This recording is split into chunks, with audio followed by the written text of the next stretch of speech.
A Demon in My View by Ruth Rendell. Read by Julian Glover. From childhood's hour I have not been as others were. I have not seen as others saw. I could not bring my passions from a common spring. From the same source I have not taken my sorrow. I could not awaken my heart to joy at the same tone. And all I loved alone.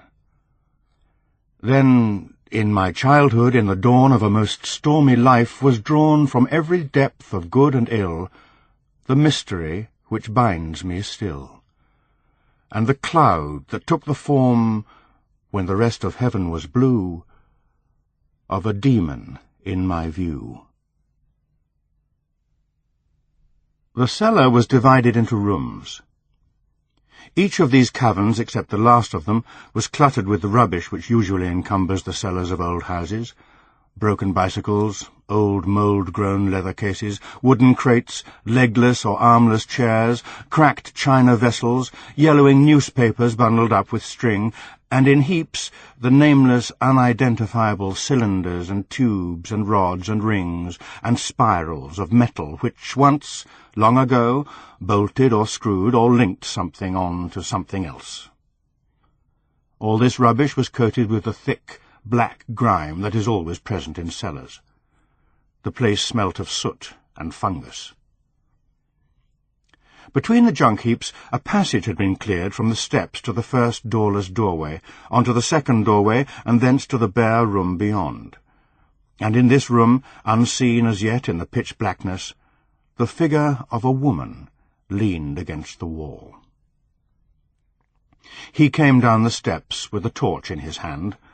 He switched on the torch only when he had closed and bolted the door behind him. Then, led by its beam, he picked his way softly along the path that was hedged by rubbish. There was no sound but the shuffle of his slippers on the sooty stone, yet, as he entered the second room, he told himself he had heard ahead of him an indrawn breath, a small gasp of fear. He smiled, though he was trembling, and the hand which held the torch shook a little. At the second doorway he raised the beam and let it play from the lower left-hand corner of the room upwards and then downwards, moving it languidly toward the right. It showed him pocked walls, a cracked ceiling hung with cobwebs. It showed him old, broken, long-disused electric wires, a trickle of viscous water running from the fissure in a split brick, and then, playing in a downward arc, it showed him the woman's figure. Her white face, beautiful, unmarked by any flaw of skin or feature, stared blankly back at him, but he fancied, as the torch shivered in his hand, that she had cringed, her slim body in its short black dress pressing further into the wall which supported it. A handbag was hooked over one of her arms, and she wore scuffed black shoes. He didn't speak. He had never known how to talk to women. There was only one thing he had ever been able to do to women, and advancing now, smiling, he did it. First he rested the torch on the brick ledge at the level of his knees, so that she was in shadow, so that the room took on the aspect of an alley into which a street lamp filters dimly. Then he approached her, paralyzed as she was, and meeting no resistance, he would have preferred resistance, he closed his hands on her throat. Still there was no resistance. But what happened next was almost as satisfactory. His hands squeezed till the fingers met, and as the forefinger pressed against thumb, the beautiful white face changed, crumpled, twisted in agony, and caved in. He gave a grunting gasp as her body fell sideways. He released his hold, swaying at the earthquake inside him, and he let her fall, prone and stiff, into the foot-marked soot. It took him a few minutes to recover. He wiped his hands and the corners of his mouth on a clean white handkerchief. He closed his eyes, opened them, sighed. Then he picked up the plastic shop window model and set her once more against the wall. Her face remained caved in. He wiped the dust from it with his handkerchief, and inserting his fingers through the split in her neck, a split which grew wider each time he murdered her, pushed out sunken nose and crumpled eyes and depressed chin, until she was blank and beautiful again. He straightened her dress and replaced her handbag, which had come unhooked, once more on her arm. She was ready to die for him again. A week, a fortnight might go by, but she would wait for him. It was good. The best thing in his life. Just knowing she was there. Waiting till next time.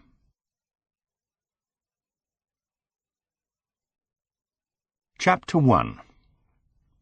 The houses were warrens for people, little ant-hills of discomfort. Almost each one, built to accommodate a single family, had been segmented into 4 or 5 separate units. Ungracious living was evinced by a row of doorbells, 7 in an 8-roomed house, by the dustbins that had replaced rose bushes in the front gardens, by the slow decay that showed in a boarded window, a balcony rail patched with chicken wire, a latchless gate that tapped ceaselessly, monotonously against its post. On the odd-numbered side of Trinity Road, the houses were tall and with high basements, so that the flights of steps mounting to their front doors seemed to assault the very hearts of these houses like engines of siege. They faced terraces of brown brick, humbler-looking and only 3 floors high. Outside number 142 was parked a large, shiny car, a green Jaguar. A toy dog that nodded its head at the slightest vibration rested inside the rear window, and hanging from the centre of the windscreen was a blonde doll in a 2-piece bathing suit. The car looked incongruous in Trinity Road, along which such vehicles generally passed without stopping. Just inside the low wall that bounded the front garden of number 142 grew 2 lopped-off lime trees, stumps bearing on their summits excrescences of leathery leaves that gave them the look of prehistoric vegetation. Behind them was a small patch of brown turf. On the ground floor was a bay window, curtained in orange. Above that, 2 windows curtained in floral green, frayed curtains these, with a rent in one of them. On the top floor, brown velvet curtains which, parted, disclosed a white frilly drapery like the bodice of a woman's nightgown. A shallow flight of steps, of pink granite, but glazed instead of polished, led to a front door whose woodwork might have been of any colour, green, brown, grey, it was so long since it had been painted. But the glass panels in it kept the dim glow they had always had, rubber plant green and the dull maroon of sour wine, the kind of stained glass found in chapel windows of the last century. There were 5 bells, each one but the lowest labelled. A psychologist would have learned much from the varied and distinctive labelling of these bells. The topmost bore below it a typewritten slip, framed in a plastic container clearly designed for this purpose, which stated, "Flat 2, Mr. A. Johnson."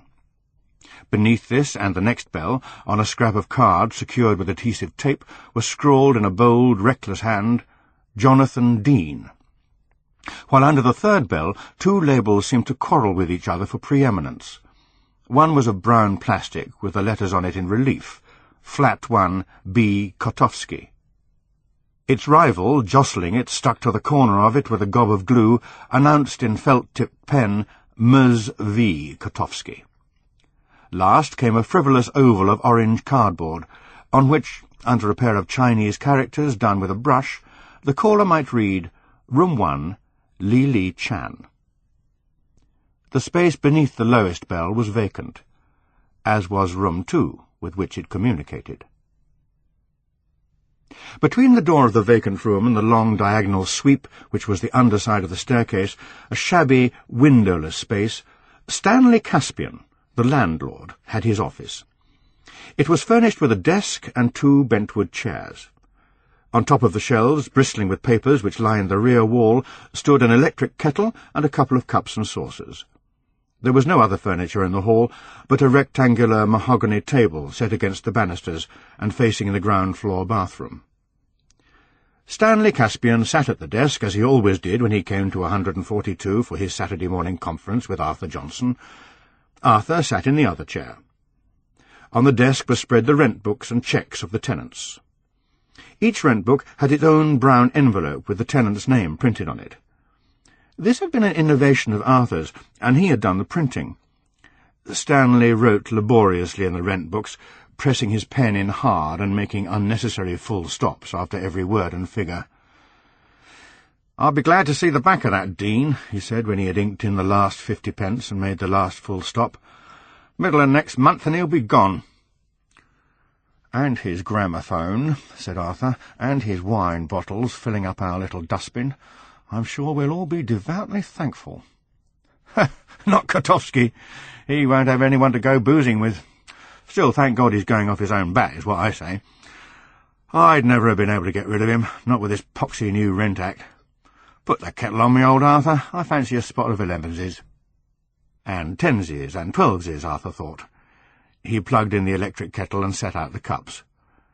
He wouldn't have dreamed of eating anything at this hour, but Stanley, who was enormously fat, whose belly almost burst open the front of his size 17 collar shirt, opened one of the packages he had brought with him and began devouring sandwiches of bread rolls and processed cheese. Stanley spluttered crumbs all over his shirt, eating uninhibitedly like some gross superannuated baby. Arthur watched him inscrutably. He neither liked nor disliked Stanley. For him, as for everyone, he had no particular feeling most of the time. He wished only to be esteemed, to keep in with the right people, to know where he stood. Inclining his head towards the door behind him, he said, "A little bird told me you'd let that room." "Right," said Stanley, his mouth full. "A little Chinese bird, was it?" "I must confess I was a bit put out you told Miss Chan before telling me. You know me, I always believe in speaking out, and I was a little hurt. After all, I am your oldest tenant. I have been here 20 years, and I think I can say I've never caused you a moment's unease." "Right. I only wish they were all like you." Arthur filled the cups with instant coffee, boiling water, and a dribble of cold milk. "No doubt you had your reasons." He lifted cold eyes, of so pale a blue as to be almost white. "I mustn't be so sensitive." "The fact is," said Stanley, shovelling spoonfuls of sugar into his cup, "that I wondered how you'd take it. You see, this new chap, the one that's taking room 2, he's got the same name as you." He gave Arthur a sidelong look, and then he chortled. "You have to laugh. Coincidence, eh? I wondered how you'd take it." "You mean he's also called Arthur Johnson?" "Not so bad as that. Dear, oh dear, you have to laugh. He's called Anthony Johnson. You'll have to take care your post doesn't get mixed up. Don't want him reading your love letters, eh?" Arthur's eyes seemed to grow even paler, and the muscles of his face tightened, tensed, drawing it into a mask. When he spoke, his accent smoothed into an exquisite, slightly affected English. "I've nothing to hide.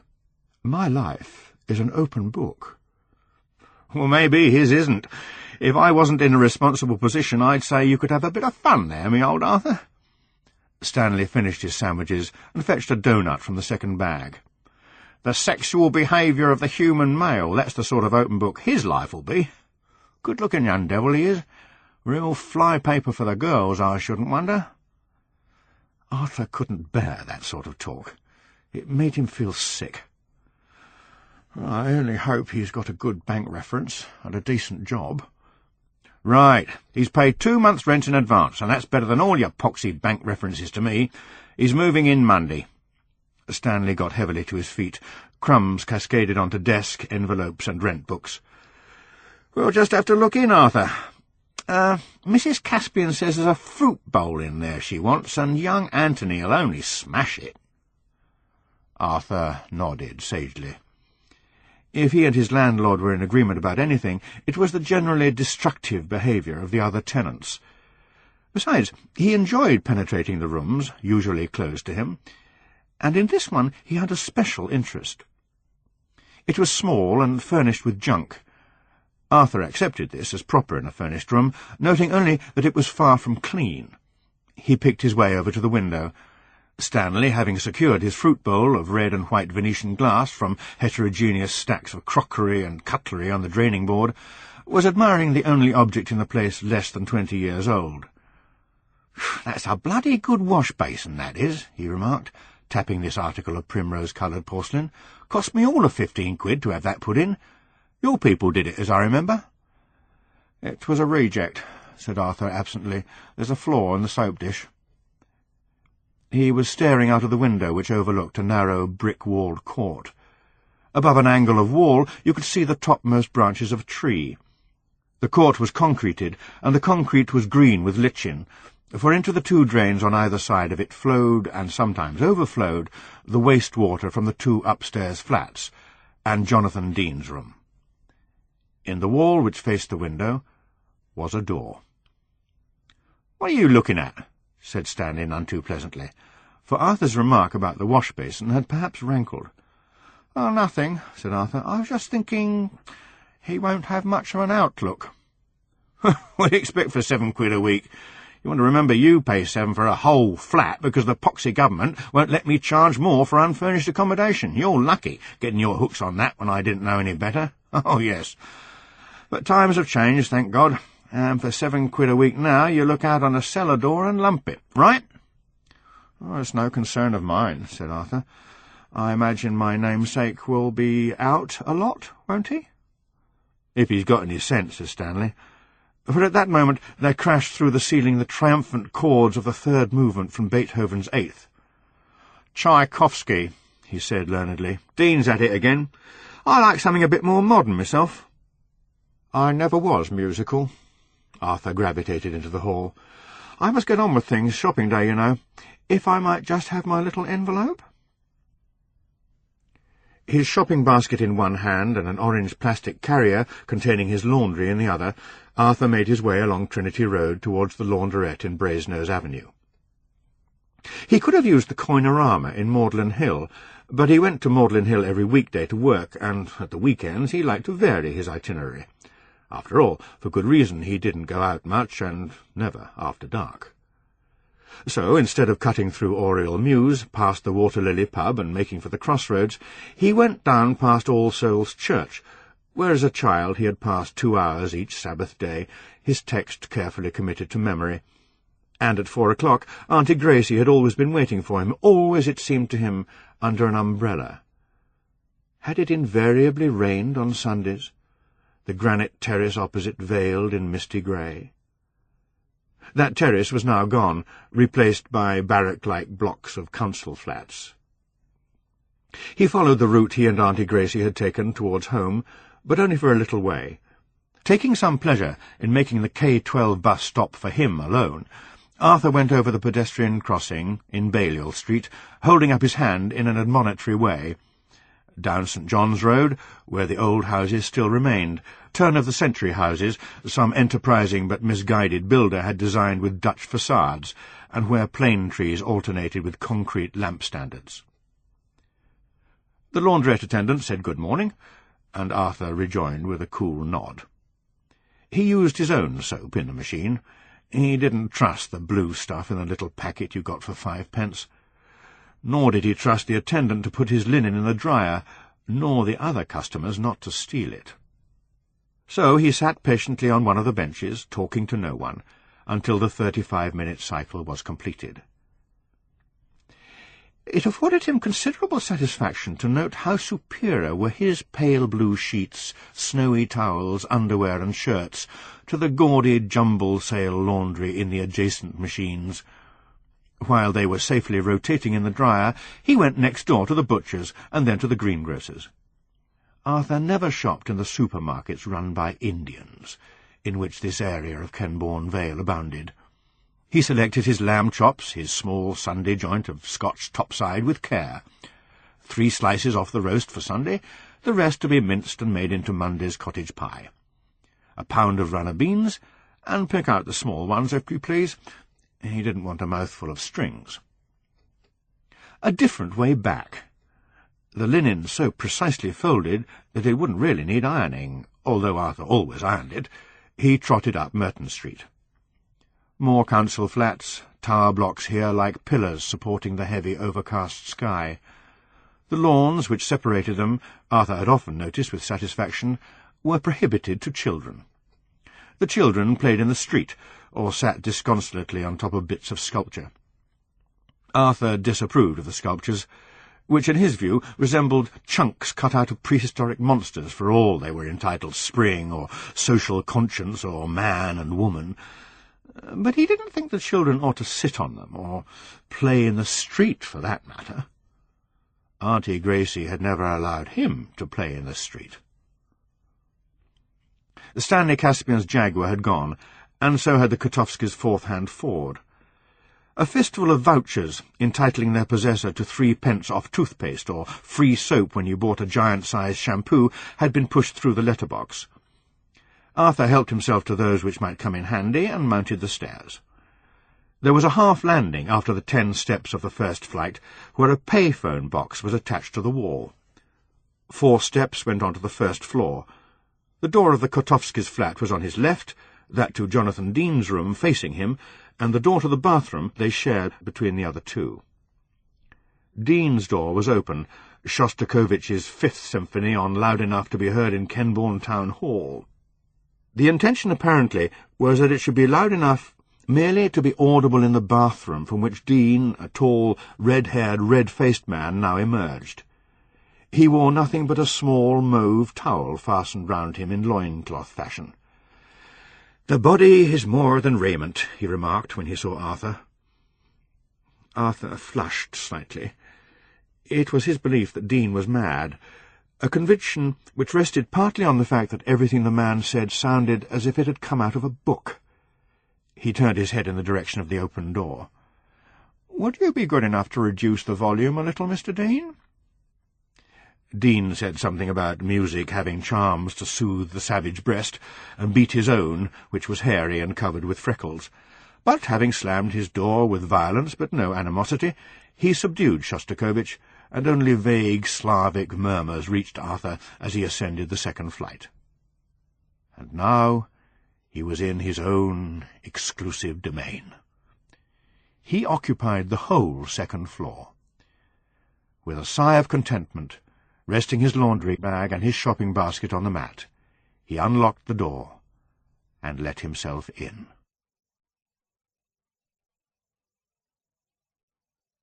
Chapter 2. Arthur prepared his lunch, 2 lamb cutlets, creamed potatoes, runner beans. None of your frozen or canned rubbish for him. Auntie Gracie had brought him up to appreciate fresh food, well cooked. He ended the meal with a slice from the plum pie he had baked on Thursday night, and then, without delay, he washed the dishes. One of Auntie Gracie's maxims had been that only slatternly housekeepers leave dirty dishes in the sink. Arthur always washed his the moment he finished eating. He went into the bedroom. The bed was stripped. He put on clean sheets, rose-pink, and rose-pink pillowcases. Arthur couldn't sleep in a soiled bed. Once, when collecting their rent, he had caught a glimpse of the Kotovskis' bed, and it had put him off his supper. Meticulously he dusted the bedroom furniture and polished the silver stoppers on Auntie Gracie's cut-glass scent bottles. All his furniture was late Victorian, pretty though a little heavy. It came up well under an application of polish. Arthur still felt guilty about using spray-on polish instead of the old-fashioned wax kind. Auntie Gracie had never approved of short cuts. He gave the frilly nets, with which every window in the flat was curtained, a critical stare. They were too fragile to be risked at the laundrette, so he washed them himself once a month, and they weren't due for a wash for another week, but this was such a grimy district, and there was nothing like white net for collecting every bit of flying dust. He began to take them down. For the second time that day, he found himself facing the cellar door. The Kotovskis had no window which overlooked it. It could be seen only from this one of his, and from the one in room 2. This had long been known to Arthur. He had known it for nearly as long as the duration of his tenancy. Very little in his own life had changed in those 20 years. The cellar door had never been painted, though the bricks had darkened perhaps and the concrete grown more green and damp. No one had ever seen him cross that yard, he thought, as he laid the net curtains carefully over a chair. No one had ever seen him enter the cellar. He continued to stare down, considering, remembering. He had been at school with Stanley Caspian, Merton Street Junior, and Stanley had been fat and gross and coarse even then. A bully always. "Auntie's baby, where's your dad, Arthur Johnson?" And with an inventiveness no one would have suspected from the standard of Stanley's school work. "Cardy, cardy, custard, Johnson is a bastard." The years civilize, or at least inhibit. When they met by chance in Trinity Road, each aged 32, Stanley was affable, even considerate. "Sorry to hear you lost your aunt, Arthur. More like a mother to you, she was." "Yes." "You'll be wanting a place of your own now. Bachelor flat, eh? How about taking the top of 142? "Oh, I've no objection to giving it the once-over," said Arthur primly. He knew old Mrs. Caspian had left her son a lot of property in West Kenbourne. The house was a mess in those days, and the top flat was horrible. But Arthur saw its potential. And for £2.10 a week, so he took Stanley's offer, and a couple of days later, when he had started the redecorating, he went down into the cellar to see if, by chance, it housed a step-ladder.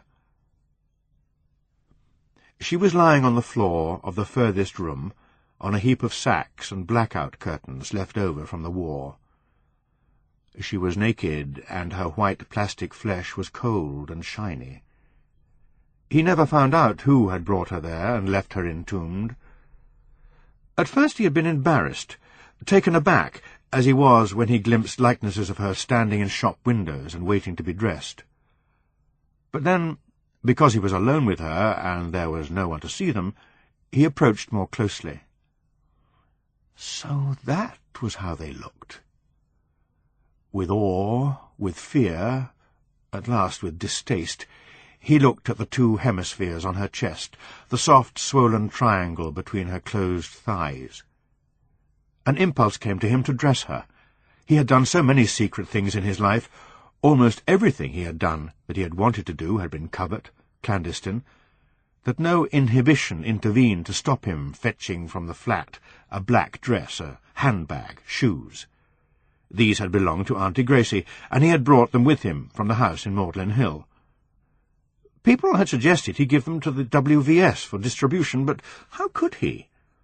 How could he have borne to see some West Kenbourne slattern queening it in her clothes?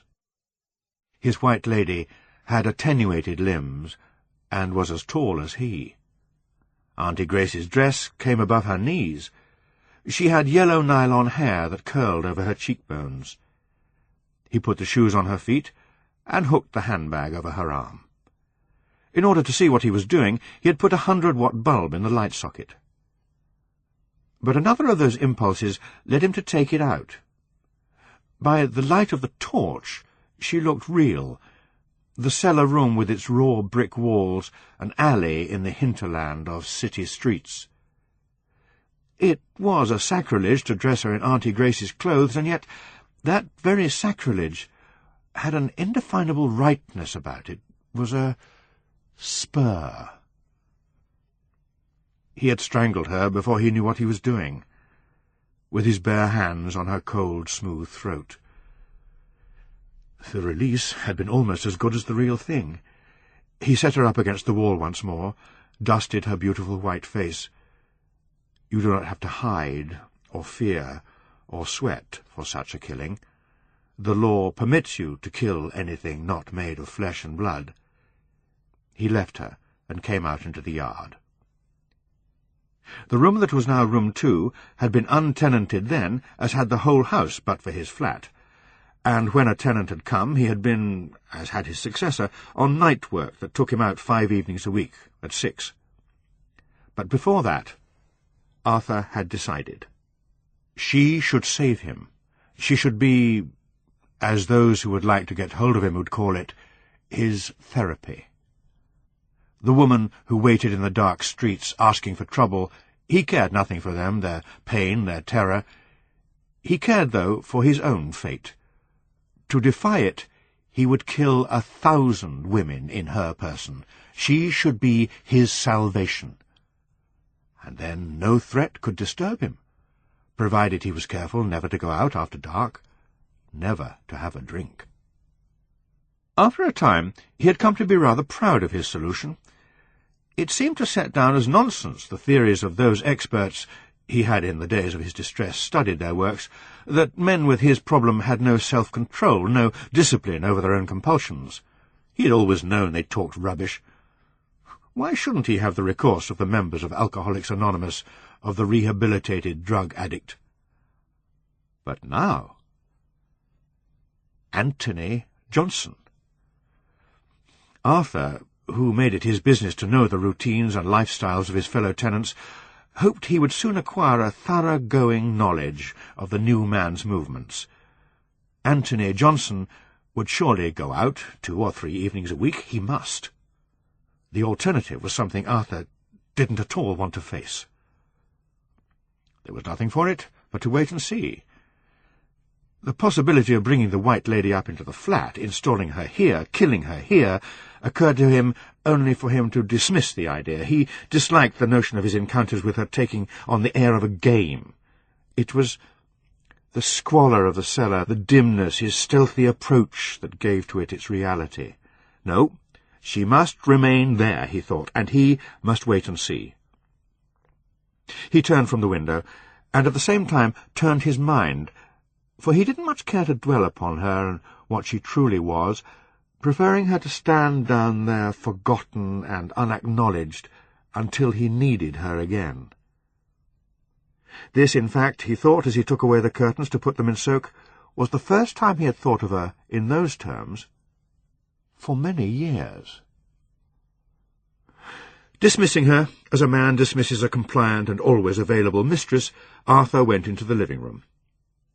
The sofa and the 2 armchairs had been reupholstered since Auntie Grace's death, only 6 months after, but Arthur had taken such good care of them that the covers still looked new. Carefully he worked on the blue moquette with a stiff brush. The cream, drawn-thread antimacassars might as well go into the water with the nets. He polished the oval mahogany table, the mahogany tallboy, the legs and arms of the dining chairs, plumped up the blue and brown satin cushions, flicked his feather duster over the 2 hand-painted parchment lampshades, the knobs on the television set, the Chelsea china in the cabinet.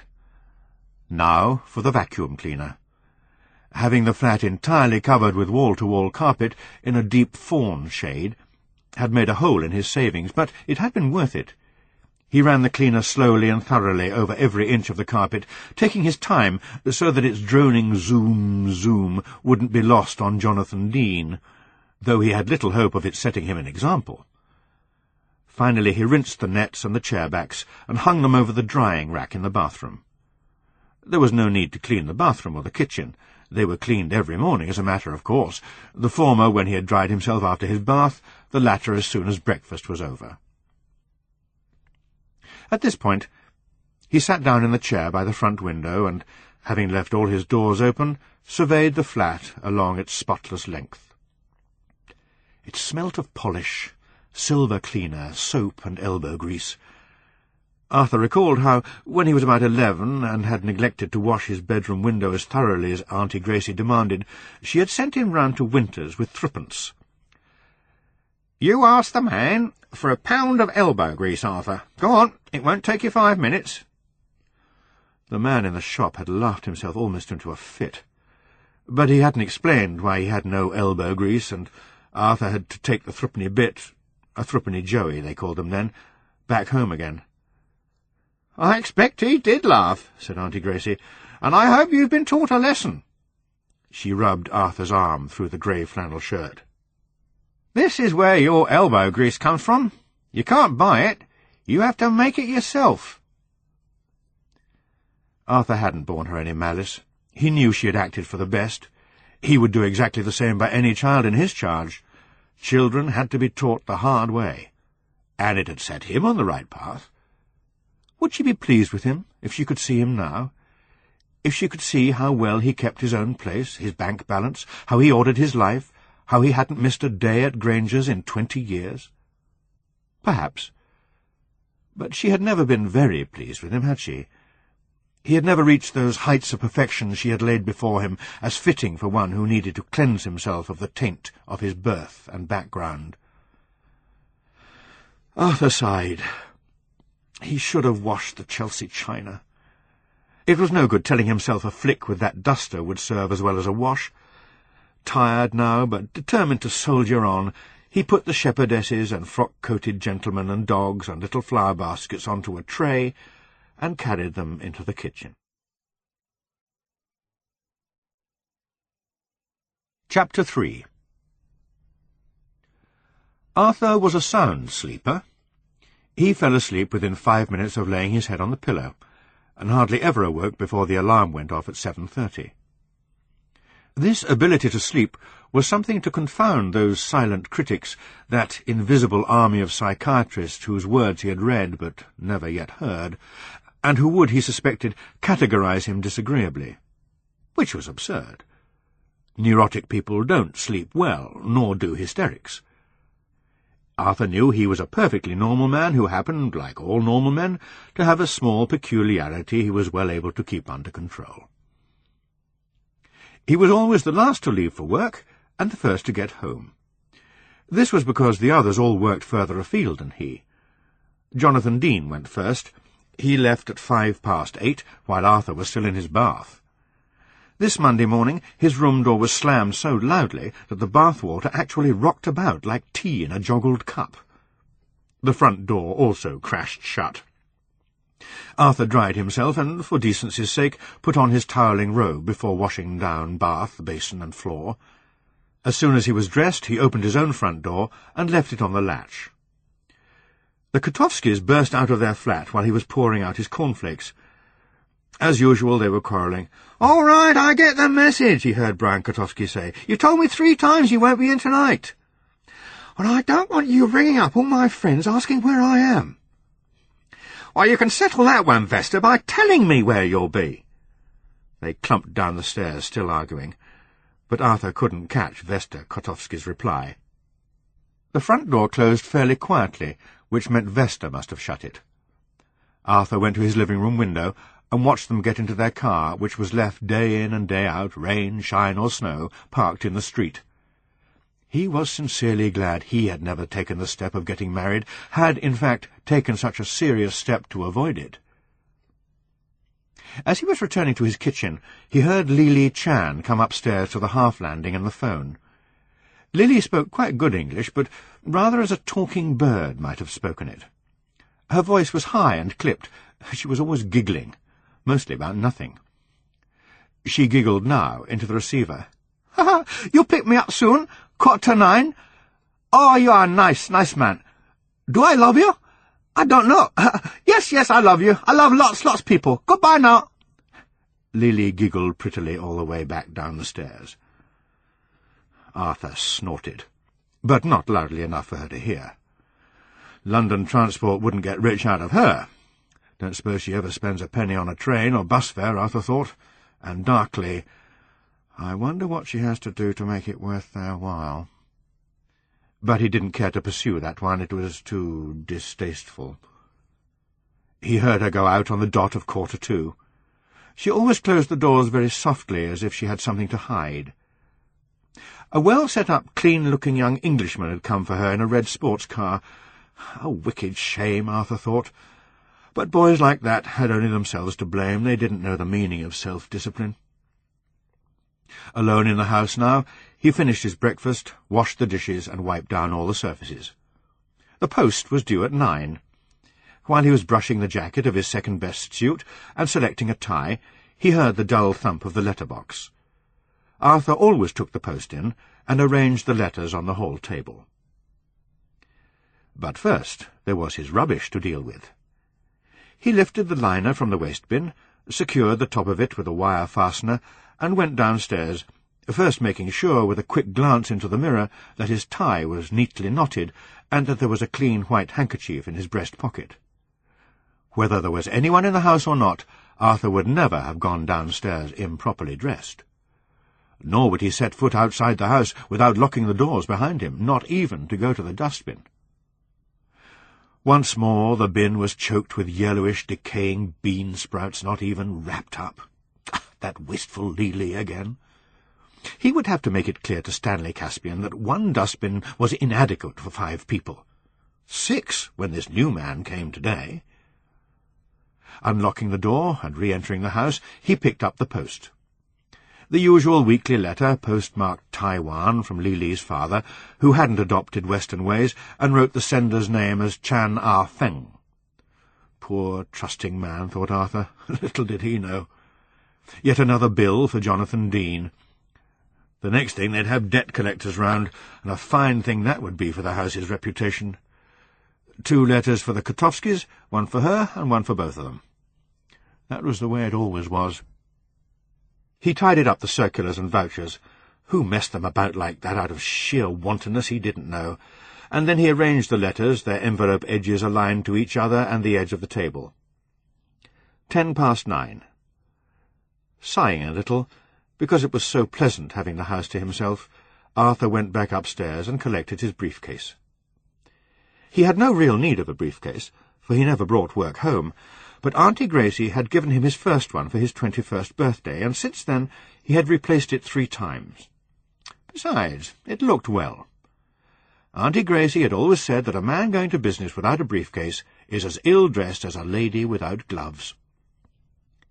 He closed his door and tested it with his hand to make sure it was fast shut. Down the stairs once more, and out into Trinity Road. A fine, bright day, though somewhat autumnal. What else could you expect in late September? Granger's, contractors and builders' merchants, weren't due to open until 9:30, and Arthur was early. He lingered to look at the house where he had lived with Auntie Gracie. It was on the corner of Balliol Street and Magdalen Hill, at the point where the hill became Kenbourne Lane, a tall, narrow house, condemned to demolition, but still waiting, along with its neighbours, to be demolished. The front door and the downstairs bay were sealed up with gleaming silvery corrugated iron to stop squatters and other vagrants getting in. Arthur often wondered what Auntie Gracie would say if she could see it now. But he approved of the sealing up. He paused at the gate and looked up to the boarded rectangle on the brick facade, which had once been his bedroom window. Auntie Gracie had been very good to him. He could never make up to her for what she had done for him if he struggled till the day of his death. He knew well what she had done, for, apart from the concrete evidence of it all around him, she had never missed an opportunity of telling him. "After all I've done for you, Arthur." She had bought him from his mother, her own sister, when he was 2 months old. "Had to give her £100, Arthur, and 100 was a lot of money in those days. We never saw her again. She was off like greased lightning." How fond Auntie Gracie had been of grease. Elbow grease, greased lightning. "You need a bit of grease under your heels, Arthur." She had told him the facts of his birth as soon as she thought him old enough to understand. Unfortunately, Stanley Caspian and others of his ilk had thought him old enough some months before, but that was no fault of hers. And she had never mentioned his mother or his father, whoever he may have been, at all. But in that bedroom, with the door open, of course, she insisted on his always leaving the door open, he had spent many childhood hours wondering. How foolish children were, and how ungrateful. Arthur shook himself and gave a slight cough. People would be looking at him in a moment. He deplored anything that might attract attention to himself, and why on earth had he been mooning away like this when he passed the house every day, when there had been no unusual circumstance to give rise to such a reverie? But, of course, there was an unusual circumstance.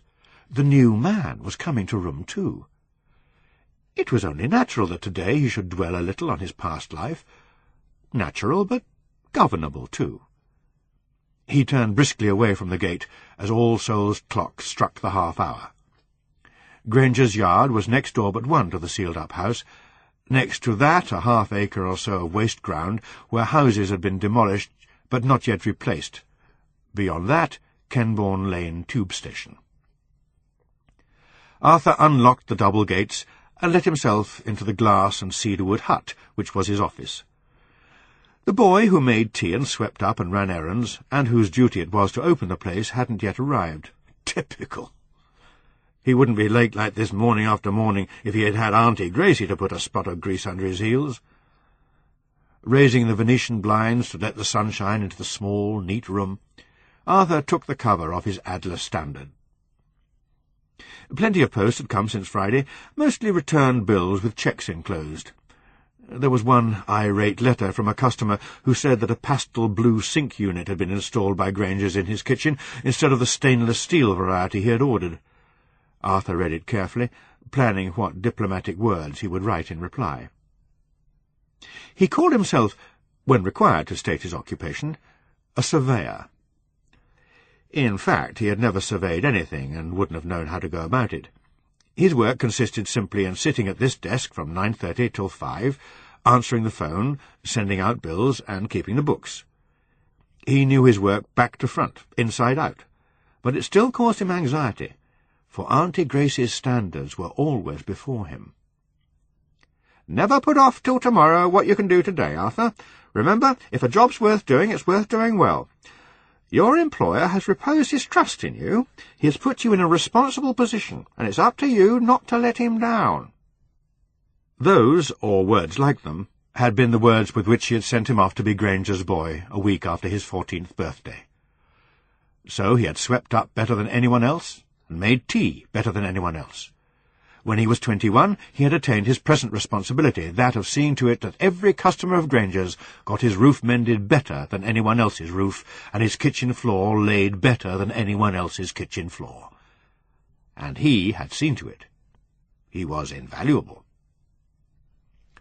"Dear Sir," Arthur typed, "I note with regret that the Rosebud Deluxe sink unit, type E/4283 pastel blue, was not in fact—" Barry Hopkins slouched into the office, chewing bubble-gum. "Hi." "Morning, Barry. A little late, aren't you? Do you know what time it is?" "Round 9:30, Sir Barry." "I see. Round 9:30. Of all the lackadaisical, feckless—" Arthur would have liked to advise him to go over to the works and ask for a pound of elbow grease, but the young were so sophisticated these days. Instead he snapped, "Take that filthy stuff out of your mouth." Barry took no notice. He blew an enormous bubble, like a balloon, and of a pale shade of aquamarine. Leaning idly on the window-sill, he said, "Old Granger's coming across the yard." Arthur was galvanized. He composed his face into an expression suggestive of a mixture of devotion to duty, self-esteem, and simpering sycophancy, and applied his hands to the typewriter.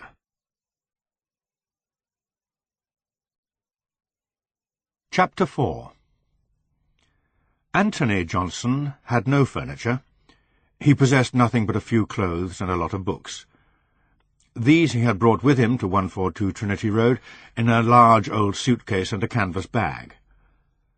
There were works on sociology, psychology, his Dictionary of Psychology, and that essential textbook for any student of the subject, The Psychopath, by William and Joan McCord. Whatever else he needed for reference, he would obtain from the British Museum, and from that excellent library of criminology, the best it was said in London, housed in Radcliffe College, Kenbourne Vale. In that library, too, he would write the thesis, whose subject was Some Aspects of the Psychopathic Personality, and which he hoped would secure him, from the University of London, his doctorate of philosophy.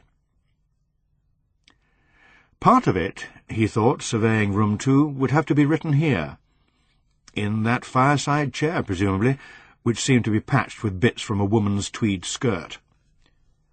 On that crippled gate-leg table, under that hanging lamp that looked like a monstrous joke-shop plastic jellyfish. Well, he wanted his doctorate, and this was the price he must pay for it. Dr. Johnson.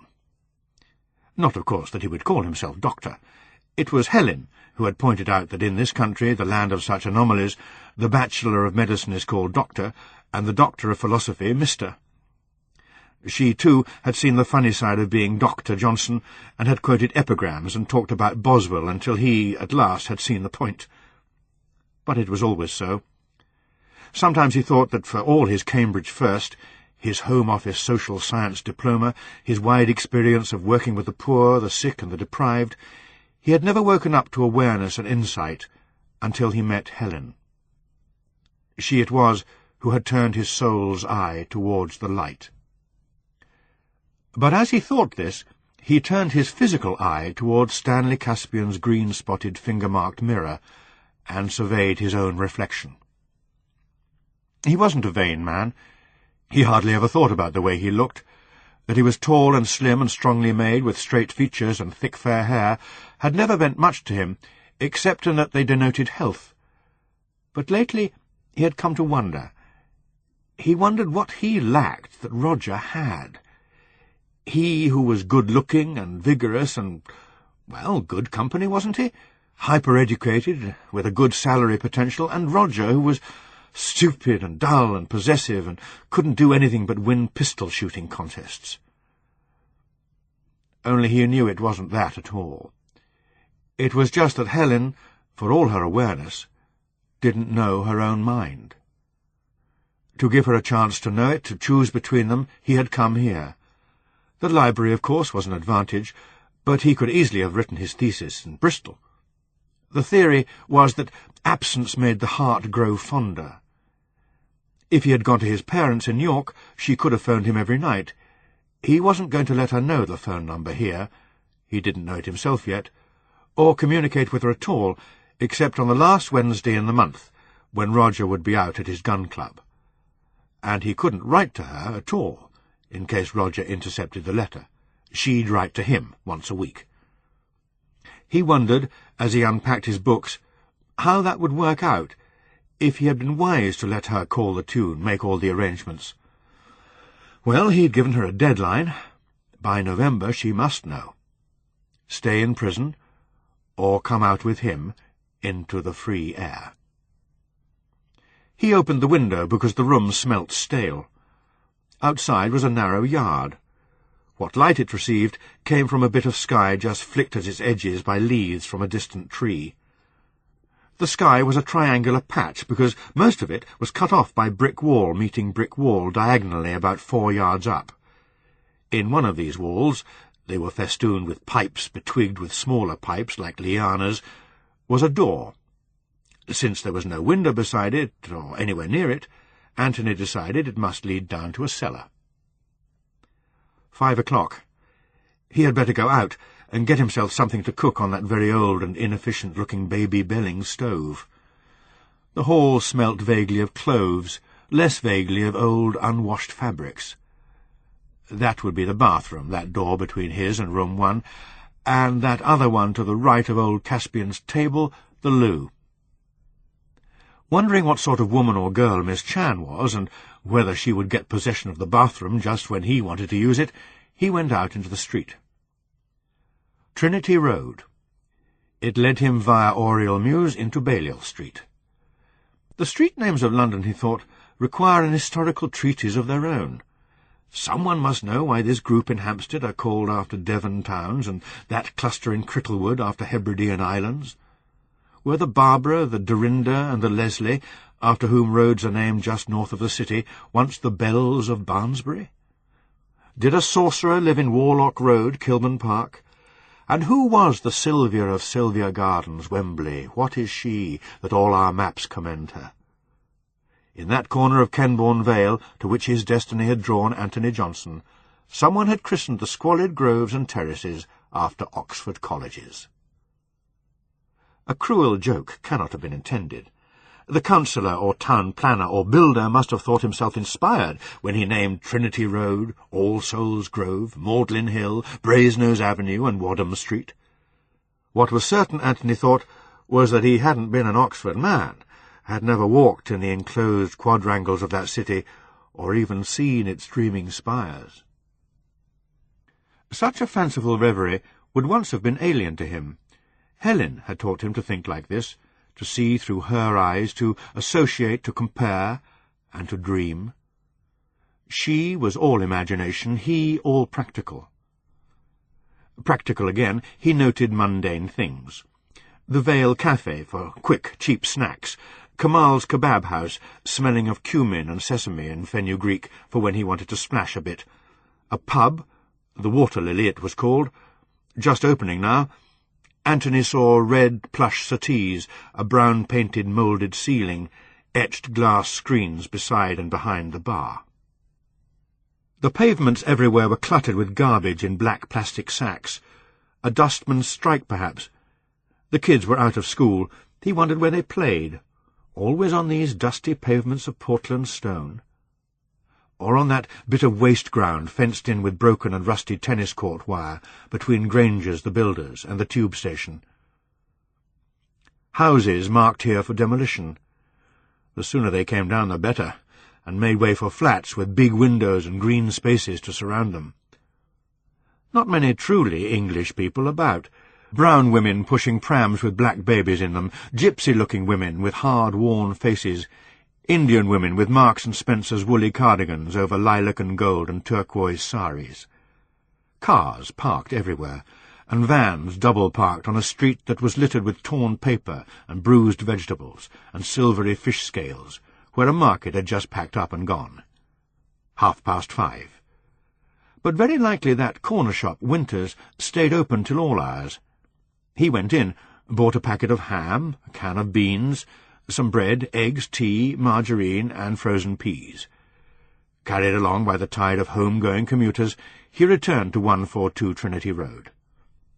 The house was no longer empty. A man of about 50 was standing by the hall table, holding in his hand a bundle of cheap offer vouchers. He was tallish, thin, with a thin, reddish and coarse-skinned face. His thin, greyish-fair hair had been carefully combed to conceal a bald patch, and was flattened with Brill-cream. He wore an immaculate dark grey suit, a white shirt, and a maroon tie dotted with tiny silver spots. On his rather long, straight, and quite fleshless nose were a pair of gold-rimmed glasses. When he saw Anthony, he jumped. "These were on the mat," he said. "They come every day. You wouldn't think there was a world paper shortage, would you? I tidy them up. No one else seems to be interested. But I hardly feel it's my place to throw them away." Anthony wondered why he bothered to explain. "I'm Anthony Johnson," he said. "I moved in today." The man said, "Ah," and held out his hand.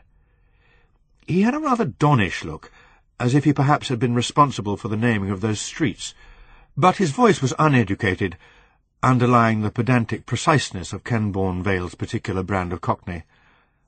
"Moved into the little room at the back, have you? We keep ourselves very much to ourselves here. You won't use the phone after 11, will you?" Anthony asked where the phone was. "On the first landing. My flat is on the second landing. I have a flat, you see, not a room." Light dawned. "Are you, by any chance, the other Johnson?" The man gave a severe, almost reproving laugh. "I think you must mean you are the other Johnson. I have been here for 20 years. Anthony could think of no answer to make to that one. He went into room 2 and closed the door behind him. On this mild, still summery day, the room, with its pipe-hung brick ramparts, was already growing dark at 6. He switched on the jellyfish lamp, and saw how the light radiated the whole of that small courtyard. Leaning out of the window, he looked upwards. In the towering expanse of brick above him, there was only one other window, and that on the top floor. The frilly net curtains behind its panes twitched. Someone had looked down at him, and at the light, but Anthony's knowledge of the geography of the house was as yet insufficient to tell him who that someone might be. Every morning for the rest of that week, Arthur listened carefully for Anthony Johnson to go off to work. But Jonathan Dean and the Kotovskis always made so much noise over their own departures that it was difficult to tell. Certain it was, though, that Anthony Johnson remained at home in the evenings. Peering downwards out of his bedroom window, Arthur saw the light in room 2 come on each evening at about 6, and could tell by the pattern of 2 yellow rectangles divided by a dark bar, which the light made on the concrete, that Anthony Johnson didn't draw his curtains. It was a little early for him to feel an urge to visit the cellar again, and yet he was already growing restless. He thought this restlessness had something to do with frustration, with knowing that he couldn't go down there, however much he might want to. On the Friday morning, while fetching in the post, he saw Anthony Johnson come out of room 2 and go into the bathroom, wearing nothing but a pair of jeans. Didn't the man go to work? Was he going to stop in there all day and night? Among that particular batch of letters was the first one to come for Anthony Johnson. Arthur knew it was for him, as it was postmarked York, and written on the flap was the sender's name and address, Mrs. R. L. Johnson, 22, West Higham-gate, York. But the front of the envelope was addressed quite ambiguously to A. Johnson, Esquire, 2/142 Trinity Road, London, W15, 6HD. Arthur sucked in his lips with an expression of exasperation. And when, a minute or so later, Anthony Johnson re-emerged, smelling of toothpaste, Arthur pointed out to him the possible consequences of such impreciseness. The young man took it very casually. It's from my mother. I'll tell her to put room 2 if I think of it. I hope you will think of it, Mr. Johnson. That sort of thing could lead to a great deal of awkwardness and embarrassment. Anthony Johnson smiled, showing beautiful teeth. He radiated health and vigour and a kind of modest virility to an extent that made Arthur uncomfortable. Besides, he didn't want to look at bare brown chests at 9:10 in the morning, thank you very much. A great deal of awkwardness, he repeated. Oh, I don't think so. Let's not meet trouble halfway. I don't suppose I'll get many letters, and the ones I do get will either be postmarked York or Bristol. Very well, I thought I should mention it, and I have. Now you can't blame me if there is a mix-up. I shan't blame you. Arthur said no more. The man's manner floored him. It was so casual, so calm, so poised. He could have coped with defensiveness or a proper apology. This cool acceptance, no, it wasn't really cool, but warm and pleasant, of his reproach was like nothing he'd ever come across. It was almost as if Anthony Johnson were the older, wiser man, who could afford to treat such small local difficulties with indulgence. Arthur was more than a little irritated by it. It would have served Anthony Johnson right if, when Arthur took the post in on the following Tuesday, he had torn open the letter from Bristol without a second thought. Of course he didn't do so, although the postmark was so faint as to be almost illegible, and there was no sender's name on the flap. But this one, too, was addressed to A. Johnson, Esquire, 2/142 Trinity Road, London, W15, 6HD. The envelope was made of a thick, mauve-grey paper, with a rough, expensive-looking surface. Arthur set it on the table on the extreme right-hand side, the position he had allotted to Anthony Johnson's correspondence, and then he went into the front garden to tidy up the mess inside, on top of, and around the dustbin. The dustman had now been on strike for 2 weeks. In the close, sunlit air, the rubbish smelt sour and fetid. When he went back into the house, the mauve-grey envelope had gone. He didn't speculate about its contents or the identity of its sender. His concern with Anthony Johnson was simply to get some idea of the man's movements. But on the following evening, the last Wednesday of the month, he was to learn simultaneously partial answers to all these questions. It was 8 o'clock and dusk. Arthur had long finished his evening meal, washed the dishes, and was about to settle in front of his television. But he remembered leaving his bedroom window open. Auntie Gracie had always been most eloquent on the subject of night air and its evil effects. As he was pulling down the sash, taking care not to catch up the fragile border of the net curtain, he saw the light, shed on the court below, go out. Quickly he went to his front door, opened it, and listened. But instead of leaving the house, Anthony Johnson was coming upstairs. Arthur heard quite clearly the sound of the phone dial being spun, a lot of digits, not just the 7 for London, and presently a lot of coins inserted. Anthony Johnson's voice, I'm taking it that the coast is clear. He's not listening on this extension, and he won't come up here and shoot me in the morning. A pause, then, Of course I'm teasing you, my love. The whole business is sick. Arthur listened intently. I had your letter, darling. I need footnotes. You must be the only married lady who's ever quoted the Pilgrim's Progress in a letter to her lover. It was grace abounding. Then I do need footnotes. A long, long pause. Anthony Johnson cursed, obviously because he had to put more money in. "Shall I transfer the charges?" No, of course I won't. Roger would see it on the bill, and so on and so on." Silence. Laughter. Another silence. Then, "Term starts a week today, but I'll only be going to a few lectures that touch on my subject. I'm here most of the time, working and, well, thinking, I suppose." "Go out in the evenings? Lovely! Where would I go, and who would I go with?" Arthur closed his door, doing this in the totally silent way he had cultivated by long practice. Chapter 5. The air of West Canbourne, never sweet, stank of rubbish. Sacks and bags and crates of rubbish made a wall along the pavement edge between the Water Lily and Kamal's kebab house. Factory refuse and kitchen waste, leaking from broken cardboard boxes, cluttered Oriel Mews, and in Trinity Road the household garbage simmered, reeking in the sultry sunlight. "And we've only got one little dustbin," Arthur said peevishly to Stanley Caspian. "Wouldn't make any difference if we got 10. They'd be full up now. Can't you put your muck in one of those black bags the council send round?" Arthur changed his tack. "It's the principle of the thing. If these men insist on striking, other arrangements should be made. I pay my rates. I've got a right to have my waste disposed of. I shall write to the local authority. They might take notice of a strongly worded letter from a ratepayer." "Pigs might fly if they got wings, and then we shouldn't have any more pork." Stanley roared with laughter. "Which reminds me, I'm starving. Put the kettle on me, old Arthur." He opened a bag of peanuts and another of hamburger-flavoured potato crisps. "How's the new chap settling in?" "Don't ask me," said Arthur. "You know I keep myself to myself." He made Stanley's coffee, asked for his envelope, and went back upstairs. The idea of discussing Anthony Johnson was distasteful to him, and this was partly because any conversation in the hall might easily be overheard in room 2. Stanley Caspian, of course, would be indifferent to that.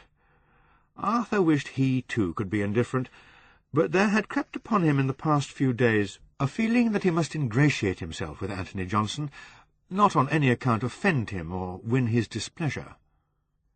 He now rather regretted his sharp words about the imprecise addressing of letters. Vague notions of having to become friendly, the very word distressed him, with Anthony Johnson were forming in his mind, for in this way he might perhaps persuade Anthony Johnson to draw his curtains when his light was on, or provide himself with a Venetian blind as an ostensible heat-retaining measure. Stanley Caspian would never provide one, or even succeed, and this would take much subtle and weary work, in convincing him that he, Arthur, had some legitimate occupation in the cellar, developing photographs, for instance, or doing carpentry. But as he gathered up his laundry and stuffed it into the orange plastic carrier, he felt a fretful dismay. He didn't want to get involved with the man. He didn't want to get involved with anyone. How upsetting it was to have to know people, and how unnecessary it had been for 20 years. The psychopath is asocial. More than that, he is in positive conflict with society. Atavistic desires and a craving for excitement drive him. Self-centred, impulsive, he disregards society's taboos. Anthony had been making notes all the morning, but now, as he heard Stanley Caspian leave the house, he laid down his pen. Was there any point in beginning on his thesis before he had attended that particular lecture on criminology? On the other hand, there was so little else to do. The music from upstairs, which had been hindering his concentration for the past half-hour, now ceased, and 2 doors slammed. So far he had met none of the other tenants but Arthur Johnson, and, as fresh sound broke out, he went into the hall. 2 men were sitting on the stairs, presumably so that one of them, smallish and with wild black hair, could do up his shoelaces. The other was chanting, "Then trust me there's nothing like drinking, so pleasant on this side the grave. It keeps the unhappy from thinking, and makes e'en the valiant more brave." Anthony said hello. His shoelaces tied, the small, dark man came down the stairs, extended his hand, and said in a facetious way, "Mr. Johnson, I presume?" "That's right, Anthony, the other Johnson." This remark provoked laughter out of all proportion to its wit. "Put that on your doorbell, why don't you?" "Brian Katowski at your service, and this is Jonathan Dean, the best pal a man ever had." Another hand, large, red and hairy, was thrust out. "We are about to give our right arm some exercise in a hostelry known to its habitués as the Lily, and were you to—" "He means come and have a drink." Anthony grinned and accepted, although he was already wondering if he would regret this encounter. Jonathan Dean slammed the front door behind them, and remarked that this would shake old Caspian's ceilings up a bit. They crossed Trinity Road and entered Oriel Mews, a cobbled passage whose cottages had all been converted into small factories and warehouses. The cobbles were coated with a smelly patina of potato peelings and coffee grounds, spilt from piled rubbish bags. Anthony wrinkled his nose. "Have you lived here long?" "Forever and a day, but I'm soon to depart." "Leaving me alone with that she-devil," said Brian. "Without your moderating influence she'll kill me. She'll tear me to pieces." "Very right and proper. All the best marriages are like that. Not beds of roses, but fields of battle. Now look at Tolstoy. Look at Lawrence." They were still looking at it and hotly discussing Tolstoy and Lawrence when they entered the Water Lily. It was crowded, smoky, and hot. Anthony bought the first round, the wisest measure if one wants to make an early escape. His tentative question had been intended as a preamble to another, and now, in the first brief pause, he asked it. "What is there to do in this place?" "Drink," said Jonathan simply. "I don't mean in here, I mean Kenbourne Vale. Drink, dispute, make love." "There's the Taj Mahal," said Brian. "Used to be called the Odeon, but now it only shows Indian films. Or there's Radcliffe Park. They have concerts in Radcliffe Hall." "Christ," said Jonathan. "Better make up your mind to it, Tony. There's nothing to do but drink. This place, the Dalmatian, the Hospital Arms, the Grand Duke. What more do you want?" But before Anthony could answer him, a woman had flung into the pub and was leaning over them, her fingers, whose nails were very dirty, pressed on the tabletop. She addressed Brian. "What the hell are you doing, coming here without me?" "You were asleep," said Brian. "You were dead to the world." "In the rank sweat," remarked Jonathan, "of an enseamed bed." "Shut up, and don't be so disgusting." She levelled at him a look of scorn, such as women often reserve for those friends of their husbands who may be thought to exercise a corrupting influence. For that Brian was her husband, Anthony was sure even before he waved a feeble hand and said, "My wife, Vesta." She sat down.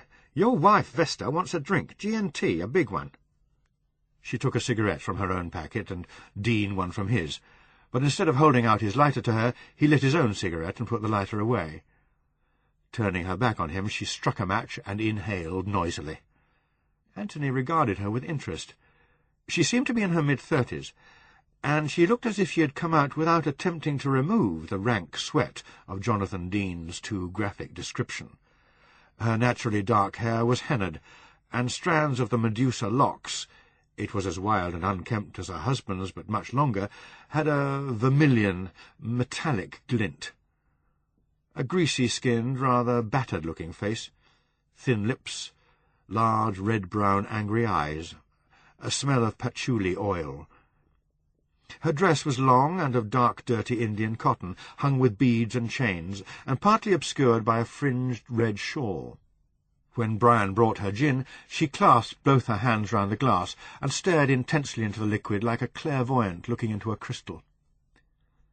3 more beers had also arrived. Jonathan, having directed several more insulting but this time ineffectual remarks at Vesta, remarks which seemed to gratify rather than annoy her husband, began to talk of Lily Chan. What a dish she was! How he could understand those empire builders who had deserted their pallid, dehydrated wives for oriental mistresses. Like little flowers they were. He hoped Anthony appreciated his luck in sharing a bathroom with Lily, and so on.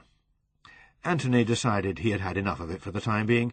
Years of living in hall and rooming houses and hostels had taught him the folly of making friends for the sake of making friends.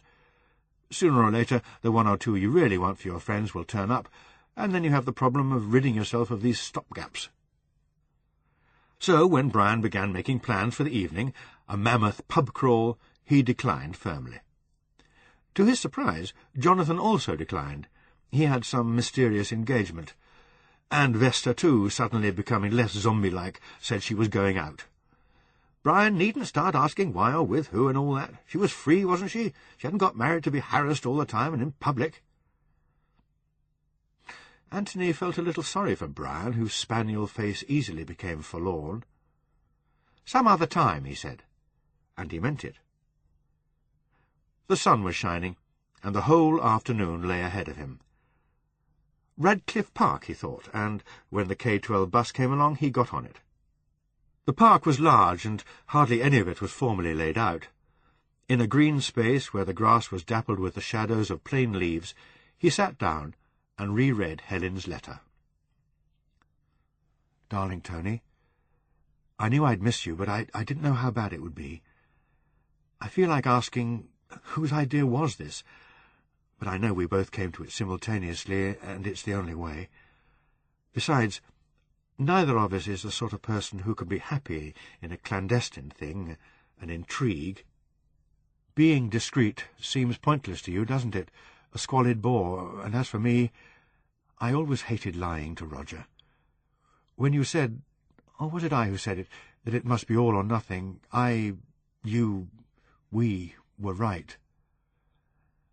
But I can't be very good at lying, because I know Roger has sensed my defection. He's always been causelessly jealous, but he never actually did things about it. Now he started phoning me at work 2 or 3 times a day, and last week he opened 2 letters that came for me. One of them was from Mother, and the other was an invitation to a dress show, but I couldn't get all upstage and affronted virtue with him. How could I? After all, I do have a lover. I have deceived him." A child, playing some distance off, gave his ball a massive kick so that it landed at Anthony's feet. He bowled it back. Funny how people thought it was only women who wanted to marry and have children of their own. "I remember all the things you taught me. Principles on which to conduct one's life. Applied existentialism. I tell myself I am not responsible for any other adult person, and that I am not in this world to live up to Roger's expectations, but I married him, Tony. Didn't I, in marrying him, go a long way towards promising to be responsible for his happiness? Didn't I more or less say that he had a right to expect much from me? And he's had so little, poor Roger. I never even pretended to love him. Haven't slept with him for 6 months. I only married him because he pressed me and wouldn't take my no." Anthony frowned when he came to that bit.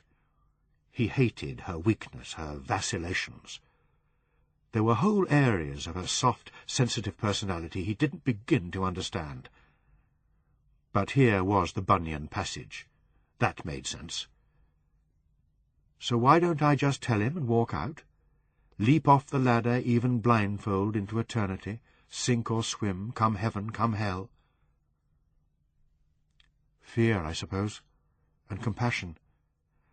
But sense that was too short-lived. It's because at the moment compassion is stronger than passion that I'm here, and you're alone in London. He folded the letter and put it back in his pocket. He wasn't downcast, only rather lonely, more than rather bored. In the end she would come to him. Her own feelings for him were too strong to be denied. There had been things between them she would remember in his absence, and that memory, that hope of renewal, would be stronger than any pity. In the meantime, he threw back the child's ball once more, rolled over on his side on the warm, dry grass, and slept. The tube took Anthony 1 stop back to Kenbourne Lane.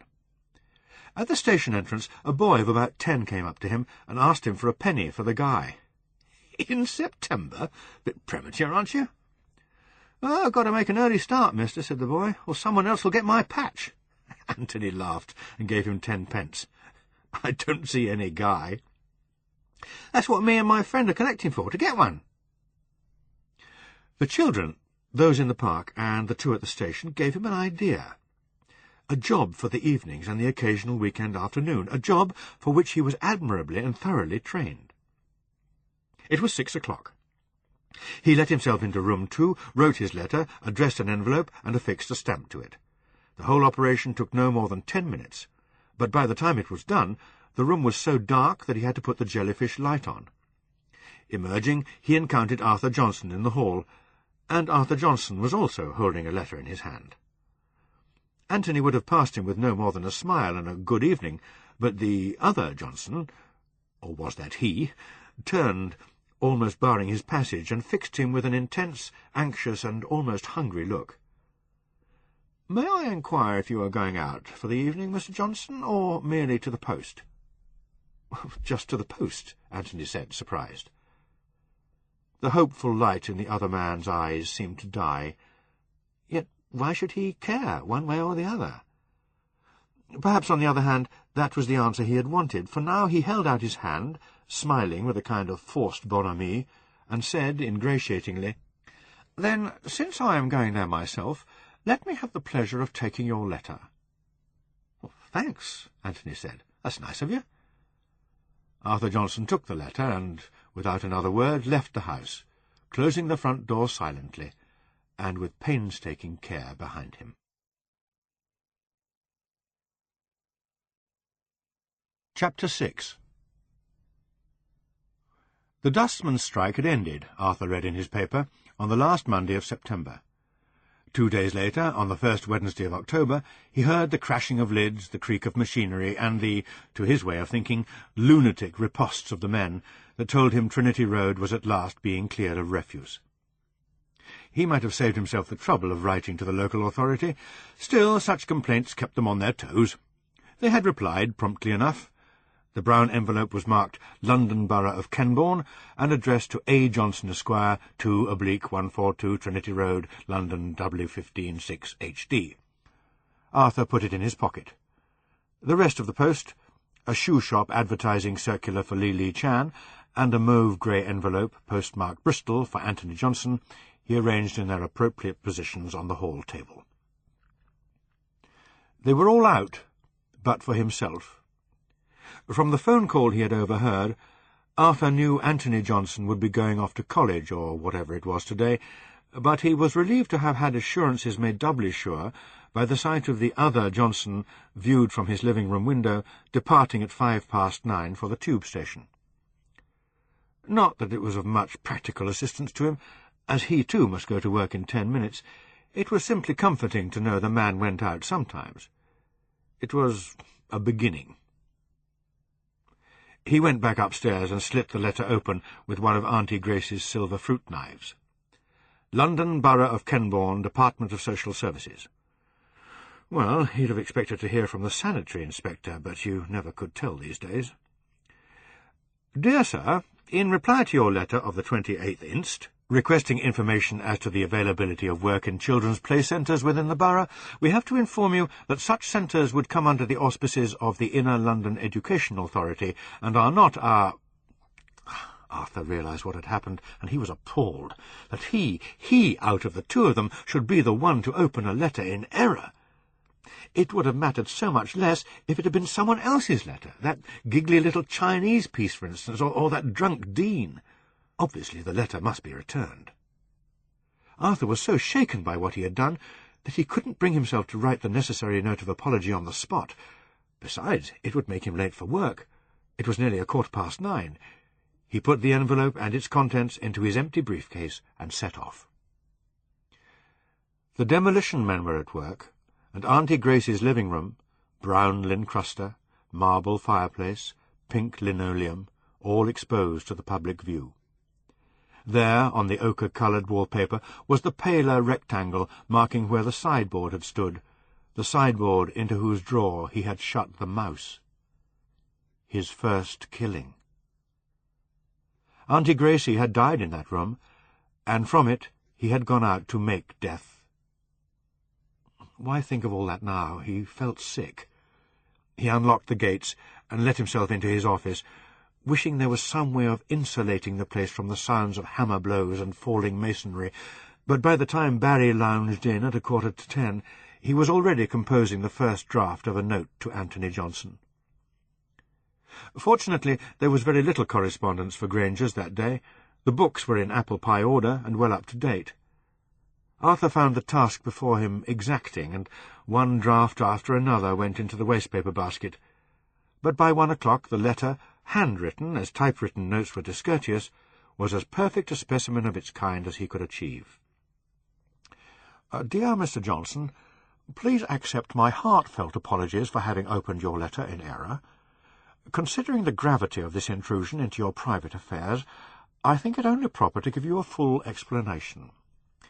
I was myself expecting a letter from the Council of the London Borough of Kenbourne, in reply to one of my own, requesting action to be taken with regard to the disgraceful situation concerning the cessation of a regular refuse collection. Reading the borough's name on the envelope, I opened it without more ado, only to find that the communication was intended for your good self. Needless to say, I did not read more than was strictly necessary to inform me that I was not the proper recipient. In hopes that you will be kind enough to overlook what was, in fact, a genuine mistake, I am, yours sincerely, Arthur Johnson. Who could tell what time Anthony Johnson would return? Arthur let himself into 142 at 1:15. The house was silent, empty, and the mauve-grey envelope was still on the hall table. Beside it, neatly aligned to it, Arthur placed the Kenbourne Council letter and his own note, the two fastened together with a paper-clip. When he returned from work just before 5:30, all the letters were still there, and the house was still empty. Alone in his flat, he began to speculate as to Anthony Johnson's reaction. Perhaps the whole incident would turn out to be a blessing in disguise. Anthony Johnson would read his note, be moved by its earnest rectitude, and come immediately upstairs to tell Arthur he quite understood, and not to give it another thought. This would be his chance. He put the kettle on, set a tray with the best china, and left his front door on the latch, so that Anthony Johnson would know he was expected and welcomed. For, irksome as it was to entertain someone and make conversation, it was now of paramount importance. And how wonderful if, in the course of that conversation, Anthony Johnson should announce his intention of securing an evening job, as the letter had intimated he might. He sat by the window looking down. Lily Chan was the first to get home. She arrived with a different young man in a green sports car, and 10 minutes after they had got into the house, Arthur heard her on the phone. "No, I tell you I'm very sorry." Lily almost, but not quite, said Velly. "You give theatre ticket some other nice girl. I wash my hair, stay in all night." "Oh, but you're so silly. I don't love you because I wash my hair. I say I do love you. I love lots of people. So goodbye now." Arthur craned his neck to see her and her escort leap into the car and roar off in the direction of Kenbourne Lane. He waited. Vesta Kotovsky came in alone, looking sulky. There was one, Arthur thought, who could do with an evening at home to get that draggled, greasy hair washed. At 6:05, Anthony Johnson emerged from under the arched entrance to Oriel Mews, and as Arthur watched him approach, the tall, well-proportioned figure, the firm-featured, handsome face, the mane of hair crowning a shapely head, he felt a stirring of something that was part envy, part resentment. Yet this wasn't evoked by the other Johnson's good looks. Hadn't he, Arthur, had just as great a share of those himself, or by his occupancy of room 2? Rather it was that there, in the process of its mysterious, unfair workings, fate had been kinder. Fate hadn't saddled this man with a propensity that placed his life and liberty at constant risk. The front door of the house closed with a thud, midway between Arthur's pernickety click and Jonathan Dean's ceiling-splitting crash. 10 minutes went by, a quarter of an hour, half an hour. Arthur was on tenterhooks. It was getting almost too late for tea. Time he started cooking his meal.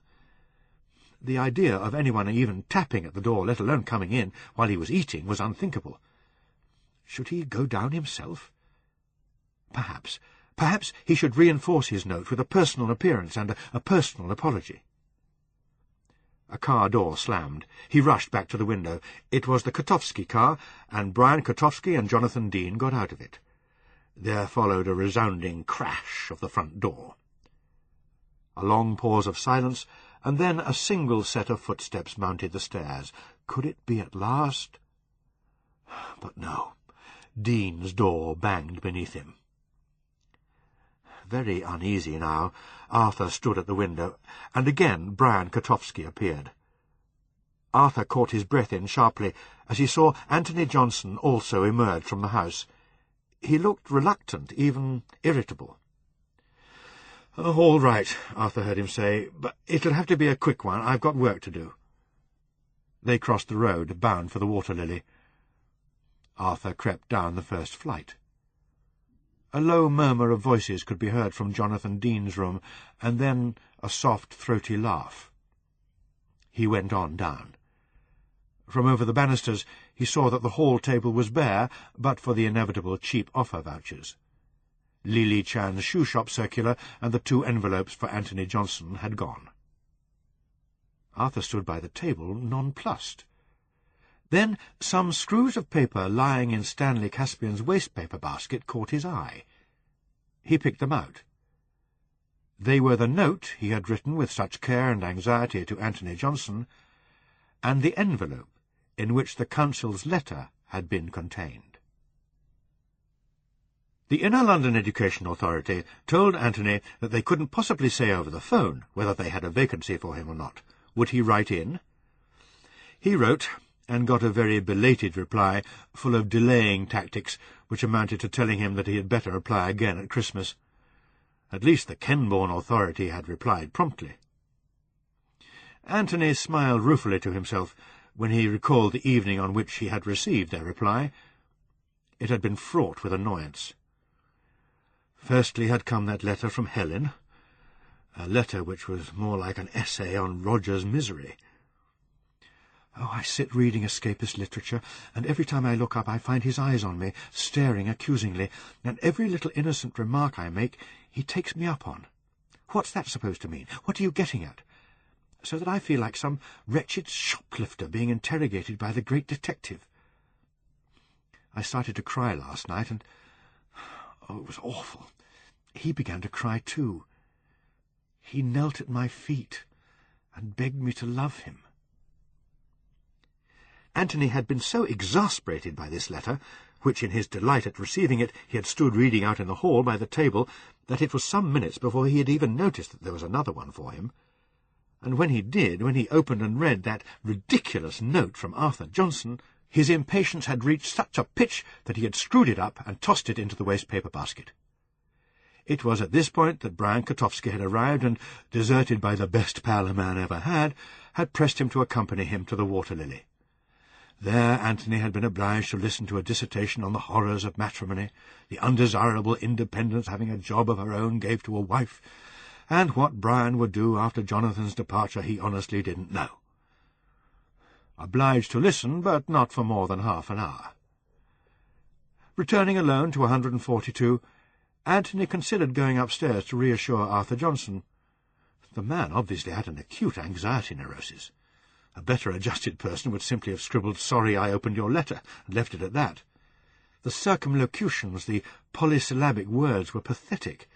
They breathed a tense need for the preservation of an immaculate ego. They smelt of paranoia, fear of retribution, a desire to be thought well of by all men, even strangers.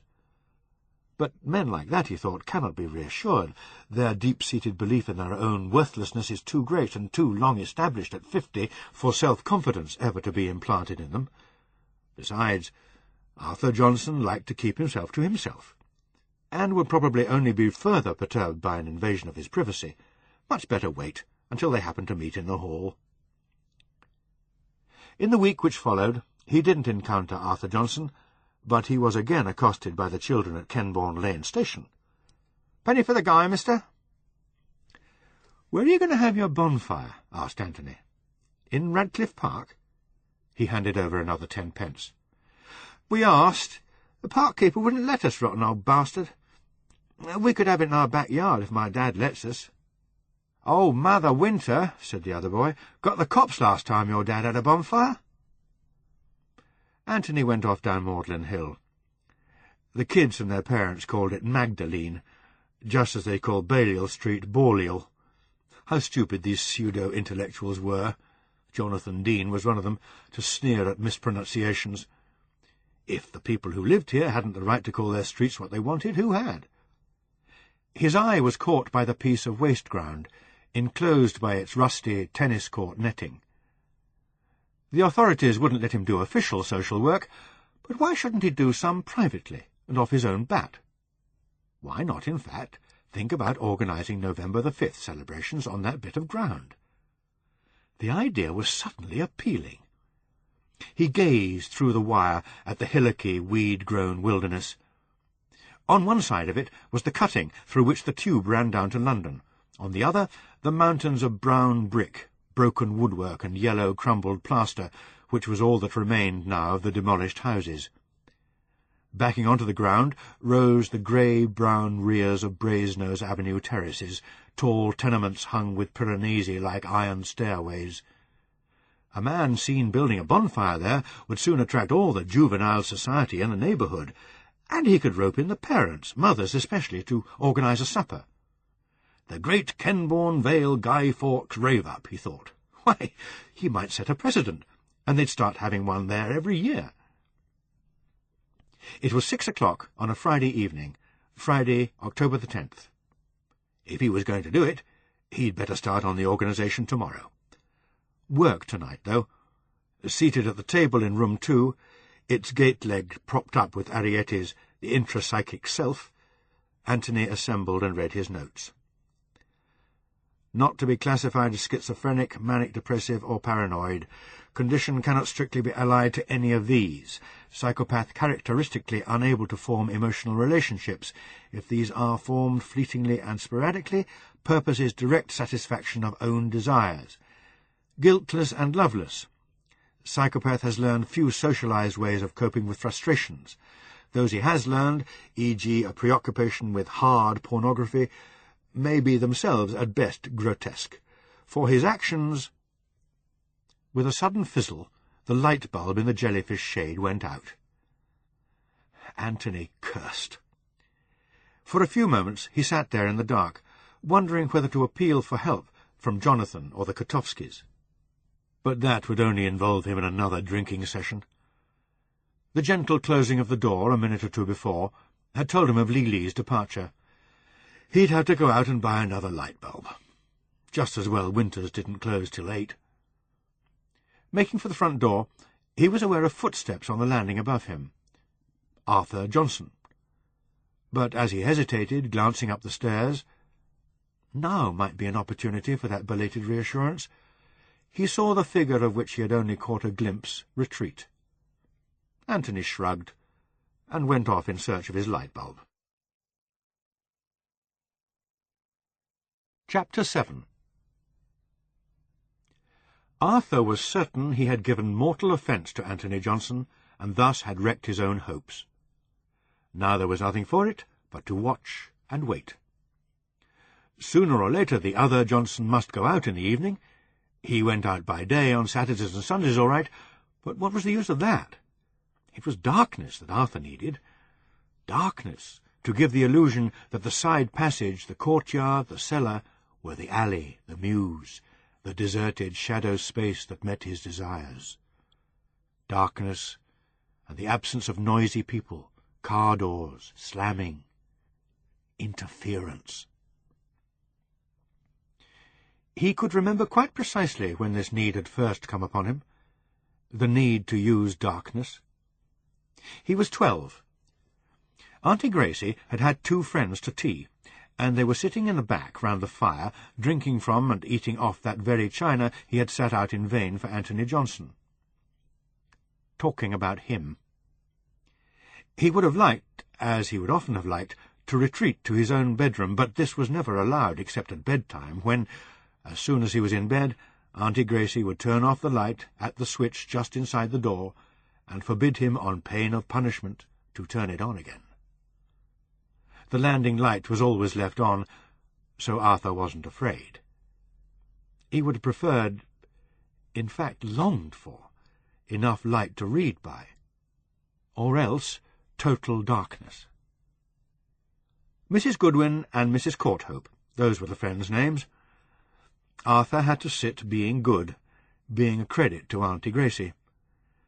They talked a lot about some unnamed boy he supposed must be himself, from the mysterious veiled way they spoke, and the heavy, meaningful glances exchanged. "Oh, of course it puts a stigma on a child he can never shake off," Mrs. Goodwin said. Instead of answering, Auntie Gracie said, "Go into the other room, Arthur, and get me another teaspoon out of the sideboard. One of the best ones, mind, with the initial on." Arthur went. He didn't close the door after him, but one of them closed it. The hall light was on, so he didn't put on the front-room light, and as a result he opened the wrong drawer by mistake. As he did so, a mouse scuttered like a flash across the sideboard top and slithered into the open drawer. Arthur slammed it shut. He took an initialed spoon out of the other drawer and stood there, holding the spoon, his heart pounding. The mouse rushed around inside the drawer, running in desperate circles, striking its head and body against the wooden walls of its prison. It began to squeak. The cheap, cheap sounds were like those made by a baby bird, but they were sounds of pain and distress. Arthur felt a tremendous, deep satisfaction that was almost happiness. It was dark, and he was alone, and he had enough power over something to make it die. Strangely enough, the women didn't seem to have missed him, although he had been gone for quite 5 minutes. They stopped talking abruptly when he came in. After Mrs. Goodwin and Mrs. Courthope had gone, Auntie Gracie washed up and Arthur dried. She sent him to put the silver away, which was just as well, because if she had gone, she would have heard the mouse. It had stopped squeaking, and was making vague brushing, scratching sounds, feeble and faint. Arthur didn't open the drawer. He listened to the sounds with pleasure. When he did at last open it on the following evening, the mouse was dead, and the drawer, which contained a few napkin rings and a spare cruet, spattered all over with its blood. Arthur had no interest in the corpse. He let Auntie Gracie find it a week or so later, which she did with many shrieks and shudders. Darkness. He thought often in those days of the mouse afraid and trapped in the dark, and of himself powerful in it. How he longed to be allowed out in the streets after dark. But even when he was at work and earning, Auntie Gracie wanted him to come straight home, and he had to please her, he had to be worthy of her. Besides, defiance of her was too enormous an enterprise even to consider. So he went out in the evenings only when she went with him, and once a week they went together to the Odeon that was now Indian and called the Taj Mahal. Until one night when old Mr. Granger, catching him in the yard as he was sweeping up at 5:30, sent him over to the other side of Kenbourne to pick up an electric drill some workman had been careless enough to leave behind in a house where he was doing a rewiring job. He'd tell Miss Johnson on his way home, he told Arthur, and he was to cut along as fast as he could. Arthur collected the drill. The darkness, it was midwinter, was even lovelier than he thought it would be. And how very dark it was then, how much darker than nowadays. The blackout, the pitch darkness of wartime. In the dark he brushed against people, some of whom carried muffled torches, and in a winding little lane, now destroyed and lost, replaced by a mammoth housing complex, he came up against a girl hurrying. What had made him touch her? Ah, If he knew that, he would know the answer to many things. But he had touched her, putting out his hand, for he was already as tall as a man, to run one finger down the side of her warm neck. Her scream as she fled was more beautiful in his ears than the squeaking of the mouse. He stared after her, into the darkness after her, emotion surging within him like thick-scented liquid boiling. He knew what he wanted to do, but thought intervened to stay him. He had read the newspapers, listened to the wireless, and he knew what happened to people who wanted what he wanted. No doubt it was better not to go out after dark. Auntie Gracie knew best.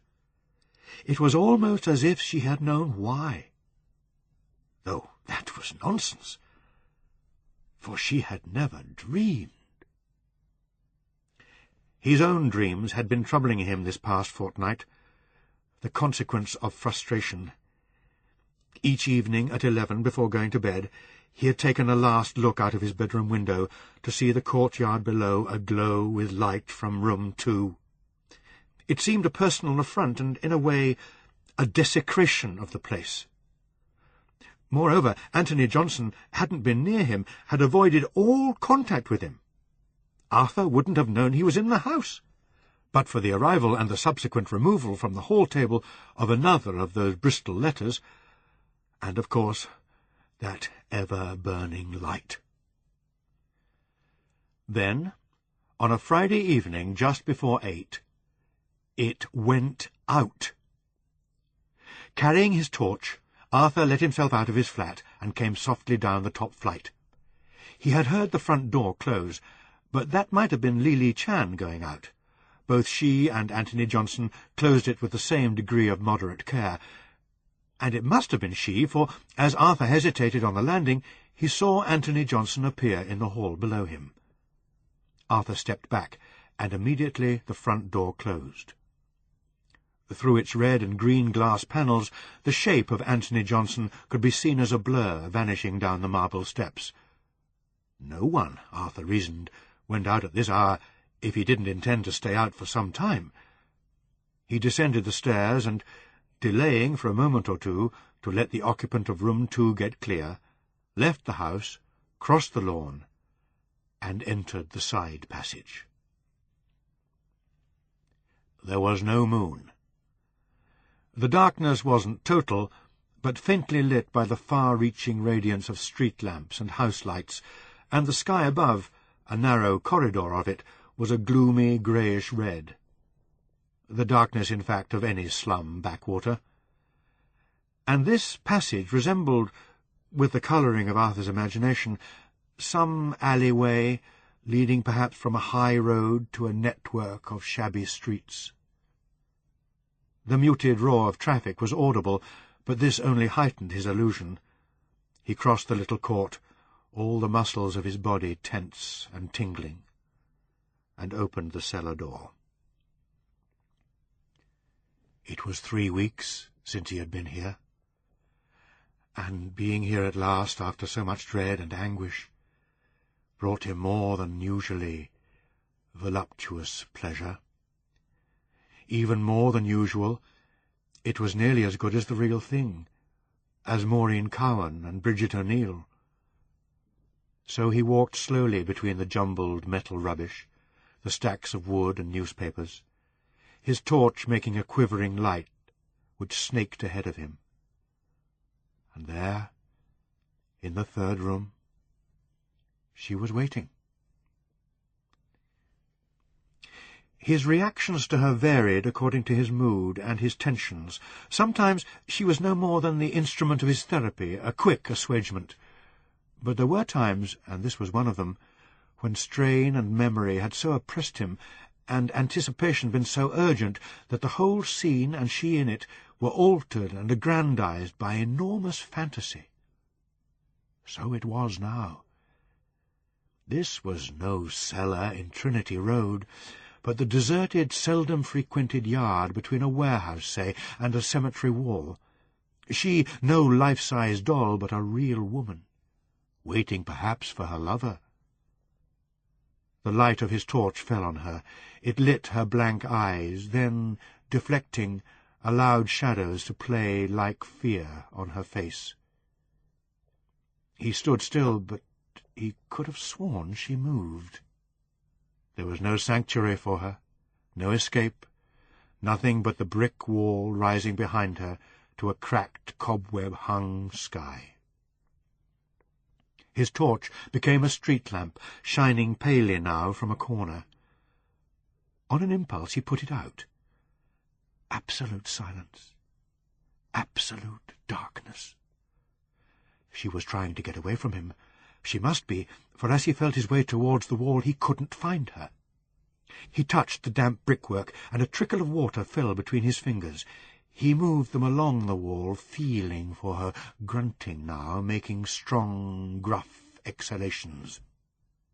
Then his hand touched her dress, moved up to her cold neck, but it felt warm to him, and soft, like Bridget O'Neill's. Was it he or she who gave that choking, stifled cry? This time he used his tie to strangle her, twisting it until his hands were sore. It took Arthur a long time to recover. About 10 minutes, which was much longer than usual. But the deed had been more exciting and more satisfying than usual, so that was only to be expected. He restored her to her position against the wall, picked up the torch, and made his way back to the cellar door. Cautiously he opened it. The window of room 2 was still dark. Good. Excellent. He stepped out into the yard, turned to close the door behind him. As he did so, the whole court was suddenly flooded with light, and this light was as terrifying to him as the beam of a policeman's torch is to a burglar. He wanted to wheel round, but he forced himself to turn slowly, expecting to meet the eyes of Anthony Johnson. At first he saw only the interior of room 2, the pale green flecked walls, the gate-leg table propped by and piled with books, the primrose wash-basin, and that light glowing inside the pink and green polythene shade, which, for some reason, was swinging like a pendulum. Then Anthony Johnson appeared under the swinging lamp, crossing the room, now, at last, staring straight back at him. Arthur didn't wait. He hastened across the court, his head bent, a burning flush mounting across his head and neck.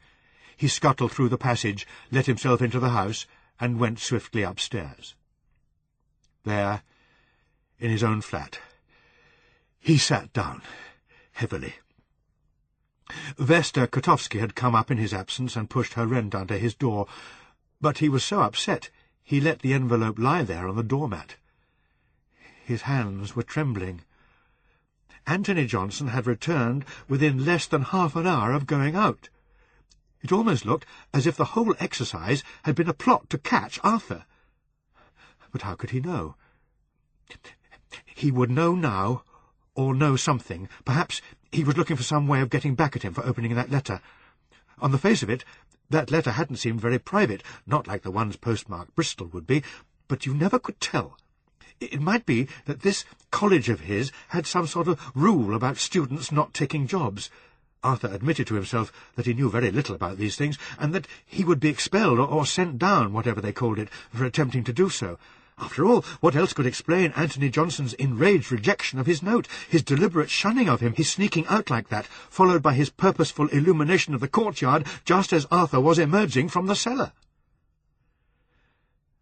The euphoria he felt after one of his killings totally ruined, Arthur passed a bad night.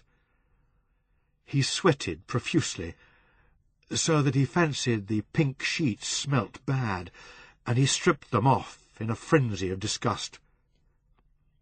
Lily had put her rent envelope under his door at some time in the small hours. By 9:30 he had assembled hers, the 2 envelopes of the Kotovskys.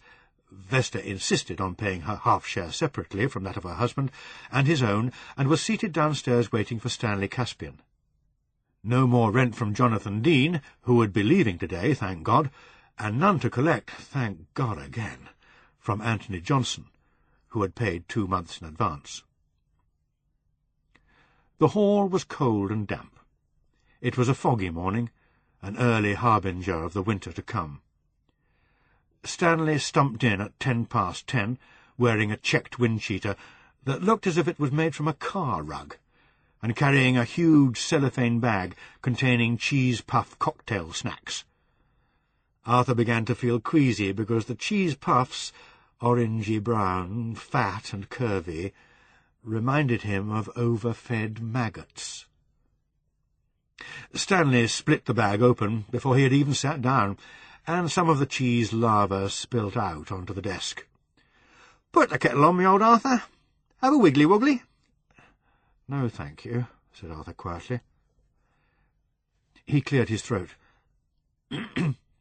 "I was down in the cellar last night," forcing the carefully planned lie out with all the casualness he could muster, he said, "looking for a screwdriver, as a matter of fact. The wires had come out of one of my little electric plugs." Stanley looked at him truculently. "You're always grumbling these days, Arthur. First it was the dustbin, now it's the electricity. I suppose that's your way of saying I ought to have the place rewired." "Oh, not at all. I was simply explaining how I happened to be in the cellar. In case anyone might think I was snooping." Stanley picked cheese puff crumbs off the bulge of his belly, whose ridges seemed as if they had been artfully designed to catch everything their possessor spilt. "I couldn't care less if you go down to the cellar, me old Arthur. Have yourself a ball. Ask some girls round. If you like spending your evenings in cellars, that's your business, right?" Somehow, though he had intended wit, Stanley had got very near the truth. Arthur blushed. He was almost trembling.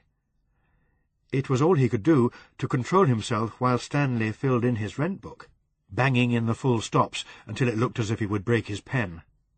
Arthur put it back in its envelope himself, and, muttering his usual excuse about Saturday being a busy day, made for the stairs. Halfway up them, he heard Anthony Johnson come out of room 2 and use to Stanley, in mockery? He must have been listening behind the door.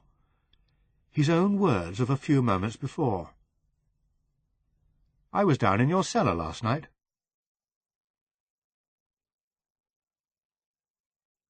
Chapter 8. Winters being out of stock of all but 40-watt light bulbs, Anthony had been obliged to go as far as the open-till-midnight supermarket at the northern end of Kenbourne Lane. This unsettled him for work, and when he saw Arthur Johnson coming out of the cellar, its possibilities intrigued him. He had penetrated no further than the first room, but that was enough. Stanley Caspian burst into gales of laughter. "I suppose you were looking for a screw?" Anthony shrugged. Bawdy talk from a man of Caspian's age and girth disgusted him. "You've got a lot of wood and cardboard and stuff down there," he said. "If you don't want it, can I have it? It's for a Guy Fawkes bonfire." "Help yourself," said Stanley Caspian. "Everyone's got very interested in my cellar all of a sudden, I must say. You weren't planning to have this here bonfire on my premises, I hope?" Anthony said no, thanks, it wasn't suitable, which didn't seem the reply to gratify Caspian, and left him to his rents. He walked over to the station, where the little boys were once more at their post, and with them this time a black child. The white children knew him by now. Instead of asking for money, they said hello. "Why don't we have a bonfire on that bit of waste ground?" But even as he spoke he checked himself. Wasn't that the insinuating approach a child molester would use? "If you like the idea," he said quickly, "we'll go and talk to your parents about it." Leroy, the coloured boy, lived with his mother in a ground-floor flat in Brasenose Avenue. Lynthia Carville turned out to be a part-time social worker, which gave her an immediate affinity with Anthony, though he would in any case have been drawn to her. He couldn't help staring at her, this tall daughter of African gods, with her pearly-bloomed dark face, and her black hair, oiled and satiny, worn in a heavy knot on the crown of her head. But he remembered his plan, explained it, and within 10 minutes they had been joined by white neighbours, the chairman of the Brasenose Tenants' Association, and by the mother of Leroy's taller friend, Steve. The chairman was enthusiastic about Anthony's idea, For months his association had been campaigning for the council to convert the waste ground into a children's playground. This would be a feather in its cap. They could have a big party on the 5th of November, and maybe invite a council representative to be present. Lynthia said she would make hot dogs, and enlist the help of another friend, the mother of David, the third boy. And when Anthony told him about the wood, Steve said his elder brother had a box barrow, which he could bring over to 142 on the following Saturday. Then they discussed the guy. Steve's mother said she would dress in a discarded suit of her husband's. Lynthia made lots of strong, delicious coffee, and it was nearly lunchtime before Anthony went back to Trinity Road. He had forgotten that this was the day of Jonathan Dean's departure. The move, he now saw, was well under way. Jonathan and Brian were carrying crates down the stairs and packing them into Brian's rather inadequate car. Vesta was nowhere to be seen. "I'll give you a hand," Anthony said, and regretted the offer when Brian slapped him on the back and remarked that after Jonathan had deserted him he would know where to turn for a pal. Jonathan, like Anthony, possessed no furniture of his own, but he had hundreds of records and quite a few books, the heaviest and most thumbed of which was the Oxford Dictionary of Quotations. While they worked and ate the fish and chips Brian had been sent out to buy, the record player remained on, and the laughter sequence from Strauss's Electra roared out so maniacally that Anthony expected Arthur Johnson to appear at any moment and complain. But he didn't appear, even when Jonathan dropped a crate of groceries on the stairs and collapsed in fits of mirth at the sight of egg yolk and HP sauce and extended life milk dripping from the treads. They had to make several journeys. Jonathan's new home was a much smaller room than the one he had occupied at 142, in a squalid, run-down house in the worst part of South Kenbourne, and this alternative to Trinity Road seemed to perplex Brian as much as it did Anthony. What had possessed Jonathan? He kept asking. Why not change his mind, even at this late stage? Caspian would surely let him keep his old room if he asked. "No, he wouldn't," said Jonathan. "He's let it out to some spade." And he added, like Cicero, but less appositely, "O tempora, O mores." The record-player was the last thing to be shifted. A container was needed in which to transport it, so Brian and Anthony went down to Anthony's room, where Anthony said he had found a cardboard box in the wardrobe. The books impressed Brian, and soon he had found out all about Anthony's thesis, taking up much the same attitude to it as he would have done had he learned Anthony was writing a thriller. "There's a study for you," he said as they drove past the cemetery. "You could use that in your writing. 25 years ago last month, that's where the Kenbourne killer strangled his first victim. Maureen Cowan, she was called." "What, in the cemetery?" "No, in the path that runs along the back of it. A lot of people use that path as a short cut from the Hospital Arms to Elm Green Station. She was a tart soliciting down there. Mind you, I was only a kid at the time, but I remember it all right." "Kid?" said Jonathan. "You mean you're kidding? You were 13. Brian looked hurt, but he made no response. "They never caught the chap. He struck again."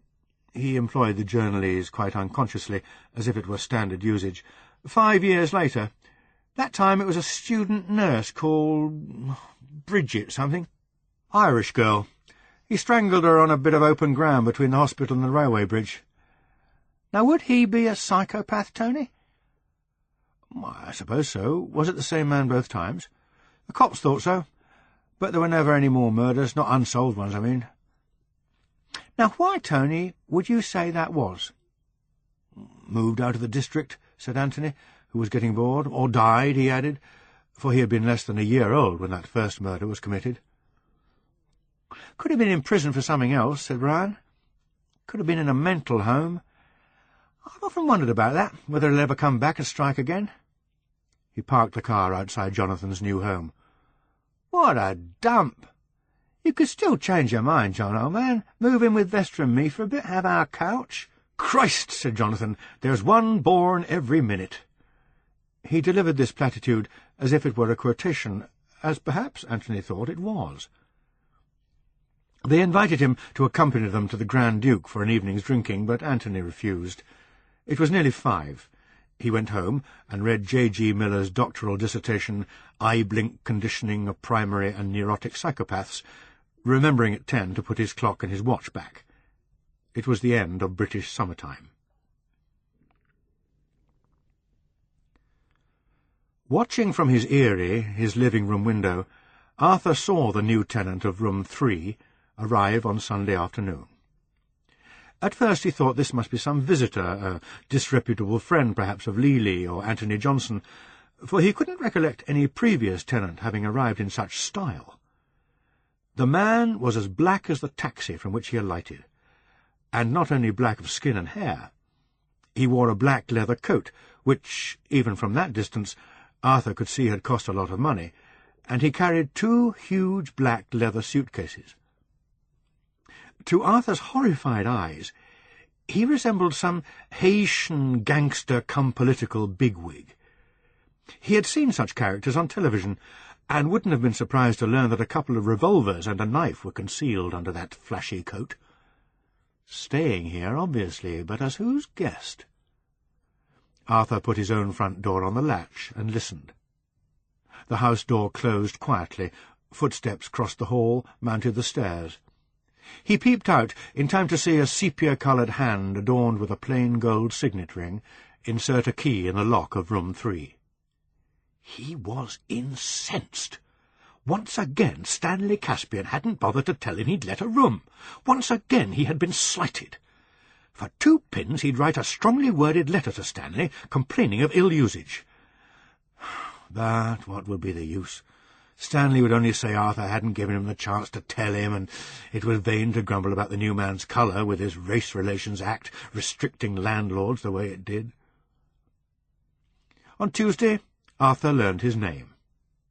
He took in the letters, a whole heap of them this morning, 1 for Lily from Taiwan, sender Chan Ah-Feng, 2 for Anthony Johnson, 1 postmark York, the other, in a mauve-grey envelope, Bristol. Her letters, Arthur had noted, always came on a Tuesday or a Wednesday, and were still addressed to A. Johnson, Esquire, 2/142 Trinity Road. Mrs. R.L. Johnson, however, had learned sense and put room 2. All the other correspondence, 5 official-looking envelopes, was for Winston Mervyn, Esquire, 3/142 Trinity Road. Winston! That cheek of it! Some West Indian grandchildren of slaves christening their son after the greatest Englishman of the century. It seemed to Arthur an added effrontery that this presumptuous black should receive letters so soon after his arrival, 5 letters to fill up the table and make him look important. But he didn't see the new tenant or hear a sound from him, though nightly he listened for voodoo drums. As Anthony had expected, the departure of Jonathan Dean was the signal for Brian to put on the pressure. He was marked to succeed Jonathan, and evening after evening there came a knock on the door of room 2, and a plaintive invitation to go drinking in the Lily. "I do have to work," Anthony said after the 4th time of asking. "Sorry, but that's the way it is." Brian gave him his beaten spaniel look. "I suppose the fact is you don't like me. I bore you. Go on, you may as well admit it. I am a bore. I ought to know it by now. Vesta's told me often enough." "Since you ask," said Anthony, "yes, it'd bore me going out and getting pissed every night, and I can't afford it." He relented a little. "Come in here for a while tomorrow night, if you like. I'll get some beer in." Brightening, Brian said he was a pal, and turned up at 7 sharp on the Friday, with a bottle of vodka and 1 of French vermouth, which made Anthony's 6 cans of beer look pathetic. He talked dolefully about his job. He sold antiques in a shop owned by Vesta's brother, about the horrors of living always in furnished rooms, Vesta's refusal to have children, even if they got a house, her perpetual absences in the evenings, worse than ever this week, his drink problem, and did Anthony think he was an alcoholic? Anthony let him talk, replying occasionally in monosyllables. He was thinking about Helen's latest letter. It was all very well to talk of absence making the heart grow fonder, but out of sight, out of mind may be just as true as truism. He hadn't expected her letters to concentrate quite so much on Roger's woes. Roger had scarcely been mentioned during that summer of snatched meetings, that clandestine fortnight of love, when a shadowy husband had been away somewhere on a business trip. Now it was Roger, Roger, Roger. I asked myself if it wouldn't be better for both of us to try and forget each other. We could, Tony. Even I, whom you have called hyper-romantic, know that people don't go on loving hopelessly for years. The Troilus and Cressida story may be beautiful, but you and I know it isn't real. We should get over it. You'd marry someone who is free and trouble-free, and I'd settle down with Roger. I just don't think I can face Roger's misery and violence, and not just for a while, but for months, years. I'd know for years that I'd ruined his life. Stupid, Anthony thought. Illogical. He and she wouldn't go on loving hopelessly for years, but Roger would. All the irrational nonsense. He said, yes, and I see, and that's bad, for about the 50th time to Brian, and then, because he couldn't take any more, he bundled him out with his 2 half-empty bottles under his arm. Having drunk no more than a pint of beer himself, he set to work, and was still writing at 2 in the morning. The coarse, talking-with-his-mouth-full voice of Stanley Caspian woke him at 10, and he waited until he and Arthur Johnson had gone before going to the bathroom. It was lucky he happened to be in the hall when Lynthia Carville, her son, and Steve and David arrived, for it was Arthur Johnson's bell they rang. Anthony saw them silhouetted behind the red and green glass, and making a mental note that sometime he must put his own name under his own bell, he went outside and took them round the back to the cellar. Lynthia had brought a torch and 2 candles, and the boys had the box barrow. They didn't take the barrow down, but carried the wood up in armfuls. He was impressed by Lynthia's strength. She had a perfect body, muscular but curvy and lithe as well, and the jeans and sweater she wore did nothing to impede those graceful movements which he found himself watching with a slightly guilty pleasure. "There's more wood here than I thought," he said hastily, when he realized she was aware of his gaze. "We'll have to make a second journey." And he pushed the door as if to shut it. "Don't forget my boy's still down there," said Lynthia. "They all are, and they've got your torch." The training they had in common had prevented them from falling into the adult trap of doing all the work themselves, on the ground that they could do it faster and more efficiently than the children. But once the barrow was filled, they had left the boys to explore the rest of the cellar. Lynthia called out, "Leroy, where are you?" And there came back a muffled, excited call of, "Mum!" which held in it a note of thrill and mischief. David and Steve were sitting on an upturned box, the torch between them, in the first room of the cellar. They giggled when they saw Lynthia. Carrying a candle, she went on through the second room, walking rather fastidiously between the banks of rubbish. Anthony was just behind her, and when, at the entrance to the last and final room, her candle making the one tiny puddle of light in all that gloom, she stopped and let out a shriek of pure terror, he caught her shoulders in his hands. Her fear was momentary. The shriek died away into a cascade of West Indian merriment, and she ran forward, shaking off Anthony's hands, to catch hold of the boy who was hiding in a corner. Then, and only then, did he see what she had seen, and which had sent that frightened thrill through her. As the candlelight danced, as the woman caught the laughing boy, the torch beam levelled from behind him by Steve showed him the pale figure leaning against the wall, a black handbag hooked over one stiff arm. "You wanted to give your poor mother a heart attack, I know you," Lynthia was saying, and the boy, "You were scared. You were really scared." "They were all in it," said Anthony. "I wonder how on earth that thing came to be down here." He went up to the model, staring curiously at the battered face and the great rent in its neck. Then, hardly knowing why, he touched its cold, smooth shoulders. Immediately his fingertips seemed again to remember the feel of Lynthia's fine, warm flesh, and he realized how hungry he had been to touch a woman. There was something obscene about the figure in front of him, that dead mockery of femaleness, with its pallid, hard carapace, as cold as the shell of a reptile, and its attenuated, unreal limbs. He wanted to knock it down and leave it to lie on the sooty floor, but he restrained himself and turned quickly away. The others were waiting for him, candles and torch accounted for, at the head of the steps. Chapter 9. November was the deadline Anthony had given Helen for making up her mind. It was nearly November now, and he was due to make his phone call to her on Wednesday, the 30th of October.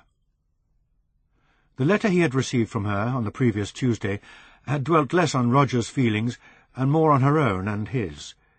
In it she had written of her love for him, and of their love-making, so that, reading it, he had experienced that curious pit-of-the-stomach frisson that comes exclusively when nostalgia is evoked for a particular and well-remembered act of sex. With this in mind, he knew he would want to refer to it in their telephone conversation, would use it to reinforce his pressures on her, and he didn't want that conversation overheard by the Kotovskis, Lily Chan, or the new tenant, of whom he had once or twice caught a glimpse. Why not ask Lynthia Carville if he could make the call from her flat? This seemed to have a twofold advantage. He would have complete privacy, and, at the same time, the very making of such a request, involving as it would an explanation of his situation with Helen, would reinforce the friendship that was growing between Lynthia and himself. But by Tuesday, the 29th of October, that situation had changed again. He retrieved Helen's letter from under the huge pile of correspondence for Winston Mervyn, which had fallen on top of it, and tore open the envelope, only to be bitterly disappointed. "On Wednesday, when you phone, I know you will ask me if I've come to a decision. Tony, I haven't. I can't. We have had a terrible weekend, Roger and I. First of all, he started questioning me about my movements during that fortnight he was away in the States in June. I'd told him before that I'd spent one weekend with my sister, and apparently he's now found out from my brother-in-law that I was never there. He made a lot of threats, and raved and sulked. But in the evening he became terribly pathetic, came into my room after I'd gone to bed and began pouring out all his miseries, how he'd longed for years to marry me, served 7 years like Jacob. Of course he hadn't, I'm not old enough. And now he couldn't bear to be frozen out of my life. This went on for hours, Tony. I know it's blackmail, but most people give in to blackmail, don't they?" He was glad now he hadn't made that request to Lynthia. Hedging his bets? Maybe. But the West Indian girl had seemed more attractive to him than ever, when he had had lunch with her and Leroy, after they had collected the wood, and when they had met again at the Tenants' Association last Saturday afternoon. And if, as it would seem, he was going to lose Helen, be dismissed in favour of that sharp-shooting oaf, was it so base not to want to jeopardize his chances with Lynthia? Her husband, at any rate, was nowhere in evidence, by making her think herself a second choice, a substitute.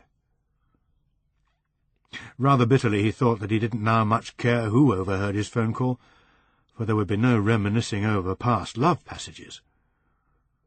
One who wouldn't overhear it anyway was Vesta Kotovsky, who rushed past him in a floor-length black hooded cloak as he was coming up the station steps. He went to the kiosk and bought a box of matches with a £1 note, thus ensuring a supply of 10-pence pieces for his phone call. He was going to need them. All of them. Her voice sounded nervous when she answered, but it was her voice, not heard for a month, and its effect on him was temporarily to take away his anger. That voice was so soft, so sweet, so civilized and gentle. He thought of the mouth from which it proceeded, heart-shaped with its full lower lip, and he let her talk, thinking of her mouth. Then he remembered how crucial this talk was, and what he must say. "I got your letter." "Are you very angry?" "Of course I'm angry, Helen. I'm fed up." I think I could take it, even if you decided against me. It's probably true what you said in your other letter, that we'd forget each other in time. What I can't take is being strung along and—" He broke off. The Kotovskis' door opened and Brian came out. Brian started making signals to him, ridiculous mimes of raising an invisible glass to his lips. "Can't," Anthony snapped. "Some other night." Helen whispered, "What did you say, Tony?" "I was talking to someone else. This phone's in a very public place." He shouted, "Oh, God damn it!" as the pip sounded. He shovelled in more money. "Helen, couldn't you call me on this number? I'll give it to you. It's—" She interrupted him with real fear in her voice. "No, please. I'll have to explain it when the bill comes." He was silent. Then he said, "So you're still going to be there when the bill comes?" "Oh, Tony, I don't know. I thought if you could come here at Christmas, stay in an hotel here, and we could see each other again and talk properly, and I could make you understand how difficult—" "Oh, no!" he exploded. "Come for a week, I suppose, and see you for half an hour a day, and maybe one evening if you can get out of jail, and at Easter, perhaps, and in the summer, while you keep on vacillating and I keep on trying to understand. I won't be any married woman's lapdog, Helen." The pips went. He put in more money. "That was the last of my change," he said. "I do love you. You must know that." "No, I don't know it. And stop crying, please, because this is important. Your next letter is going to be very important, maybe the most important letter you'll ever write. If you'll come to me, we'll find a place to live, and I'll look after you, and you needn't be afraid of Roger, because I'll be with you. Roger will divorce you when he sees it's no use, and then we'll get married. But your next letter's your last chance. I'm fed up. I'm sick to death of being kicked around. And it'll soon be too late." Anger made him rash. That, and the threat of the pips going again. "There are other women in the world, remember, and when I hear you tell me your husband's so important to you that you're afraid of him seeing phone bills 3 months hence, like someone in a bloody French farce, I wonder if it isn't too late already." A sob answered him, but it was cut off by the shrilling peep, peep, peep. He dropped the receiver with a crash, not bothering to say goodbye. But in the silence he leant against the wall, breathing like someone who has run a race. In his hand was one last 2-pence piece. His breathing steadied, and on an impulse he dialed Lynthia's number. As soon as she heard who it was, she asked him round for coffee. Anthony hesitated. His conversation with Helen had become a jumble in his mind, and he couldn't remember whether he had given her this number or not. If he had, and she phoned back— No, he wouldn't go to Lynthia's. But would Lynthia come to him? She would, once she had got the upstairs tenant to listen for Leroy. Arthur had overheard it all, or as much of phone conversations as a listener can hear. Because he hadn't heard the woman's replies, he wasn't sure whether or not Anthony Johnson was going out. Please let him go out, he found himself praying. Perhaps to that God whose portrait with a crown of thorns hung in All Souls Church Hall, where his Sunday school had been, though neither he nor Auntie Gracie had ever really believed in him. Please let him go out. But the light from room 2 continued to illuminate the lichen-coated court. He heard the front door opened and closed, and then he saw what he had never seen before, the shadows of 2 heads, one Anthony Johnson's, the other sleekly crowned with a pin-pierced chignon cast on the lighted stone. Arthur turned away, his whole body shaking. He threw back the pink floral eiderdown and seized the pillows one after another in his hands, strangling them, digging his fingers into their softness, tossing them and grasping them again so savagely that his nails ripped a seam. But this brought him no relief, and after an excess of useless violence he lay, face downwards on the bed, weeping hot tears. Lynthia wore a long black wool skirt embroidered with orange flowers. The upper part of her body was covered with a yellow poncho, and she had small gold pins in her hair. "I dressed up," she said, "because you're expecting other guests. A party?" He was a little disappointed because she hadn't dressed up for him. "I'm not expecting anyone. What made you think so?" She raised eyebrows that were perfect arcs, black crescents above white moons. "Well, you wouldn't come to me." "Oh, I see. You're so fond of this exquisite little room, with all its antiques and its lovely view of an old-world cellar, that you can't bear to leave it. Do you know, that lampshade looks exactly like a Portuguese man-o'-war?" He laughed. I knew it was a jellyfish, but I didn't know what kind. The fact is, I may be going to get a phone call. "Ah." "Not ah at all." Anthony put the kettle on, set out cups. "I'll tell you about it sometime, but now you tell me about you." "Nothing much to tell. I'm 29, born in Kingston. Jamaica, not the bypass. I came here with my parents when I was 18. Trained as a social worker here in Kenbourne. Married a doctor." She looked down at her lap, retrieved a fallen gold pin. "He died of cancer 3 years ago." "I'm very sorry." "Yes." She took the cup of coffee Anthony gave her. "Now you," she said. "Me? I'm the eternal student." As he said it, he remembered it was Helen who had dubbed him so, quoting apparently from some Chekhov play. She wasn't going to phone back, not now. He began telling Lynthia about his thesis, but took his notes gently from her when she started to read them. That sort of thing. For his actions, cruelty to children and animals, even murder, he feels little, if any, guilt. His guilt is more likely to be felt over his failure to perform routine or compulsive actions, which are, taken in the context of benefit to society, virtually meaningless. No, that wasn't what he wanted to talk about tonight.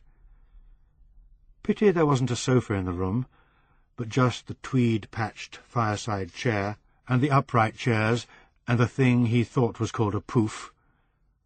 He sat on that, because he could surreptitiously and apparently artlessly edge it closer and closer to her.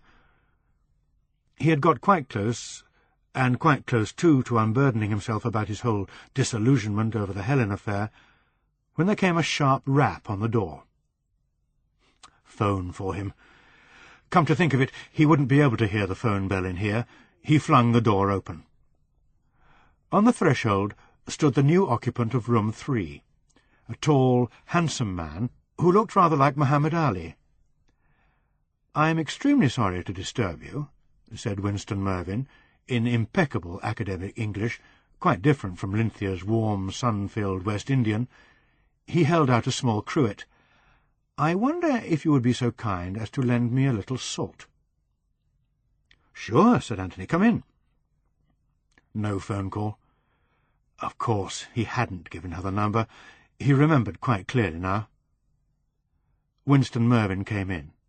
He walked straight up to Lynthia, who, if this is possible in a negress, had turned pale. She half rose. She held out her hand and said, "This is unbelievable. It's too much of a coincidence." "It is not," said the visitor, "entirely a coincidence. The salt was a ploy. I saw you come to the door." "Yes, but to be living here and in this house—" Lynthia broke off. "We knew each other in Jamaica, Anthony. We haven't met for 12 years.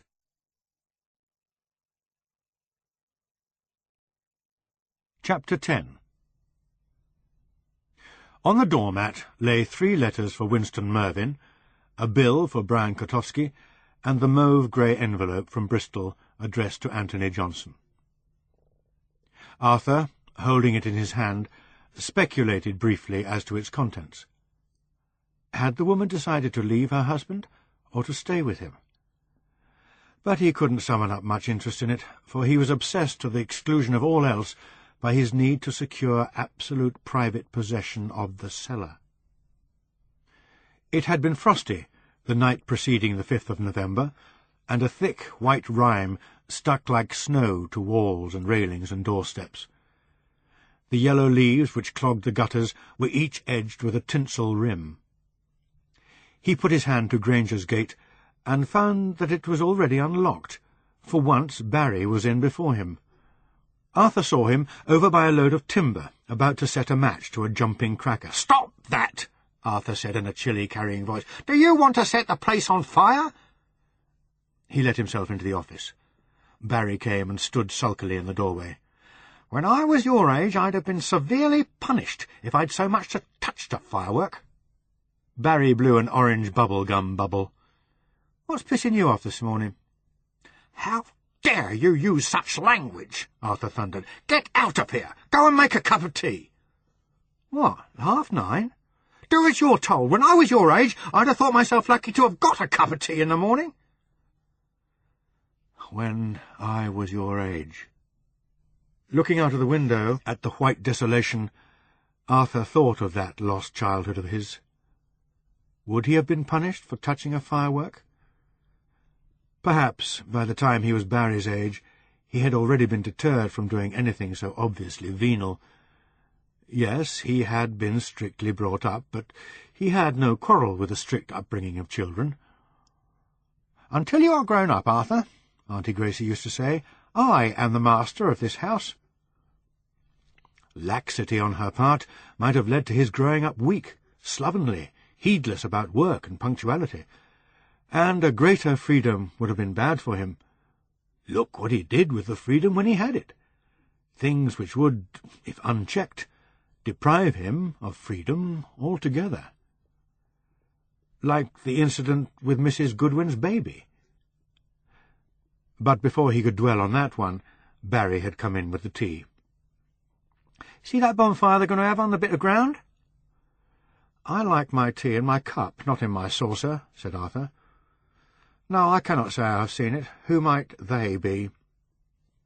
"People, kids, I don't know. It's a bleeding great pile of wood they got there. I reckon it'll be the best fire in Kenbourne. It's no good you looking out the windows right up against them fences in Brasenose." Arthur sipped his tea. "Well, let us hope there won't be any catastrophes. I imagine the fire brigade will have a busy night of it. Now, when you've finished helping yourself to Mr. Granger's sugar, perhaps you'll condescend to empty my waste-paper basket."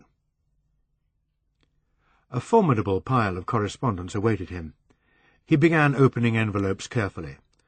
Once, hurrying, he had torn a cheque for a large sum in half, but this morning a proper concentration was almost impossible to achieve. He knew from the images which kept moving in procession across his mental eye, from memories arising out of a past he had been used to think eradicated, from the pressure and buzzing in his head, that he was reaching the end of his tether.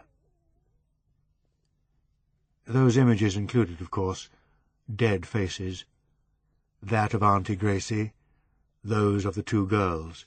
He saw the mouse, stiff, stretched, bloody, and now he saw the baby, and heard again its screams. Auntie Gracie had been minding that baby for its mother. There had been some sick relative, Arthur remembered, whom Mrs. Goodwin was obliged to visit. "If I have to pop out to the shops," Auntie Gracie had said, "Arthur will be here." And with a loaded look, "It will be good for Arthur to be placed in a position of trust." Once she was out of the house, he had gone and stood over the baby, scrutinizing it with curious desire. It was about 6 months old, fat, fast asleep. He withdrew the covers, lifted the woolly jacket it wore, and still it didn't wake. A napkin, white and fleecy, secured with a large safety pin, was now visible above its leggings. Safety was a strange word to apply to so obviously dangerous a weapon. Arthur removed the pin and, taut now with joy and power, thrust it up to its curled hilt into the baby's stomach. The baby woke with a shattering scream, and a great bubble of scarlet blood welled out as he removed the pin. For a while he listened to its screams, watching it and exulting, watching its wide, agonized mouth and the tears which washed down its red face. He watched and listened. Auntie Gracie was away at the shops quite a long time. Fortunately. He had to make things right to avoid her anger. Fortunately, too, the pin seemed to have struck no vital part. He changed the napkin, which was now wet with urine as well as blood, washed it. How Auntie Gracie had congratulated him and approved of that! And by the time she returned, the baby was only crying piteously as babies do cry, apparently for no reason. No harm ever came to the baby. It was, he supposed, a man in his mid-30s by now. Nor had he or Auntie Gracie ever been blamed for the wound, if indeed that wound had ever been discovered. But he was glad for himself that he had known Auntie Gracie wouldn't be long away, for where else, into how many more vulnerable, soft parts would he have stuck that pin had the baby been his for hours? No, she had been his guardian angel and his protectress, succeeded at her death by that other protectress, his patient white lady, garbed in her clothes. By 1 o'clock he hadn't replied to a single letter. Perhaps when he had a good lunch inside him, he put on his overcoat of silver-grey tweed, a shade lighter than his steel-grey silk tie, which he tightened before leaving the office until it stood out like an arch of metal. On his way to the Vale Café, he paused for a moment to view the stacked wood. The pile stood some 15 feet high, and someone had flanked it with a pair of trestle tables. Arthur shook his head in vague, undefined disapproval. Then he walked briskly to the café, having an idea that the crisp air, inhaled rhythmically, would clear his pulsing head. Returning, he was accosted by a young woman in a duffel coat, who was collecting information for a poll.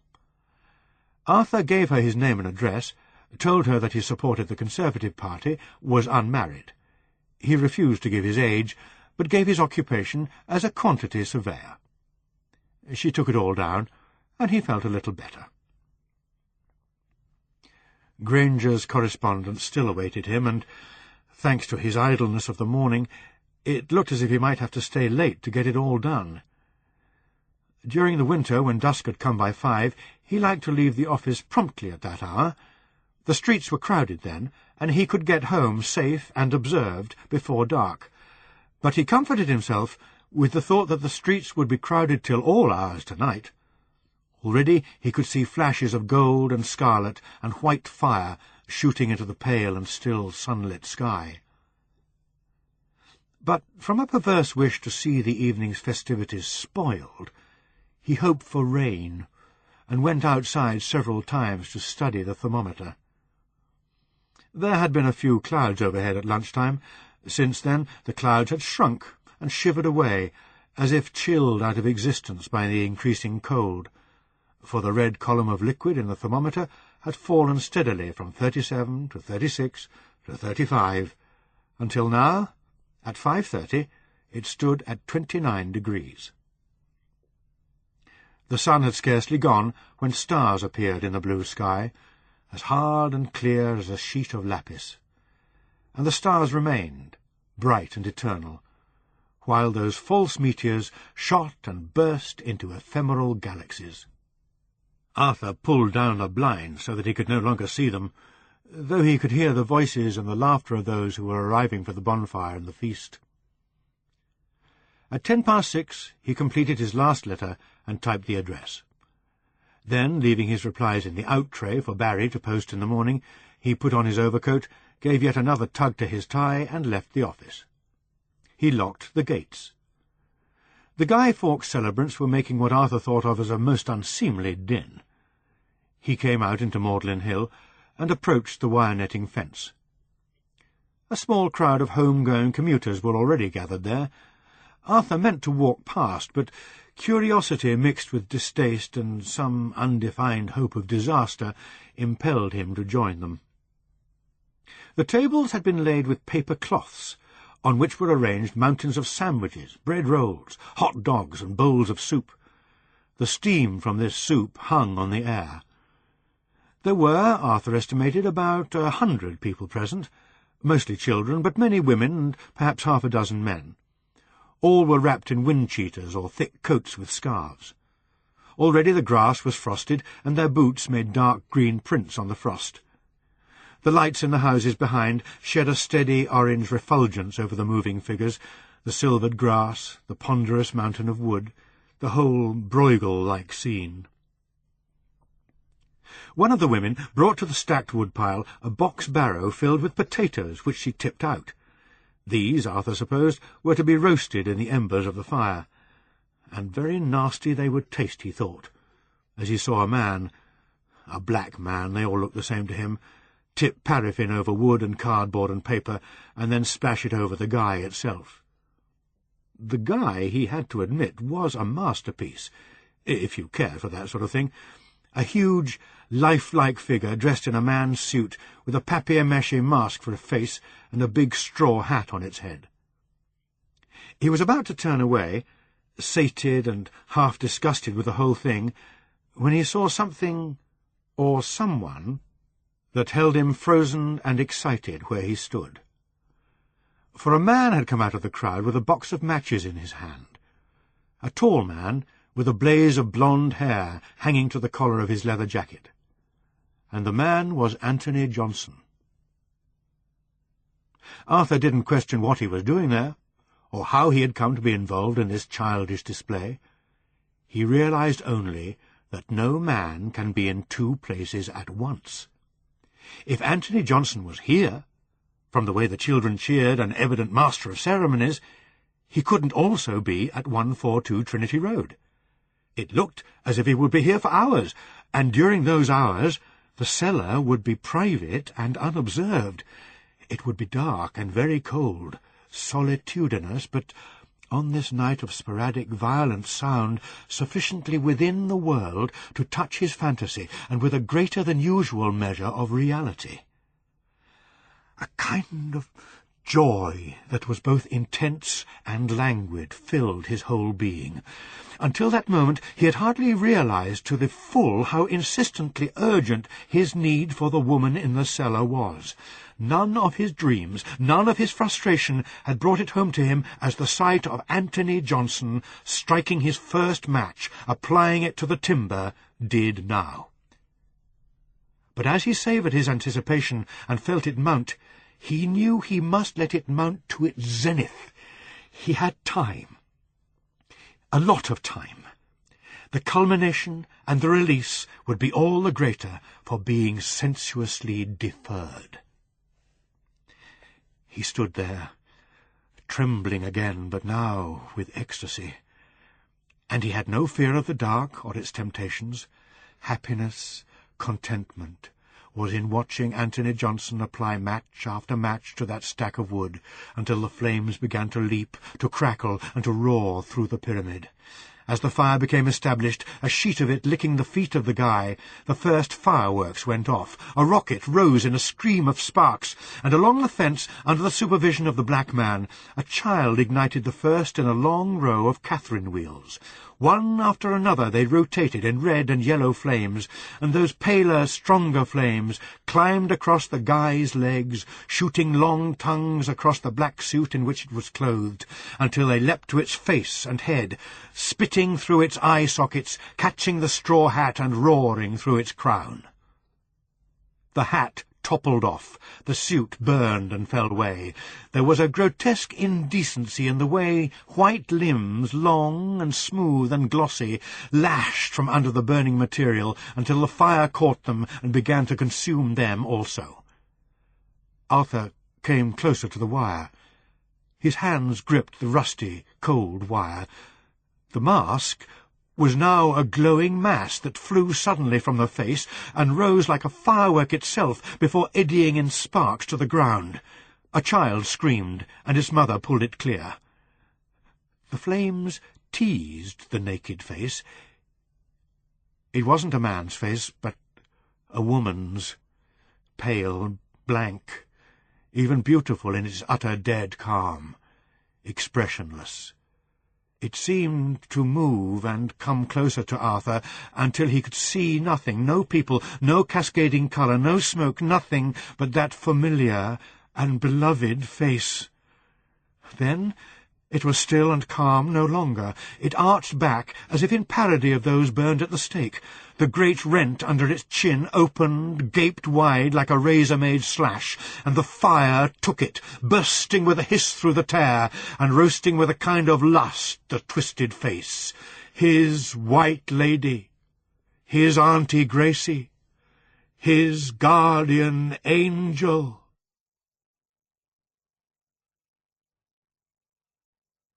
Chapter 11. The house at 142 Trinity Road was unlit, every street overlooking window a glaze of blackness between dim drifts of curtain. The curtains on the top floor shimmered whitely, like the lacy ball gowns of women who wait in vain to be asked to dance. Inside the house there was total, breathless silence. Arthur, leaning against the banisters, his hot forehead against cold, smooth wood, thought he had never known it so silent. No tap of heels, no soft giggles, mutter of words, whistle of kettles, trickle of water, throb of heaters, thud of door, heart-beat of life. It was as if he had retreated into sleep, but the sleep of an animal which is awakened at once by the smallest sound or movement. He could awaken the house by going upstairs and setting in motion all the processes of a routine evening. He could switch lights on, fill his kettle, turn on the television, turn down his bed, close the bedroom window, and look down into that court, at last unlighted, but dispossessed for ever of its lure. Rage seized him. He put on the hall light and took a few steps towards the door of room 2. To destroy property was foreign to his nature. Property was what he respected, but now, if he could get into that room, he would, he thought, destroy Anthony Johnson's books. One after another, he pulled open the drawers in Stanley Caspian's desk. Stanley had been known to leave duplicate keys lying about there, but they were empty now of everything except screwed-up pieces of paper and bits of string. Yet he must have revenge, for he had no doubt that Anthony Johnson had performed an act of revenge against him. All these weeks Anthony Johnson had been harbouring against him a grudge. Hadn't everything in his behaviour shown it? Because he had opened that letter from the council. Now it was his turn, he who had done his best to make amends. Now some act must be performed of like magnitude. But what? Turning away from the desk and the door of room 2, his eye fell on the hall table. Something seemed to clutch at his chest, squeezing his ribs. All the letters were still there, undisturbed. The bill for Brian Kotowski, the official-looking correspondence for Winston Mervyn, the mauve-grey envelope from Bristol for Anthony Johnson. No one had returned to the house since that morning. No one had removed a letter. Arthur put his hand over the Bristol envelope, covering it. A light, constant tremor animated his hand, a tremor that had been there, electrifying his hands and his body with a delicate, frenetic throb, from the moment he had witnessed that fire and its consequences. Blood beat in his head, as if it were feeding an engine. He thought now of the telephone call he had overheard. "Your next letter's our last chance." Her next letter. It lay under his trembling hand. Arthur lifted it up, holding it by its edge, as if its centre were red-hot. Words of Auntie Gracie's trickled across his brain. "Other people's correspondence is sacrosanct, Arthur. To open someone else's letter is the action of a thief." But she was gone from him, never more to guard him, never more to watch and save. He ripped open the envelope, splitting it so savagely that it tore into 2 pieces. He pulled the letter out. It was typewritten, not on mauve-grey paper, but on flimsy, such as is used for duplicates, and the machine was an Adler Standard, like the one in his office at Granger's. "Darling Tony, I think I've changed a lot since I spoke to you. Perhaps I've grown up. Suddenly I realized, when you put the phone down, that you were right. I can't hover and play this insane double game any more. It came quite clearly to me that I have to choose directly between you and Roger. I would have called you back then and there, but I don't know your number. Isn't that absurd? I only know your landlord's got a name like a river or a sea. I have chosen, Tony. I've chosen you, absolutely and finally. Forever? I hope so. But I promised forever once before, so I'm chary of making that vast, dreadful promise again. But I will leave Roger, and I will marry you, if you still want me. Don't be angry, I haven't told Roger yet. I'm afraid, of course I am, but it isn't only that. I can't tell him I'm leaving him without having anywhere to go or anyone to go to. All you have to do for me to tell him is to write. Write to me at work, and let me know where and when to meet you. If my letter gets to you by Tuesday, you should be able to get yours to me by Friday at the latest. Of course, what I really mean is, I want word from you that you aren't too disgusted with me to need me any more. I will do whatever you say. Command me. Tony, forgive me.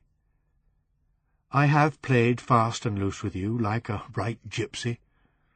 But no longer. We could be together by Saturday.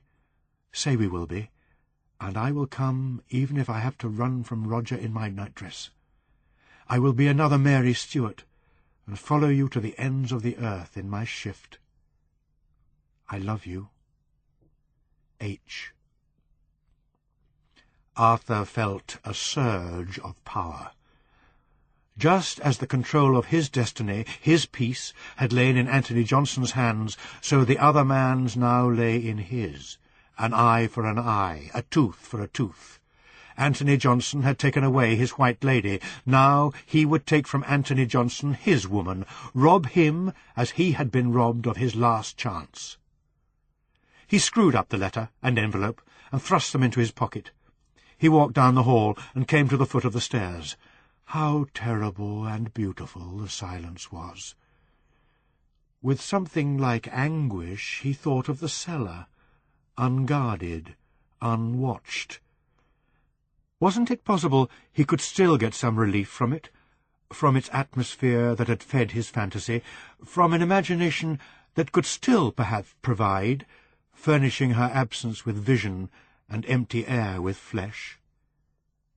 He turned off the light, left the house, and made his way down the side passage. But he had no torch, only a box of matches in his pocket. One of these he lit as he passed through the first and second rooms. He lit another, and in its flare saw the heap of clothes on the floor. Auntie Grace's dress, the bag, the shoes, and scattered, all of them like so much trash, as if they had never clothed a passion. It was the death of a fantasy. His imagination shriveled, and he was just an embittered man in a dirty cellar, looking at a pile of old clothes.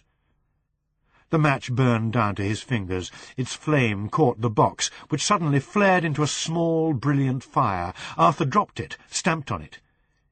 He caught his breath on a sob in the darkness, stumbled back through the thick darkness, feeling his way to the steps. Through the passage to the front he walked.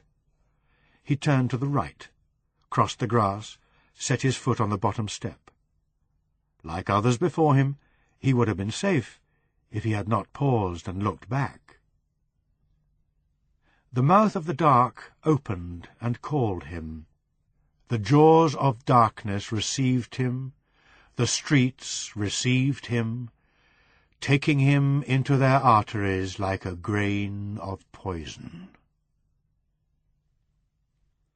The tables were bare. The fire had burned out, and the only fireworks which remained were those sparklers which are safe for children to hold in their hands. Only they and the stars now glittered over the frosty debris-scattered ground. Lynthia had stacked her crockery into the barrow, and now, having collected her son and Steve, left them with a wave and one of her radiant smiles. Anthony and Winston Mervyn began dismantling the trestle tables, which they would return to All Souls Hall. The last of the fire, a fading glow, dying into handfuls of dust, held enough heat to warm them as they worked. Winston, who seemed preoccupied, said something in a language Anthony recognized for what it was, though the words were unintelligible. "What did you say?" Winston laughed and translated. "Look at the stars, my star. Would I were the heavens, that I might look at you with many eyes." "Amazing bloke you are. I suppose you'll turn out to be a professor of Greek." "I thought of doing that," Winston said seriously, "but there's more money in figures than in Aristotle. I'm an accountant." Anthony raised his eyebrows, but he didn't say what he wanted to. Why was an accountant living at that grotty hole in Trinity Road? "Easy does it," said Winston. "You take that end, I'll go ahead." They carried the tables up Magdalen Hill and along Balliol Street. A Roman candle, ignited outside the Water Lily, illuminated in a green flash the cave-like interior of Oriel Mews. Anthony, walking behind Winston, realized that although he had been told what Winston had quoted, he hadn't been told why he chose to quote it. All Souls' caretaker took the tables from them, and Winston suggested a drink in the Water Lily. Anthony said all right, but he'd like to go home first, as he was expecting an important letter. 142 was a blank, dark smudge in a street of lighted houses. Winston went in first. He picked up his letters from the table. There was nothing for Anthony. Well, Helen's letter didn't always come on a Tuesday. It would come tomorrow. "That's more like it," said Winston. "I might get along and look at that tomorrow." He passed a printed sheet to Anthony, who saw it was an estate agent's specification of a house in North Kenbourne, the best part. The price was £20,000. "You're a mystery," he said. "No, I'm not. Because I'm coloured, you expect me to be uneducated, and because I live here, you expect me to be poor." Anthony opened his mouth to say this was neither true nor fair, but he knew it was, so he said, "I reckon I do. Sorry. I came to live here because my firm moved to London, and now I'm looking for a house to buy." "You're not married, are you?" "Oh, no, I'm not married," said Winston. "Let's go, shall we?" Going out, they met Brian Kotowski coming in. "You look thirsty," said Brian. "Me, I'm always thirsty. How about going across the road and seeing if we can find an oasis?" There was no way of getting rid of him. He trotted along beside them, talking peevishly of Jonathan Dean, whom, he said, he hadn't seen since the other man moved away. This was because Jonathan and Vesta disliked each other. Brian was positive Jonathan had phoned, but Vesta had always taken the calls and refused to tell him out of spite. They walked through the mews, which smelt of gunpowder, and entered the Water Lily just before 9 o'clock. In another public house, the Grand Duke, in a distant part of Kenbourne, Arthur sat alone at a table, drinking brandy. A small brandy with a splash of soda. When first he had set out on this nocturnal walk, he had been terrified of himself. But gradually that fear had been conquered by the interest of the streets, by the changes which had come to them, by the squalid glitter of them, by the lonely places at which alley mouths and mews arches and paths leading to little yards hinted like whispers in the dark. He hadn't forgotten in 20 years the geography of this place where he had been born, and how many of the warrens, the labyrinths of lanes twisting across lanes, still remained behind new soaring facades. The air was smoky, acrid with the stench of fireworks, but now, at 9:30, there were few people about. It excited Arthur to find himself, during that long walk, often the only pedestrian in some wide, empty space, lividly lighted, swept by car lights, yet sprawled over with shadows and bordered with caverns and passages, penetrating the high, frowning walls. The pattern, twice before experienced, was repeating itself without his volition. On both those previous occasions he had walked aimlessly, or with an unadmitted aim. On both he had entered a pub, On both ordered brandy, because brandy was the one alcoholic drink he knew.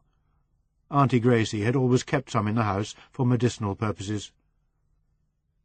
Sipping his brandy, feeling the unaccustomed warmth of it move in his body, he began to think of the next repetition in the pattern.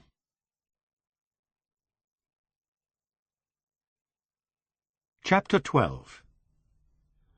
There were strangers in the Water Lily, men with North Country accents, wearing green and yellow-striped football scarves. Brian Kotowski struck up acquaintance with one of them, a fat, meaty-faced man called Potter, and that would have suited Anthony very well, enabling him to discuss houses and house-buying with Winston, but Brian kept calling him Tony, old man, and trying hard to include him in the conversation with Potter. Before Helen's tuition, Anthony wouldn't have noticed the way greenish ginger hairs grew out of Potter's ears and nostrils, nor perhaps been able to define Potter's smell, a mixture of onions, sweat, whisky, and menthol. But he would have known Potter was very drunk. Potter had one arm round Brian's shoulders, and, having listened to the saga of Jonathan Dean's defection and Vesta's knack of losing her husband and all his friends, he said, "Rude to him, was she?" He had a flat West Riding accent. "And he were rude to her, picking on her like?" "Aye, I get the picture." "You got one of her kind yourself, have you?" "Not me, lad. I never made mistake of putting me head in the noose, but I've kept my eyes open. When a woman's rude to a man and he's rude to her, it means but one thing. He fancies her and she fancies him." "You have to be joking," said Brian. "Not me, lad. You mark my words. You haven't set eyes on him because him and your missus is out somewhere now being rude." And Potter gave a great drunken guffaw. "I'm going," said Anthony. "I'm fed up with this place." He got to his feet and glanced at Winston, who replaced the specifications in their envelopes. They turned into the mews, and were very soon aware that Brian and Potter were following close behind them. It was a little after 10. "This is going to be splendid," said Winston, in his cool, precise way. "They'll be drinking and rioting next door to me half the night." But as it happened, Potter was unable to make the stairs. He sat down on the bottom step and began to sing a bawdy agricultural ballad about giving some farmer's daughter the works of his threshing machine. Anthony had noticed that Lily wasn't in, and that all the upstairs lights were off. That meant Arthur Johnson must already be in bed. Sound asleep, too, he hoped. "Oh, you better get him out of here," he said to Brian. "He's your friend." "Friend? I never saw him before in my life, Tony, old man." Brian had brought a half-bottle of vodka back with him from the off-licence, and this he raised to his lips, drinking it neat. "Where am I supposed to put him? Out in the street? He comes from Leeds." "Then he can go back there, on the next train out of King's Cross." Brian looked helplessly at Potter, who was humming now and conducting an imaginary orchestra. "He doesn't want to go back there. He's come down for tomorrow's match." "What goddamn match?" said Anthony, who rarely swore. "What the hell are you on about?" He knew nothing of football and cared less. "Leeds versus Kenbourne Kingmakers." Brian waved his bottle at Anthony. "Want some Russian rotgut?" "OK, be like that.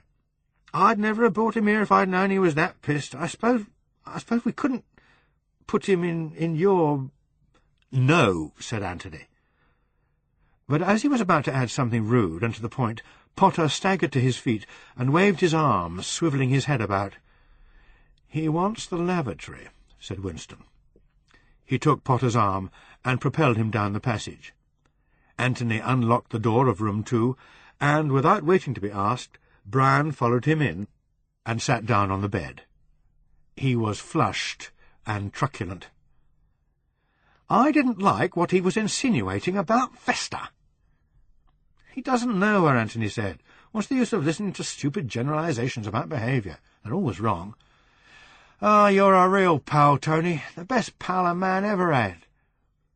The lavatory flush went, and Winston came in with Potter, who looked pale and smelt even worse than in the pub. Potter sat down in the fireside chair and lay back with his mouth open. Outside, a rocket going off made them all jump, except Potter, who began to snore. "Give him half an hour," said Winston. "Then we'll get some black coffee into him. In my ambulance-driving days I saw a lot of them like that." "You crowded a lot into your life," said Anthony. "Greek, accountancy, a bit of medical training. You'll be telling me you're a lawyer next." "Well, I did read for the bar, but I was never called," said Winston, and taking Ruch's Psychology and Life from the bedside table, he was soon immersed in it. "I didn't like what he said about my wife," said Brian. The vodka bottle was half empty. He glared at Potter and gave one of his shoulders a savage shake. Potter sat up, groaned, and staggered off once more to the lavatory. "He shouldn't have said that about Jonathan. Jonathan's the best friend I ever had." Winston looked at him severely over the top of his book. "Make some coffee," he snapped. "Get on with it. You need it as much as he does." Brian obeyed, whimpering like a little dog. He put the kettle on while Anthony got out coffee and sugar. Feeling suddenly tired, Anthony sat on the floor, because there wasn't anywhere else to sit, and closed his eyes. The last thing he noticed before he fell into a doze was that Brian was crying, the tears trickling down his sagging red cheeks. Arthur went into the gents, where he tore the Bristol letter into small pieces and flushed them down the pan. There was a finality in this act which both pleased and frightened him. No going back now, no possibility of restoring the letter with another explanatory note. The deed was done, and his revenge accomplished. Would the knowledge of that be sufficient to sustain him till he was home again? Could he get home in safety? As he emerged once more into the cocktail bar, the fear of himself began to return, but all the same he bought another small brandy. He was deferring his departure from the Grand Duke until the last possible moment. It was 20 minutes to 11. In his absence, someone had taken his seat, and he was obliged to stand in a corner by the glass partition which divided this section from the saloon. The glass was frosted, but with a flower pattern on it of clear glass. Glancing through a clear space the shape of a petal, Arthur saw a familiar profile some 3 or 4 yards away. Fortunately, it was the profile, and not the full face of Jonathan Dean that he saw, for he was sure that Dean hadn't seen him. He moved away quickly, elbowing through the crowd. Dean's mouth had been flapping like the clapper of a briskly rung handbell, so he was obviously talking to an unseen person. Very likely unseen people. Brian Katowski and maybe Anthony Johnson, and that black man as well. Birds of a feather flock together. He must get out. It was only when he was out in the street that he questioned that compulsion of his. If he meant to go straight home, what did it matter who saw him, or what witnesses there were to his absence from 142 Trinity Road? Or didn't he mean to go straight home, but to wander the streets circuitously, the pressure in his head mounting until the last permutation of the pattern was achieved? Arthur shivered. There was a bus stop a few yards down the High Street from the Grand Duke, but he didn't want a bus which would take him no nearer Trinity Road than the Water Lily.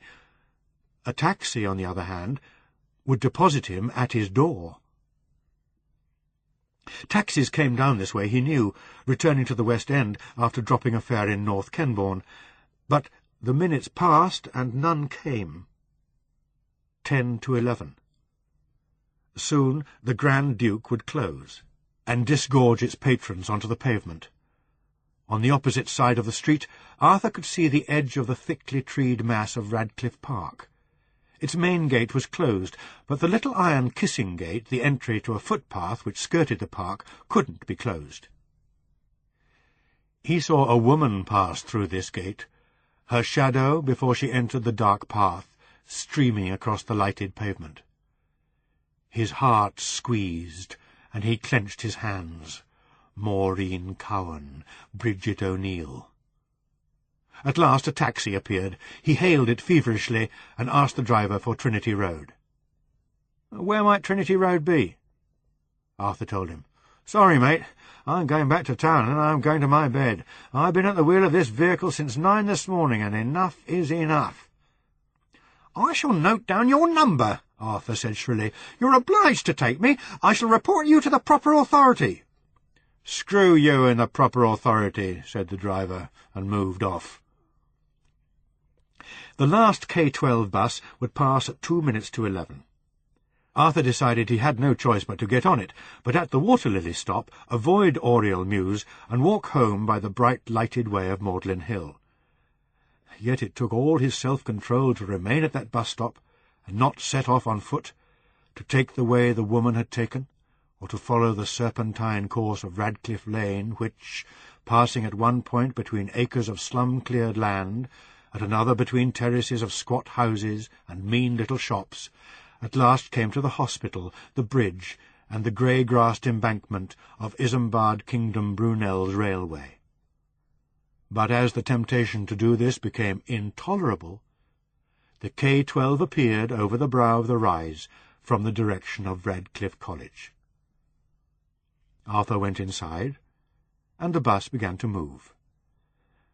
But it slowed again, and stopped for the flying figure of a woman in a long, black-hooded cloak, who had rushed from the Grand Duke to catch it. There were no more seats inside, and she went upstairs. The bus moved along fast, because there wasn't much traffic at that time of night.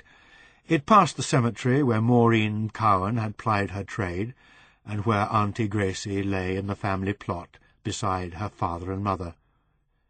It detoured along a one-way street, and returned briefly to the High Street before turning up Kenbourne Lane, and still, all along the route, red and green and silver flashes pierced the cold, dark curtain of sky, breaking at their zeniths into tumbling cascades of sparks. They took the right-hand turn into Balliol Street, and Arthur, who seldom rode on buses, but who, when he did, was always ready to get off them 100 yards before his stop, began to edge out of his seat. The black hooded shape was already waiting on the platform. Like a monk or a great bird, he thought. She was the first to alight, as if nervously anxious to get home. The Water-Lily was closed. All the shops were closed, and as he looked along the length of Balliol Street, he saw the light in the window of Kamal's kebab house go out. But lights there were, in plenty, amber squares dotted haphazardly across house fronts, street lights like wintergreen drops, the high-rise tower of Pharos with 100 twinkling eyes. Scattered on the pavement were the blackened paper cases of used fireworks, but there were no people. No one but he and the cloaked woman who fluttered away across the Mews entrance towards Camera Street. An occasional car passed. Arthur stood still.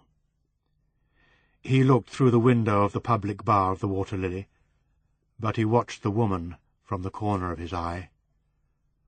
A cruising car had drawn up beside her, delaying her. The driver was saying something.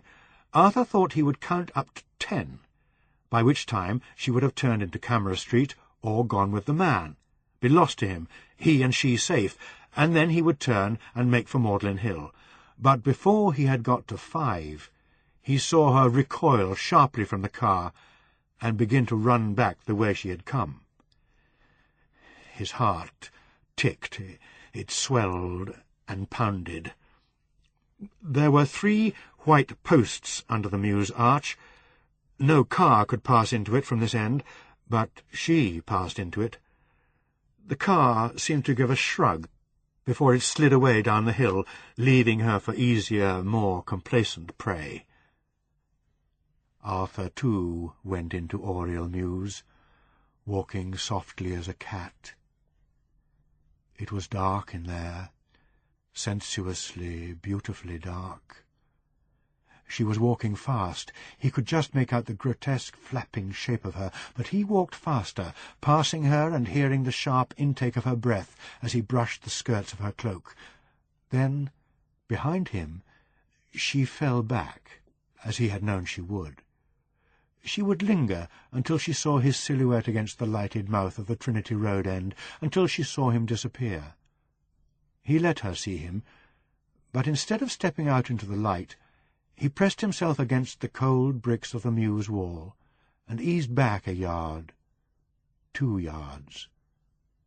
He smelt her. He couldn't see her. His tie was very tightly fastened, and he had to wrench at it to get it off. His strength was such that, if it had indeed been made of the metal it resembled, he would still have possessed the power to get it free. Fireworks were hissing and breaking in his head now. The last of them fell into 1,000,000 stars as the flapping, hooded creature closed upon him, and he upon her. She didn't cry out. The sound she made came to his acute ears only, the gurgle of ultimate terror, and the smell of her terror was for his nostrils alone. He never felt the touch of her hands. She fell on the stones like a great dying bird, and Arthur, rocking with an inner tumult, let her weight rest heavily on his shoes until at last, precisely and fastidiously, he shifted his feet away. Chapter 13. When Anthony opened his eyes, it was 11:20. Winston was still reading Psychology and Life. Potter was still asleep. Both bars of the electric fire were on, and the room was very hot. "Where's Brian?" Winston closed the book. "He went off about half an hour ago. Said he was going to find this Dean character and have it out with him." "Oh, God," said Anthony. "Let's get rid of Potter." "When you like," said Winston equably. "I looked through his pockets while you were asleep. He's got plenty of money, and he's staying at the Fleur Hotel in Judd Street." "Well done, Sergeant. You'll go far." A thought struck Anthony. "You were never in the police, were you?" Winston grinned. "No, I never was. Shall we get him a cab?" Anthony nodded, and they managed to wake Potter, but, as always on waking, Potter had a call of nature, or wanted to be sick. He departed for the lavatory, and Anthony and Winston waited for him in silence. They had to wait a long time, as it was fully 10 minutes before Potter reappeared, green-faced, unsteady, and drooling. Arthur came through the front door of 142 Trinity Road at 12:25. He held his coat collar high up against his throat, so that the absence of a tie wouldn't be noticed. The bitter cold made such an action natural in someone who might be thought bronchial. But there was no one to see him, and he wasn't afraid. At first, the house appeared as dark as when he had left it all 3 hours before. No light showed in Lili Chan's window, or in that of Winston Mervyn. The hall was dark and silent, but, pausing at the foot of the stairs, he saw a line of light under the door of room 2, and the ill-fitting lavatory door had a narrow rim of light all the way round its rectangle. Anthony Johnson. It could be no one else. Arthur moved soundlessly up the stairs, but before he reached the first landing, 6 steps before, he heard the lavatory door open and saw a blaze of light stream into the hall below. It seemed to him that Anthony Johnson must have paused, must be looking up the stairs, for why else should he hang about in the hall? He didn't look down, and by the time he was on the landing, he heard the door of room 2 close. Light flooded the courtyard below his bedroom window, but it was of no importance. The only danger to him lay in his being actually caught in the act of killing, for he had been a stranger to the woman he had strangled, as he had been a stranger to Maureen Cowan and Bridget O'Neill. No one would care what time Arthur Johnson had come home that night, because no one would think it necessary to inquire. There was nothing to worry about. These were perhaps the only moments in his life when he had nothing to worry about. He savoured them, excluding thought, feeling an exquisite peace, an animal's well-being. Not bothering for once to wash, he stripped off his clothes, leaving on top of the heap of them the stretched, twisted silver tie, and fell beneath the blue floral quilt. In seconds he was asleep.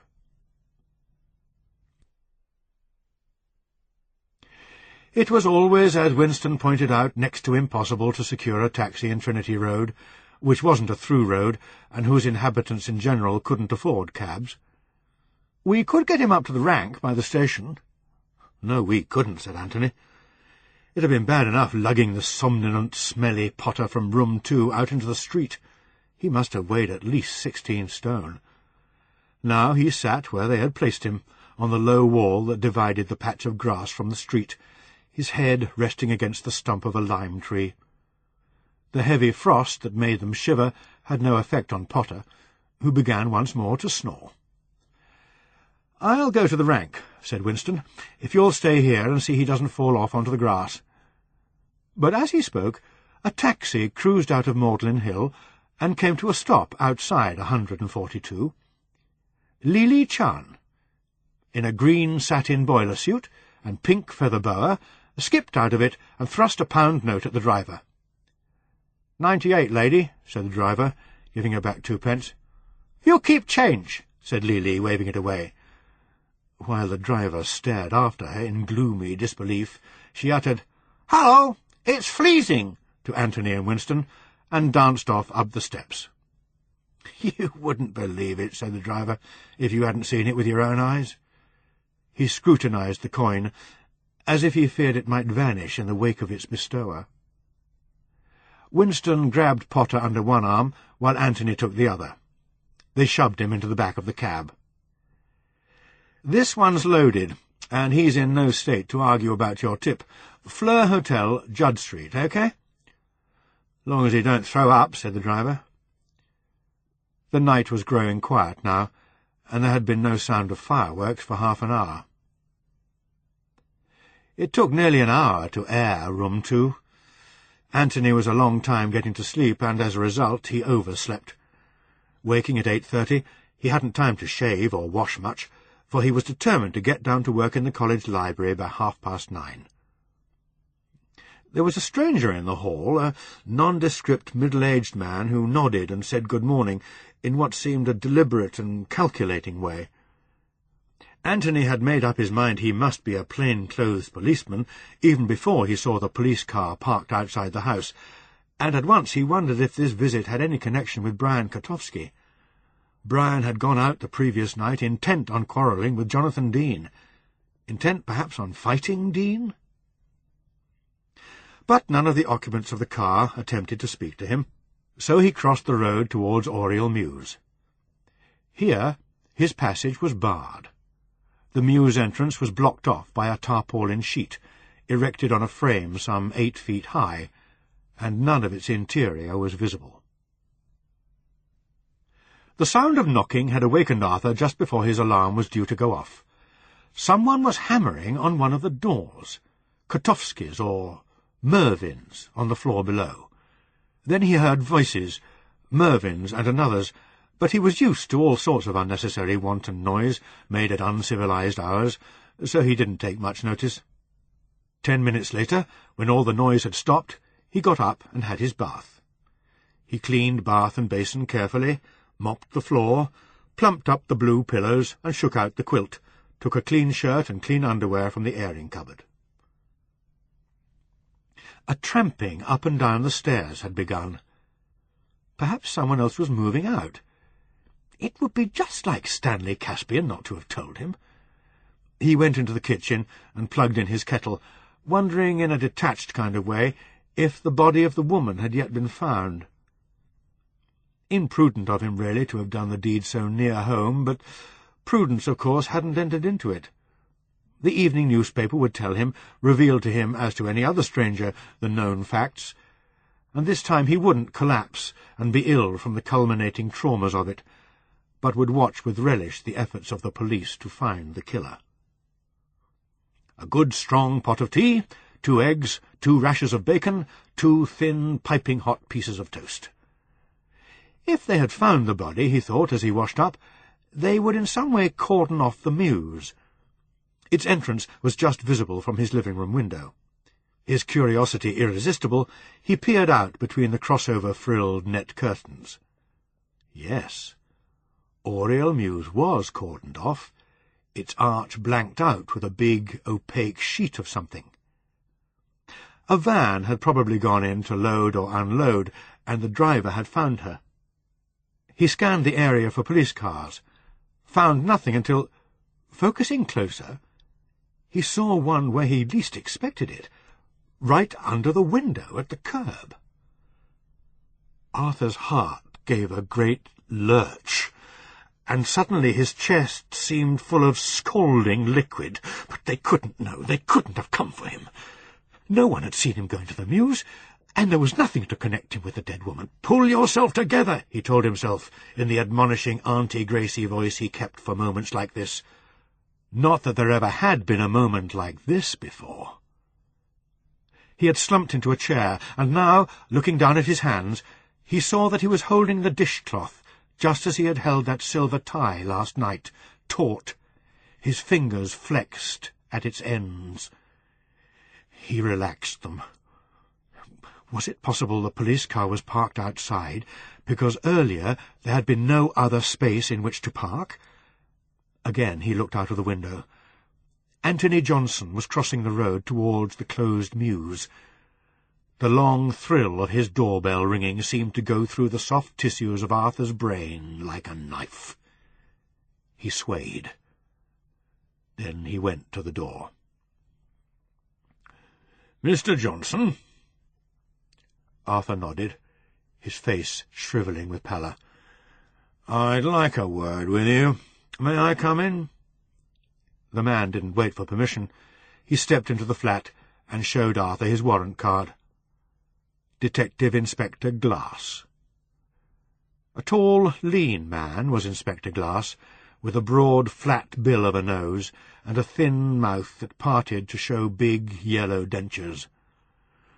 "There's been a murder, Mr. Johnson. In view of that, I'd be glad if you'd tell me what your movements were last evening." "My movements?" Arthur had rehearsed nothing. He was totally unprepared. "What do you mean?" "Well, it's quite simple. I'd just like to know how you spent last evening." I was here, in my flat. I was here from the time I got in from work at 6:30. I didn't go out." "Alone?" Arthur nodded. He felt faint, sick. The man didn't believe him. A blank, almost disgusted incredulity showed in his face, and his lip curled above those hideous teeth. "According to my information, you spent the evening with Mr. Winston Mervyn, Mr. Brian Kotowski, and a man called Potter." And now Arthur didn't understand at all. Fleeting images of the Grand Duke, of Dean's profile, appeared on his mind's eye, but surely... Then came the light. "I think you are mistaking me for Mr. Anthony Johnson, who lives on the ground floor, room 2. Firmly now, as he saw he had been right, that Glass had made a mistake, he added, "I was at home on my own all evening." "Sorry about that, Mr. Johnson. An understandable confusion. Then you can't help us as to the whereabouts of a Mr. Kotowski?" "I know nothing about it. I hardly know him. I keep myself to myself." But Arthur had to know, had to discover before Glass departed, why he had come to this house. Why here? "This murder, you're connecting Mr. Kotowski with it?"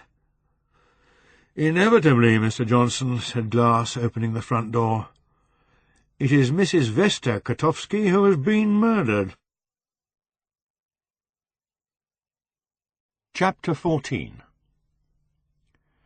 Anthony spent the day in the college library, and it was nearly 5 when he reached Kenbourne Lane tube station on his way home. There on the newsboards he read, "Murder of Kenbourne Woman," and "Kenbourne Killer Slays Again." Though he was necessarily interested in what leads men to kill, murder itself fascinated him not at all, so he didn't buy a paper. Helen's letter would be waiting for him, and since leaving the library his whole mind had been possessed by speculating as to what she would say. The hall table was piled with correspondence, a heap of it, for once not carefully arranged. Anthony leafed through it.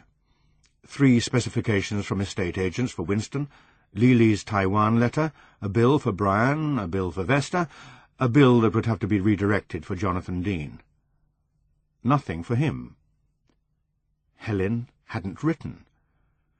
For the first time since he had moved into 142 Trinity Road, a Tuesday and a Wednesday had gone by without a letter from her. But before he could begin to wonder about this omission, whether he had been too harsh with her, whether she was afraid to write, the front door opened, and Winston Mervyn and Jonathan Dean, who, as far as he knew, didn't know each other, had never met, came into the hall together. "When did they let you off the hook?" said Winston. "We must have missed you." "Hook?" said Anthony. "I mean, we didn't see you at the police station." Anthony thought he had never seen Jonathan Dean look so grim, so spent, and at the same time so much like a real person without pose or role. "I'm not following any of this." "He doesn't know," said Jonathan. "He doesn't know a thing. Vesta was murdered last night, Tony. Strangled. And Brian's disappeared." They went up to Winston's room because it was bigger and airier than Anthony's. Jonathan looked round his old domain with sick eyes, and finding no hackneyed line of verse or prose to fit the situation, stretched himself full length on the old red sofa. A freezing fog, white in the dusk, pressed smokily against the window. Winston drew the sparingly cut curtains. "The police came here at 7:30 this morning," he said. "They couldn't get an answer from Brian, so they came to me. They wanted to know when I'd last seen Brian, and what sort of a mood he was in. I told them about last night. I had to." "You told them about all those insinuations of Potter's, do you mean?" "Well, I had to, Anthony. What would you have done? Said Brian was sober and calm, and went off to bed in a happy frame of mind. They rooted Potter out anyway. He must have missed his match. Presumably after that they thought they wouldn't bother with you, and Potter must have remembered, hangover or not, because they got me down to the station and asked me if Brian had been in a jealous rage. I had to say he'd gone off looking for Vesta and him." Winston waved his hand in the direction of the recumbent Dean. "But it was rubbish," said Anthony. It was Potter's drunken fantasy. There wasn't any foundation for it. We all know that." "But there was," said Jonathan Dean. "You mean you and Vesta?" "Oh, God, of course. That's why I moved away. We couldn't do it here, could we, in the next room to the poor old bastard? Christ, I was with her yesterday. We spent the afternoon and most of the evening together, and then we went off for a drink in the Grand Duke. She left me just before 11 to get the last bus." Anthony shrugged. He felt cold, helpless. "You said Brian had disappeared?" Jonathan ran his fingers through his untidy ginger hair. "I haven't been living in that bloody awful hole for the past week. It stinks, and it's overrun with mice. My sister said I could stay in her place while she's away in Germany. She's got a flat in West Hampstead. I went back there last night from the Duke. I got there about midnight, and Brian turned up around past. He was pissed out of his mind, and he was making all sorts of threats and accusations. Only he passed out, and I put him to bed." "But how did he know you'd be there?" "God knows. I've gone there before, when my sister's been away." Jonathan shivered. "The thing is, Vesta could have told him before he—" "Then where is he now?" Jonathan shook his head. "I left him there, and went to work. The Fuzz got hold of me at about midday, and I told them everything, but when they got to my sister's, Brian had gone. They're searching for him now. It's no good looking like that, Tony, old man. He must have done it. Why else would he vanish? He could have gone out and seen an evening paper and panicked. I don't believe him capable of murder. Do you think I do? Do you think I like thinking that way about my old pal? We were like like 2 red roses on one stalk. Perhaps it was the crass ineptitude of this quotation, or the fact that in these circumstances Jonathan had quoted anything at all, which made Winston round on him. "If he did do it, it's your fault. You shouldn't have messed about with his wife." "You lousy black bastard!" Jonathan turned his face into the sofa arm and his body shook. "God, I could do with a drink." Not at all put out by the offensive epithets, Winston said calmly, "I wonder how many thousand times the ears of these walls have heard those words."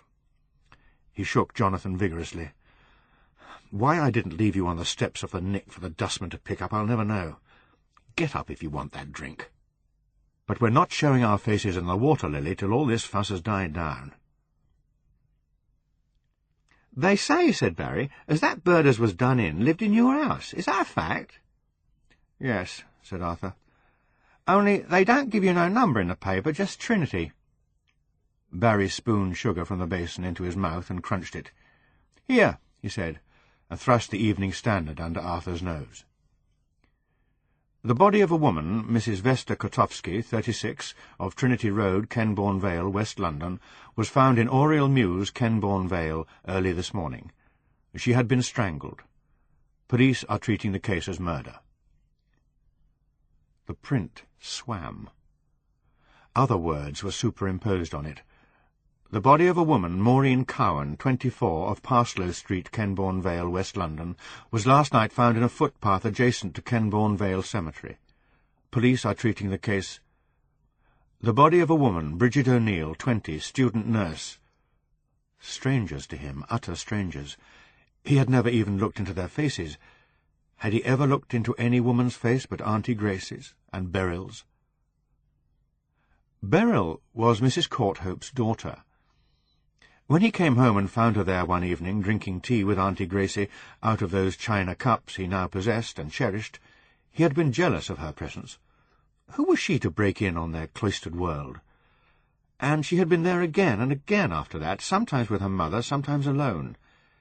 It was better when her mother was there, because then Auntie Gracie stayed in the room too, instead of leaving Arthur and Beryl together. He had never known what to say when he was alone with Beryl, and now he couldn't remember whether he had so much as uttered a word. He couldn't remember whether Beryl was pretty or plain, talkative or silent, and he doubted whether he had known at the time. He was indifferent to her. But she liked him, Auntie Gracie said. "Beryl likes you very much, Arthur.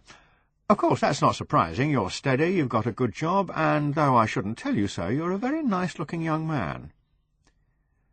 Beryl started coming with them to the Odeon. Auntie Gracie always arranged it so that Beryl sat between them. He dared to say he had liked things better before they knew Beryl, and had been alone together. "There's no reason why we should ever be apart, Arthur. This is a big house. I've always intended you to have the top floor to yourself one day." He didn't know what she meant, or why she was hoarding her clothes coupons, or examining so closely the best of the linen she had kept packed away for so long, or talking of furniture being so hard to get in this aftermath of wartime.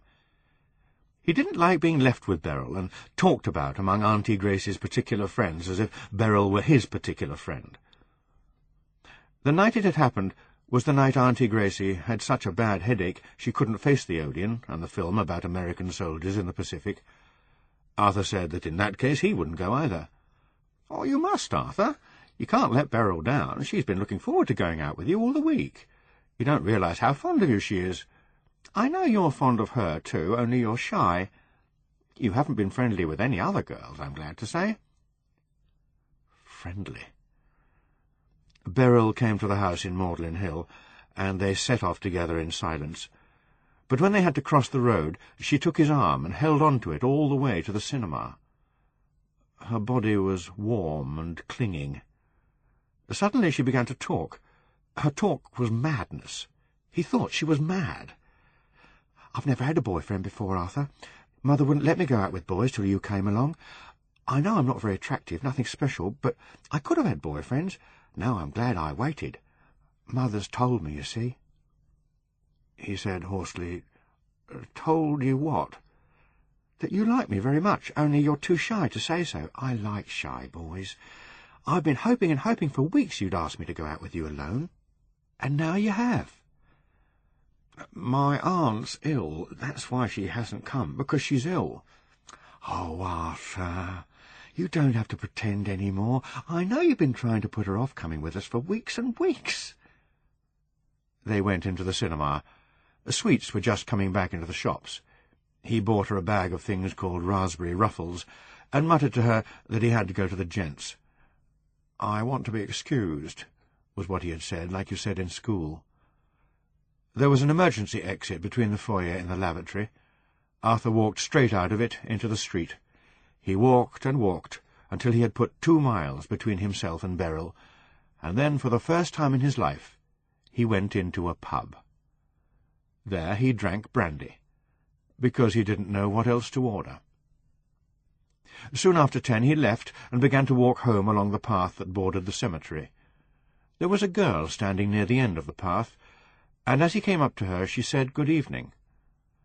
Later he had learned she was a prostitute, waiting for the pubs to turn out, though at the time he had scarcely known of the existence of prostitutes. He went up to her and put his hand into his pocket, where he had stuffed his scarf.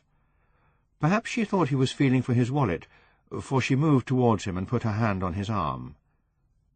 He strangled her then, and she was too surprised to struggle or cry out. Afterwards, when he understood what he had done, he knew he would be caught, tried, hanged. But nothing had happened. The police never came to the house in Magdalen Hill, and if they had, they would have discovered nothing, for Beryl told neither his aunt nor her mother that he had left her alone in the Odeon. She gave them the impression that it was she who had jilted him, left him finally at 11 that night, and never wanted to see him again. Auntie Gracie was hot against her for her ingratitude and her fickleness, and of course she understood why Arthur, disappointed in love, fell ill suddenly from some virus the doctors couldn't diagnose, and was off work for 6 weeks. He never saw Beryl again, though later he heard that she had married a greengrocer and had 2 children. "Reckon her old man done it," said Barry. Arthur couldn't summon the energy necessary to rebuke Barry for this slangy, coarse, and ungrammatical usage. He digested the sense behind the words. They would suppose Kotovsky had done it. Glass evidently already supposed so, but Arthur was still unable to struggle out of the paralysis of fear in which he had been gripped since 8:30. Impossible to get over the fact, yet equally impossible to grasp the full significance of it, that he had not only killed a woman he knew, but one who lived in the same house. Impossible, too, to forget or come to terms with another aspect. He had lied to Inspector Glass. That piranha-faced man lied under the pressure of panic, and forgetting that his lie could be easily detected. Anthony Johnson could show the police he had lied. Anthony Johnson, emerging from the lavatory at 20 to 12, had seen him creeping up the stairs in the dark. He could, of course, say he had merely been down to deposit rubbish in the dustbin. He? At that hour? In his overcoat?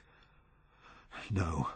Whatever he said, Anthony Johnson's testimony would be enough to draw their attention to him, and naturally Anthony Johnson would tell them. By now they would know, would perhaps be waiting for him at 142 Trinity Road. Arthur went back there because he had nowhere else to go. No police car, no policeman in the hall. He stood in the hall, listening, wondering if they were up there on the top landing. A door above him crashed, for all the world as if Jonathan Dean were back. And he was. Arthur stared. Jonathan Dean was coming downstairs with that black man and Anthony Johnson. He managed to say good evening. Winston Mervyn said good evening back, but Jonathan Dean said nothing. He was drunk, perhaps. He looked drunk, leaning on Mervyn's arm, his face grey and puffy. They went out into the street. Anthony Johnson said, "I'll be with you in a minute," and turned away to the hall table, where he began sifting through the heap of letters Arthur hadn't felt capable of arranging methodically that morning.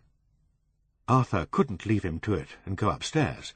He edged along the hall almost shyly, but his heart was pounding with terror. Anthony Johnson was looking annoyed. He said rather absently to Arthur, "An awful thing, this murder." Arthur found a voice, a husky, weak voice that came from somewhere in the back of his neck. "Have they interviewed you?" And now Anthony Johnson turned round to face him, his blue eyes very penetrating. "No, they haven't, oddly enough. I'm surprised, because I do have things to tell them." "I see." Arthur could hear his own voice as strange, as throaty. Will you go and tell them off your own bat, as it were?" "I shouldn't think so. They can come to me if they want me. I don't see myself as the instrument of justice, or the means of shutting a man up for life, except, maybe, in very special circumstances. I mean, if an injury were done to me or mine, for instance." Arthur nodded. Relief caused sweat to break over him, flushing him with heat. Anthony Johnson's meaning was unmistakable, hardly veiled, and, as if to reinforce it, as Arthur began to walk away, he called, "Mr. Johnson?" "Yes?" "I've been meaning to thank you for that note you left me. It was weeks ago, but we don't seem to have met since. You remember, when you opened my letter by mistake?" "Yes." "It was thoughtful of you to leave that note." Anthony Johnson's voice was very gentle now, very considerate. Was he imagining the hint of menace that underlay it, or was that menace really there? "I wouldn't like you to think I'd bear a grudge. It wasn't as if it was a very personal letter." "Oh, no," Arthur stammered. No, indeed. A personal letter, that would be a dreadful intrusion." He cleared his throat. "An injury," he said.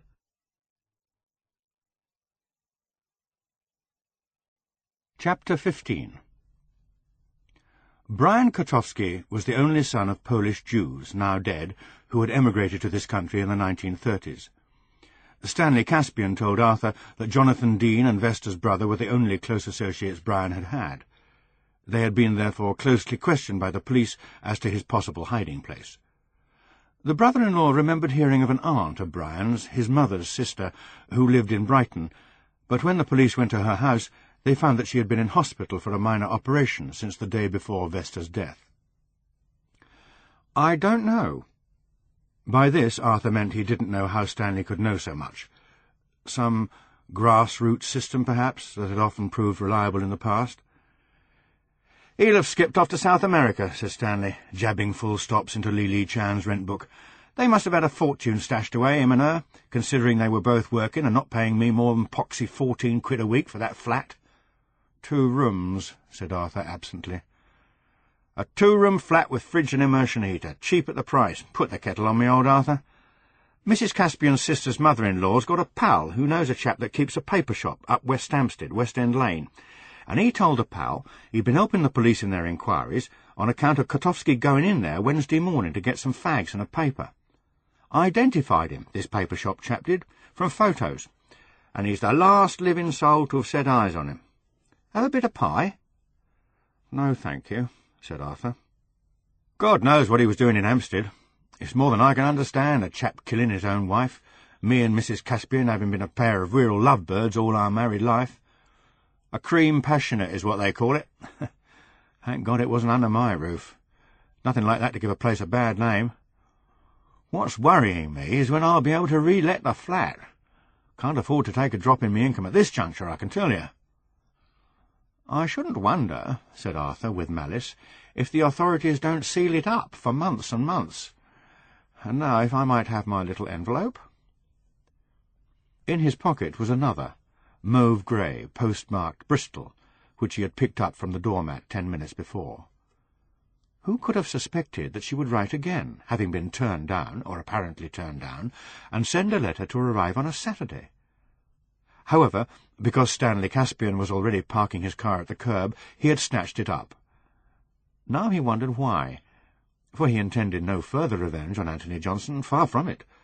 Just as Anthony Johnson had forgiven him for opening that letter from the council, so he would forgive Anthony Johnson for that act of destruction by fire. Must forgive him. because now he was entirely in Anthony Johnson's power. Dropping the Bristol letter on his kitchen table, Arthur forced himself to think clearly. Anthony Johnson had said plainly that he wouldn't pardon the theft of a personal letter. No letter could be more personal than last Tuesday's. Therefore, he must never know that Arthur had taken it.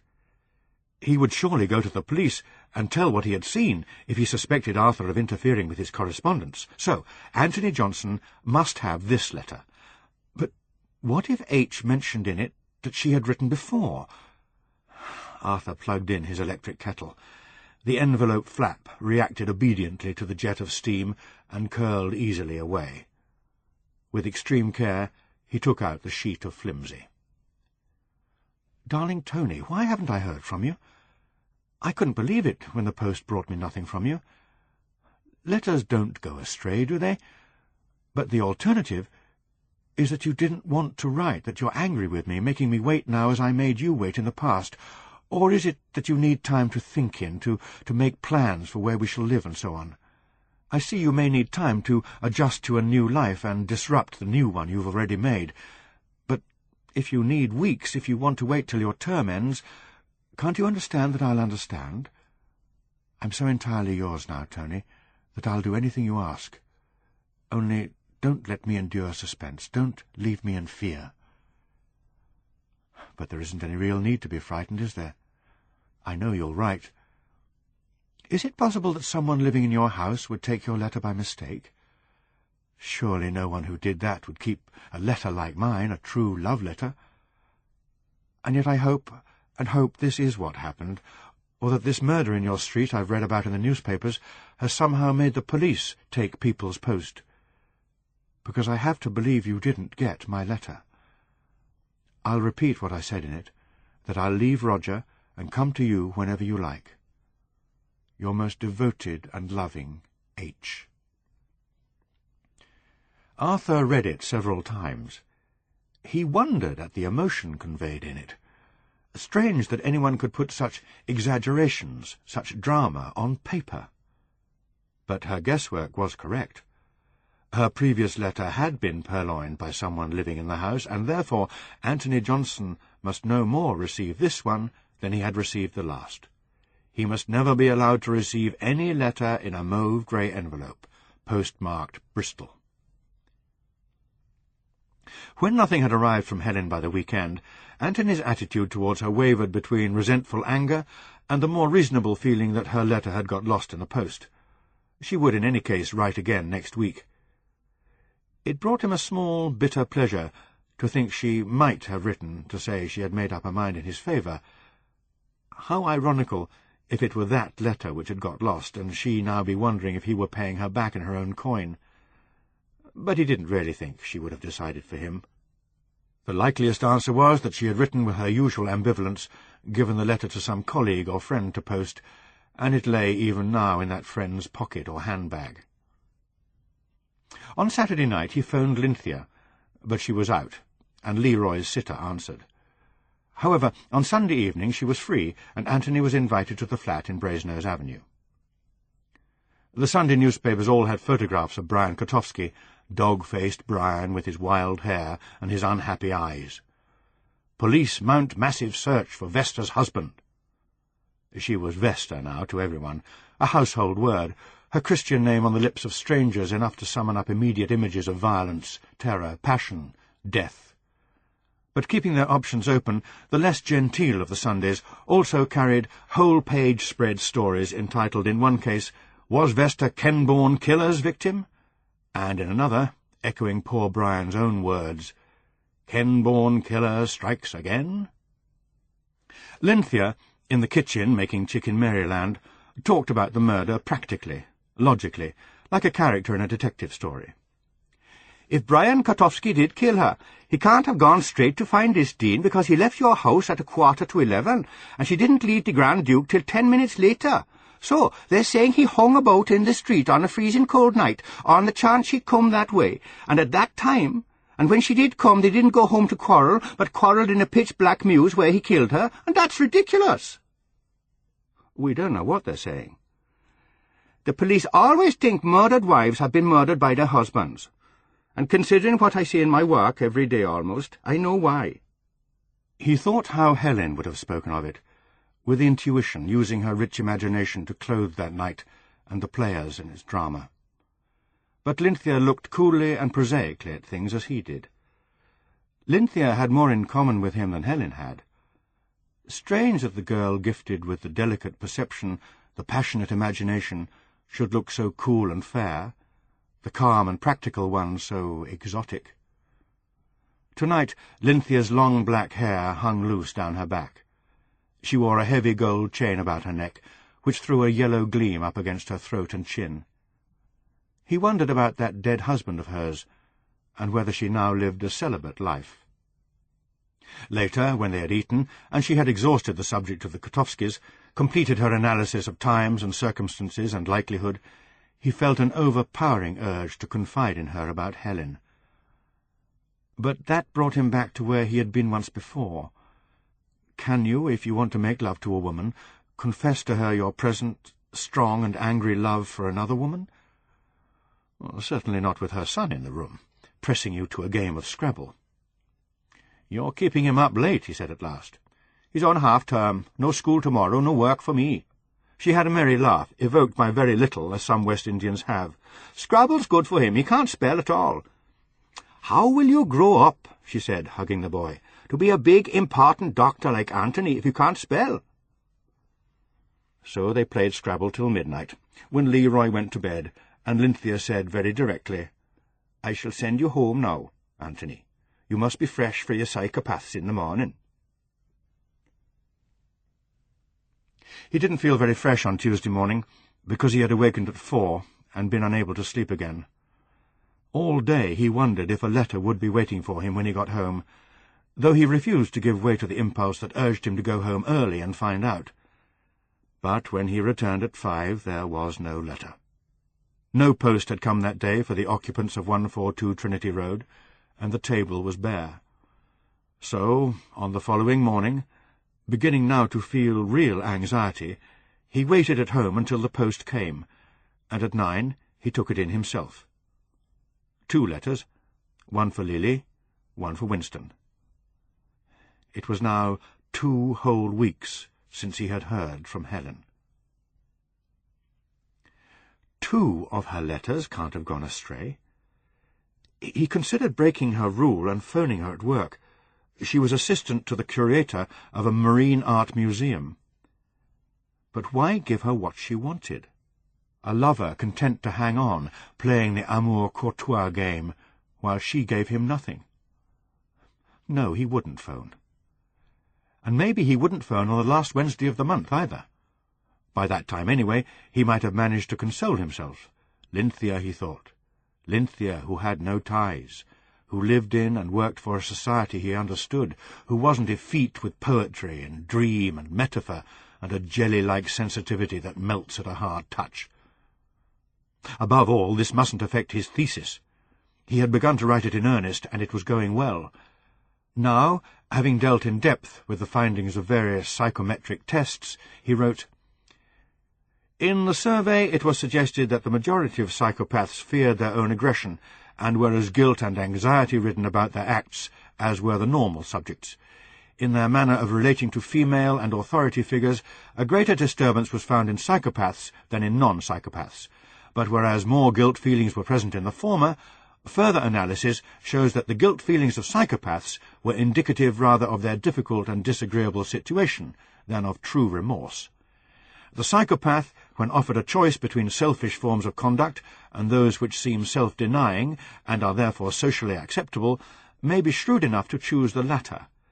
When obliged to be guided solely by his own judgment, his choice is directed primarily by personal need." A tap on the door. Discreet and somehow insinuating, interrupted Anthony. Arthur Johnson stood outside, dressed as usual in one of his silver-sheen suits, and a shirt as white as that in a detergent commercial. He gave a small, deprecating cough. "I do most sincerely apologize for this intrusion, but I have to trouble you about the little matter of the rent. Your First weekly payment in advance falls due tomorrow. Oh, sure, said Anthony. Will a cheque do? Admirably, admirably.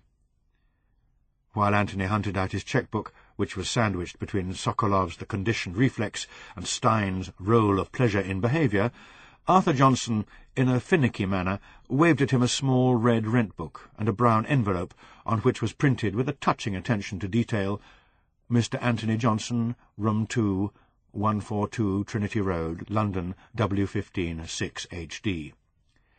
If you would be good enough to place your cheque inside your rent-book each Friday and the book inside this little envelope, then I will either collect it or you may leave it on the hall table. Anthony nodded, wrote his cheque. Thank goodness the police have ceased to trouble us.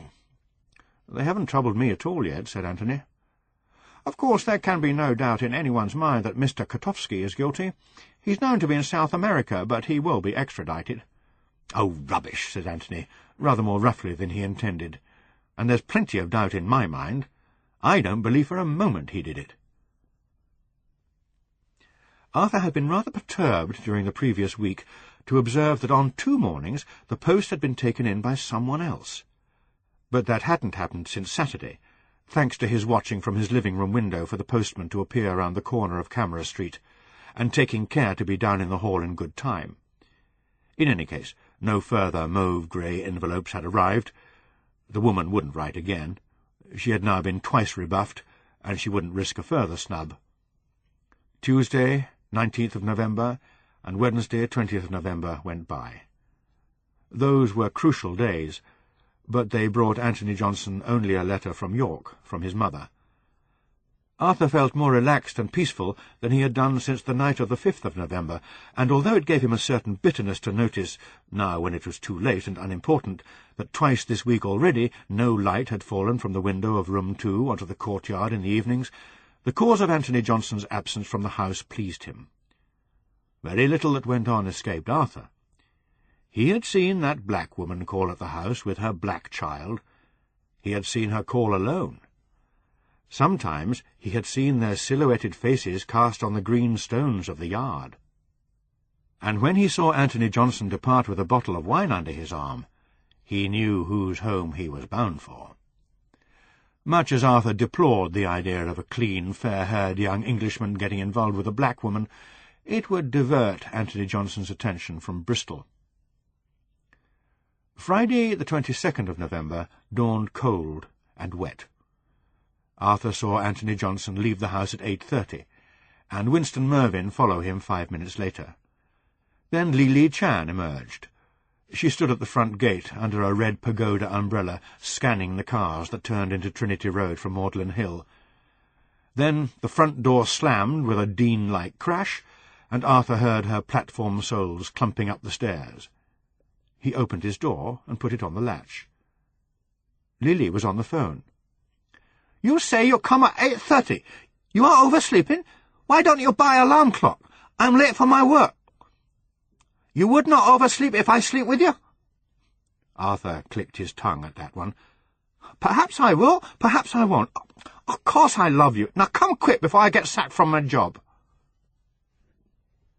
It was 5 to 9 before the car came for her, an ancient blue van this time. Arthur went down to take in the post. There was nothing on the mat, so presumably the postman hadn't yet come, but as he turned back into the hall, he saw that the table, which on the previous night had been bare even of vouchers, now held a pile of envelopes. The post must have come early, and while he was listening to Lily's phone conversation. She had taken it in herself. His own new Barclay card, 2 circulars for Winston Mervyn, and, unbelievable, but real, a mauve-grey envelope postmarked Bristol. H had written again. Was there no stopping her? Arthur held the envelope in his fingertips, held it at arm's length, as if it might explode. Well, he had decided no Bristol letter must ever be allowed to reach Anthony Johnson, and that decision should stand. Better burn the thing immediately, as he had burned the last, and yet a thrill of fear touched him. Lily had taken that letter in, might or might not have noticed it, but how could he be sure she hadn't? If Anthony Johnson began to wonder why no letter had come for him for 3 weeks and started asking around, following up, in fact, H's suggestion, though it had never been communicated to him, then Lily would remember. Again he steamed open the envelope. "Darling Tony, what have I done? Why have you rejected me without a word? You begged me to make up my mind and let you know as soon as I could. I did let you know by the Tuesday. I told you I was willing to leave Roger as soon as I heard from you and that I'd come to you. That was November the 5th, and now it's November the 21st.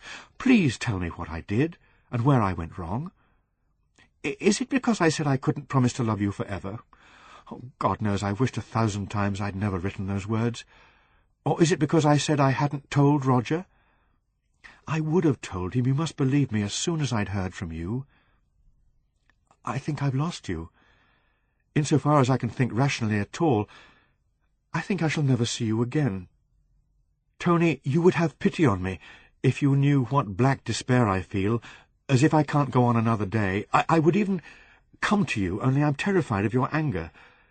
You said there are other women in the world. I'm afraid to come and find you with another girl. It would kill me. You said I was the only woman you had ever felt real passion for, apart from wanting them as friends or to sleep with. You said you thought in love was an old-fashioned, meaningless expression, but you understood it at last because you were in love with me. These feelings can't have been destroyed because I wrote tactless, silly things in my first letter. Or weren't they ever sincere? Roger has gone to Scotland on business. He's to be there at least a fortnight, and wanted me to go with him, only I can't get time off from work till next Wednesday. Tony, while I'm here alone, please will you phone me at home? At any time during the weekend. I won't leave the house, or next week in the evenings. I beg you to. If I ever meant anything to you in the past, if only for what we once were to each other, I beg you to phone me. If it's only to say you don't want me, you've changed your mind. I want to hear you saying it. Don't be so cruel as to let me wait by the phone all the weekend. I can take it, I think, if you say you've changed. What I can't take is this awful silence. But, Tony, if you don't phone, and I have to face the possibility that you won't, I shan't write again. I don't know what I shall do, but what little pride I have left will keep me from throwing myself at you. So, whatever happens now, this is my last letter. H. That, Arthur thought, rereading the last sentence, was at any rate something to be thankful for. But if Anthony Johnson saw this letter, he'd be on the phone at once, tonight, and in their conversation it would all come out, the dates she'd written and the things she'd written. Yet Anthony Johnson must see this letter, because Lily Chan had already seen it. By now it was almost 9:20.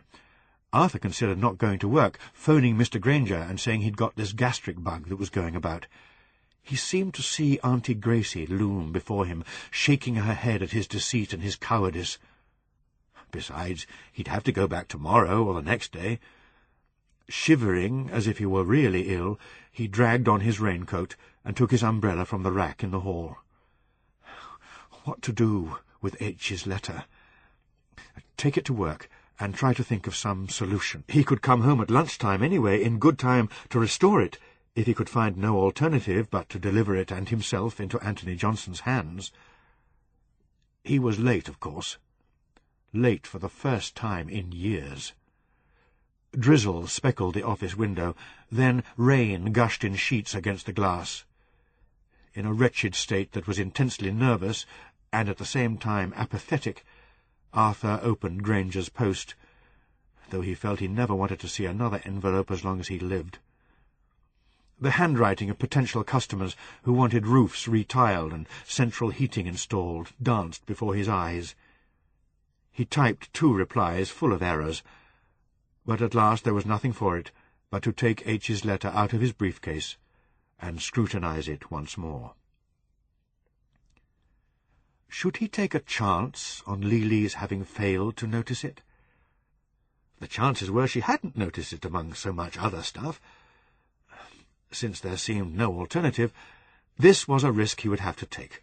Destroy the letter now, and hope Anthony Johnson either wouldn't bother to ask her, or that she wouldn't remember.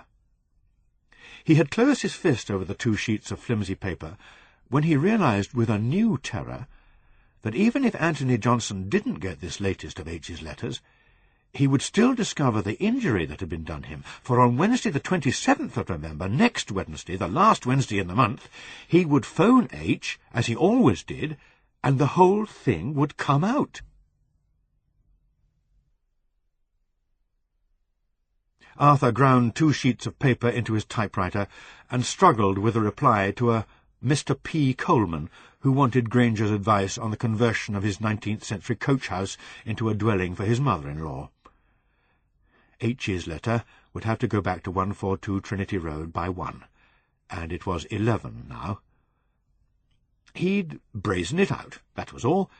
He'd deny, in his most severe manner, ever having touched Anthony Johnson's correspondence. Useless to keep turning things over in his mind like this, when there was no help for it. He glanced at the sheet on which he was now typing, and saw he had put an H instead of a P before Coleman, and convict instead of convert. The paper was torn out, and a fresh sheet inserted. Anthony Johnson would go at once to the police. The police would stop hunting for Brian Kotowski, and start thinking seriously about Arthur Johnson, who never went out at night, but who had been out that night, who was a resident of Kenbourne Vale at the time of the murder of Maureen Cowan, and at the time of the murder of Bridget O'Neill, who had unaccountably lied to them. He flexed his hands to try and prevent their trembling. A mammoth effort, a mammoth concentration, and a passable letter advising Mr. Coleman to consult a certain firm of Kenbourne Vale architects had been achieved. But as soon as he had done it and read it through, it struck him that if this reply came to the notice of Mr. Granger, he would be very displeased indeed. Mr. Granger would expect him, while possibly mentioning the architects, to suggest that Grangers themselves would be happy to carry out the work. The displeasure of the whole world, of everyone who mattered, loomed before him. He gave a shuddering sigh. Another and very different letter must be composed. Fresh sheets of paper were in the machine before Arthur realized the significance of the words he had spoken under his breath. Another and very different letter must be composed. Chapter 16. For her letters, H always used the same flimsy paper Grangers used for their carbon copies, and she used a similar typewriter to Arthur's. Suppose he himself were to type a letter to Anthony Johnson, and insert it in that mauve-grey envelope. The envelope would be the original one, the postmark and its date correct, and it could be placed on the hall table in good time for Anthony Johnson to find it. Only the contents would be different. Arthur, who had spent half a day composing with fear and extreme care that note of apology, was appalled by the magnitude and the danger of the task. And yet the letter wouldn't have to be a long one. His purpose, already half formulated, was to make it as short as possible. Could he imitate H's hysterical style? He had seen enough of it, and make the sort of errors she made, not depressing that key properly, so that it made an 8 instead of an apostrophe, depressing this one too long, so that the second as well as the initial letter came out as uppercase. And he could make the H with his own blue-black ballpoint pen. He put 2 sheets of flimsy into the typewriter. The date first, 21 November, and the O of November a capital as well as the N. Darling Tony. No, she wouldn't call him darling for the kind of letter he meant to write. What would she call him? The only personal letters Arthur had written his whole life were to a certain cousin of Auntie Grace's, who had sent him 5-shilling postal orders on his birthdays. Dear Uncle Alfred, thank you very much for the postal order. I am going to save the money up in my money box. I had a nice birthday. Auntie Gracie gave me a new school blazer, with love from Arthur. Dear Tony? In the end, not having the least idea whether people ever wrote that way, Arthur typed Tony. Just Tony. How to begin? She was always asking him to forgive her. "Forgive me." That was good, convincing. "I'm sorry," he went on, taking care that an 8 instead of an apostrophe appeared, "not to have written to you before, as I promised." Why hadn't she written? "I knew you would be angry if I said I couldn't make up my mind." Good, he was doing well. But he must get on to the nub of it. "I have made it up now, and I am going to stay with Roger. I am his wife, and it is my duty to stay with him." Arthur didn't like that much. It wasn't H.'s style, but he couldn't better it, and still make her say what he meant her to say. There ought to be some love stuff. He racked his brains for something from the television or from one of those old films. "I never really loved you. It was just infatuation." Now for the most important thing, the point of writing this letter that was primarily designed to put an end to all further communication between H. and Anthony Johnson. Barry loafed in just before 1 to say he had had his lunch and would be around to answer the phone while Arthur was out. It was still teeming with rain. Arthur put up his umbrella and set off for Trinity Road via the Mews. He passed the spot where he had strangled Vesta Kotovsky, feeling a tickle of nostalgia and a fretful resentment against a society which had given him the need to commit such acts, yet would condemn him with loathing for yielding to them. The house was empty. Nothing on the table had been disturbed. Arthur checked that the flap of the mauve-grey envelope was securely gummed down, and then he placed it in the very centre of the glossy mahogany table.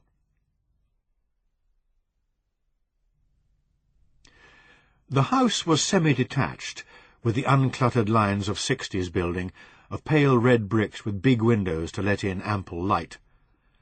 The family, who had lived there since it was new, had planted each January in its front garden their Christmas trees, and these Norway spruces, 10 of them, stood in a row, each one a little taller than its predecessor. Anthony, as he left the house with Winston, thought of Helen and the delight she would have taken in those Christmas trees, seeing in their arrangement the almost ritualistic placing of them, evidence of domestic harmony, quietude, and a sense of permanent futurity. The street was very quiet, a cul-de-sac. Children could play there in safety. But there were no children playing now, for it was dark as midnight at 6 o'clock. "What do you think?" said Winston. "Very nice if you've got £20,000, but you'll have to get married. It's no place for a bachelor. You must get married, have children, and with luck you'll be able to plant at least 40 more Christmas trees." "Do I detect a note of sarcasm?" "Sorry," said Anthony. Viewing the house had made him bitter. It wasn't his ideal, too bourgeois, too dull, too sheltered, and yet, could you find a better place in which to build a marriage and raise a family? Relationships are hard to come by, and one woman may make a man very discriminating, very selective. He saw his youth wasted in hanging after Helen, their dream children vanishing in their dream mother's vacillations. Winston said, "I think I shall buy it. I shall come and live here among the knobs." He pointed as they turned the corner to a grander street. "Caspian lives in one of those mini-mansions, and all made out of grinding our faces." They walked towards the K-12 stop. A thin, cold drizzle was falling. It laid a slimy sheen on pavements and on the darker tarmac of the roadway, which threw back glittering yellow and red reflections of lamps. The neighbourhood changed abruptly, as London neighbourhoods do. Once again they were among the tenements, the dispirited rows of terraced cottages without gardens or fences, the corner shops, the new housing blocks. "You can always tell council flats by the smallness of their windows," said Anthony. "Have you noticed? And their hideous design. It comes of giving second-rate architects a chance to experiment on people who can't afford to refuse. Unlike lucky you. In a filthy temper tonight, aren't you? Excuse me, I'm going in here to get a paper." Anthony waited at the door. What was happening to him that he could be so rude and resentful to this new friend he liked so much? He stood in the now fast-falling rain, feeling depression settle on him. Friday night, Friday, 22nd November. He had to get through another 5 days of this. 5 days till the last Wednesday of the month. But then he would phone her. Certainly he would. He thought of her face that he hadn't seen for 2 months. It appeared before his eyes like a ghost face in mist, delicate, sensitive, contrite, wistful. The last time he had made love to her, he remembered it now, her eyes open and watching his eyes, her smile that had nothing to do with amusement. To have that again, even impermanently, even deferred, wasn't it worth sacrificing his pride for that, his ideal of himself as strong and decisive, for that? Yes. On Wednesday he would beg and persuade all over again. He would begin again. Winston came out of the shop, holding the paper up, reading the front page. He came up to Anthony, thrust the paper at him. "Look." The first thing Anthony saw was the photograph of Brian, the uncompromising passport photograph that had appeared so many times already, day after day, in every newspaper. The mop of hair, the wizened yet flaccid face, the eyes that ever seemed to implore, ever to irritate with their silliness. First the picture, then the headline. "Vesta's husband found drowned." The account beneath those huge black letters was brief. The body of a man washed up on the beach at Hastings, Sussex, was today identified as that of Brian Kotowski, 38, husband of Vesta Kotowski, strangled on Guy Fawkes Day in Kenbourne Vale, West London. Mr. Kotowski had been missing since the day following his wife's death. Mr. Kotowski, an antique dealer of Trinity Road, Kenbourne Vale, was known to have relatives in Brighton. His aunt, Mrs. Janina Shaw, said today that she had not seen her nephew for 9 years. "We were once very close," she said. "We lost touch when Brian married. I cannot say if my nephew visited my house prior to his death, as I have been ill in hospital. An inquest will be held." Anthony looked at Winston. Winston shrugged, his face closed and expressionless. The rain fell onto the newspaper, darkening it with great, heavy splashes. On the way home they hardly spoke. With a kind of delicacy, but without communicating that delicacy to each other, they avoided the mews and walked to Trinity Road by the long way round. Then Winston said, "I shouldn't have let him go out. I should have dissuaded him and put him to bed, and then none of this would have happened." "No one is responsible for another adult person." "Can you define an adult person?" said Winston. "It isn't a matter of years." Anthony said no more. Entering the hall, he remembered meeting Brian there for the first time. Brian had been sitting on the stairs doing up his shoelaces, and he had come up to him and said, "Mr. Johnson, I presume." Now he was dead, had walked out into the wintry sea until he drowned. He heard Winston say, as from a long way off, that he had a date at 7:30, that he must hurry. "And I must do some work. Have a good time." "I'll try, but I wish I hadn't seen a paper till tomorrow morning." Winston set his foot on the bottom stair, then, having glanced over the banisters, turned and walked up to the table. He picked up 3 envelopes. "Now I've decided on my house, I must remember to tell these agents to stop sending me stuff." He handed a 4th envelope to Anthony, a mauve-grey one with a Bristol postmark. "Here's one for you," he said. At last, after so long, she had written. To say she wanted his patience a little longer, that she had been ill, or, wonder of wonders, that she was coming to him. He unlocked his door and kicked on the switch of the electric fire. A single thumb thrust split open the flap of the envelope. He pulled out the sheet of flimsy. Just 1 sheet? That must mean she had hardly anything to say, that she had settled in his favour. On the brink of a happy upheaval of his life, of consummation, he read it. "Tony, forgive me. I'm sorry not to have written to you before, as I promised. I knew you would be angry if I said I couldn't make up my mind. I have made it up now, and I am going to stay with Roger. I am his wife, and it is my duty to stay with him. I never really loved you, It was just infatuation. You must forget me, and it will soon be as if you hadn't known me. Do not phone me. You mustn't try to get in touch with me at all. Not ever. Roger will be angry if you do, so remember, this is final. I shall not see you again, and you must not contact me. H. Anthony read it again, because at first he simply couldn't believe it. It was as if a letter for someone else, and written by someone else, had got into one of those envelopes whose colour and shape and texture had always held a magic of their own. This obscenity couldn't be intended for him, couldn't have been written by her to him. And yet it had been. Her typewriter had been used, those distinctive errors were hers.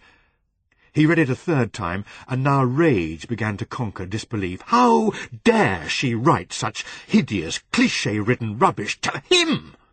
How dare she keep him waiting 3 weeks and then write this? The language appalled him almost as much as the sentiments it expressed. Her duties to stay with Roger.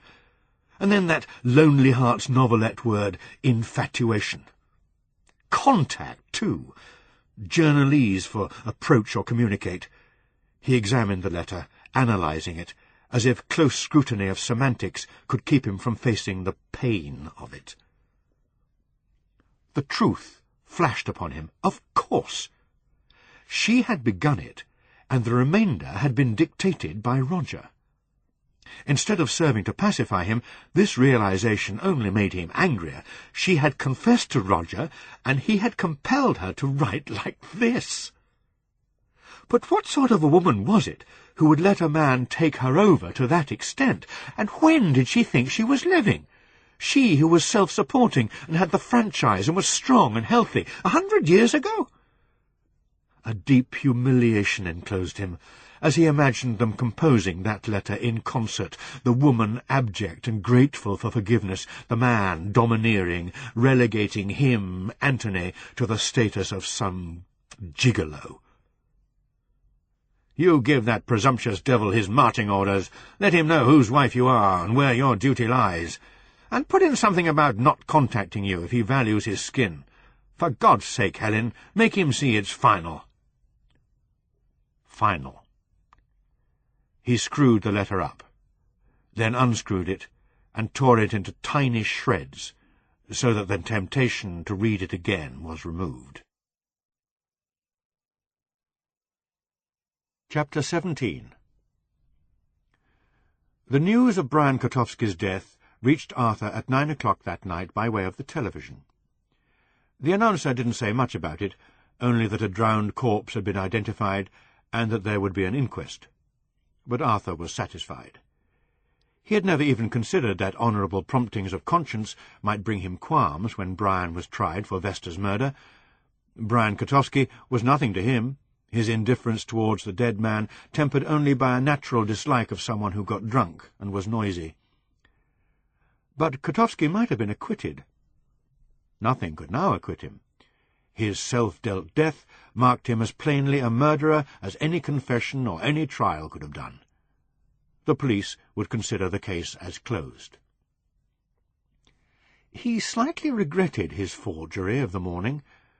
So much of his life had been ruined by terror, so much of his time wasted by gruelling anxiety, all of it in vain. But he consoled himself with the thought that, at the time, he had had no choice.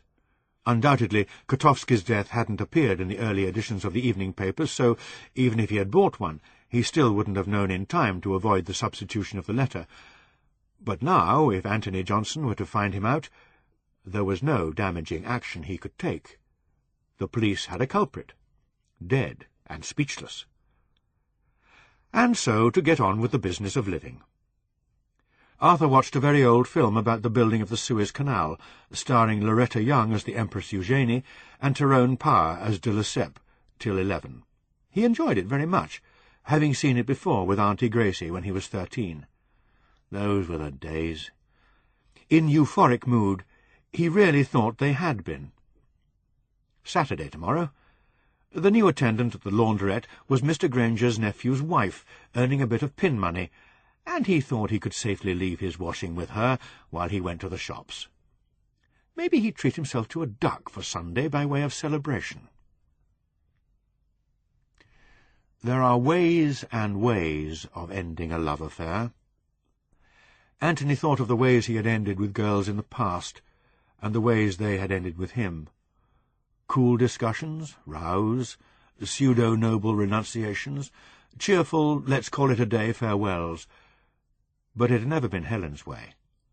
No one had rid herself of him with a curt note. And yet any of those other girls would have been more justified in doing so, for he had claimed to love none of them, and offered none of them permanency. A last meeting he could have taken, a final explanation from her, or even an honest letter, inviting him to phone her for a last talk. What he had received was more than he could take, and he refused it. There still remained the last Wednesday of the month, tomorrow. He would ask Lynthia for the use of her phone, so that there wouldn't be that hassle with the change, and Helen should learn she couldn't dismiss him as if he was some guy she'd picked up and spent a couple of nights with. Leroy was still at school when he called at Lynthia's on his way home from college. "You're welcome," she said, "but you have to go out around 8, so when you've done your phoning, would you sit with Leroy for an hour or two?" This wasn't exactly what Anthony had envisaged. He had seen himself needing a little comfort after speaking his mind to Helen. On the other hand, this way Lynthia wouldn't have to know whom he was phoning and why. And there would be plenty of time later in the week, next week, the week after, for consolation. All the time in the world. Lynthia was ready to go out when he got there, and Leroy was playing Monopoly in his bedroom with Steve and David. Because it was still only 10 to 8, Anthony passed the time by reading the evening's paper's account of the inquest on Brian Katowski.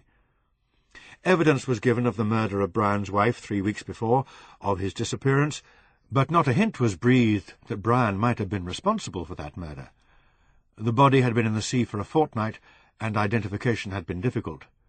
No alcohol had been present, but the cumulative effects of alcohol were found in the arteries and the liver.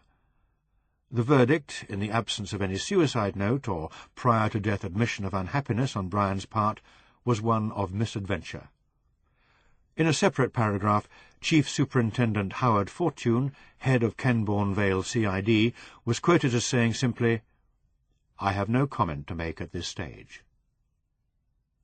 8 o'clock. He would give it till 10 past. Steve and David went home, and Anthony talked to Leroy, telling him stories about a children's home where he had once worked, and where the boys had got out of the windows by night and gone off to steal cars. Leroy was entranced, but Anthony's heart wasn't in it. At 8:15 he put the television on, gave Leroy milk and biscuits, and shut himself up in Lynthia's bedroom, where she had a phone extension. He dialed the Bristol number, and it began to ring. When it had rung 12 times, he knew she wasn't going to answer. Would she, after all there had been between them, just sit there and let the phone ring? She must know it was he. He dialed again, and again it rang unanswered. After a while he went back to Leroy and tried to watch a quiz program. 9 o'clock came, and he forgot all about sending Leroy off to bed, as he had promised. Again he dialed Helen's number. She had gone out, he thought, guessing he would phone. That was how she intended to behave if he tried to contact her. And when Roger was at home and the phone rang, they would have arranged it so that he answered. He put the receiver back, and sat with a contented little boy who didn't get sent to bed until 5 minutes before his mother came home with Winston Mervyn. "I don't owe you anything for the call," said Anthony. "I couldn't get through." He went home soon after, and lay on his bed thinking of ways to get in touch with Helen. He could, of course, go to her house. He could go on Saturday. It was only 2 hours to Bristol on the train. Roger would be there, but he wasn't afraid of Roger, his guns and his rages. But Roger would be there, would possibly open the door to him. With Roger enraged and belligerent, Helen frightened and obedient, according to what she had the effrontery to call her duty, What could he say? And nothing would be said at all, for Roger wouldn't admit him to the house. He could phone her mother, if he knew what her mother was called or where she lived. The sister and brother-in-law? They had hardly proved trustworthy in the past.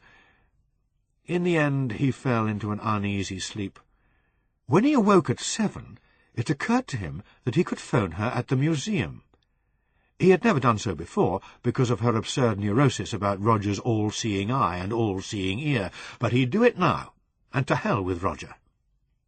He had planned to spend the day in the British Museum library, but it didn't much matter what time he got there.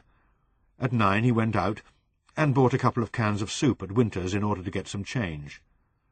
On the way back he passed Arthur Johnson in a silver-grey overcoat and carrying a briefcase, the acme of respectability. Arthur Johnson said good morning, and that the weather was seasonable, to which Anthony agreed absently. 142 was quite empty, totally silent. The seasonableness of the weather was evinced by a high wind, and little spots of coloured light cast through the wine-red and sap-green glass danced on the hall floor. He went upstairs to the phone and dialed.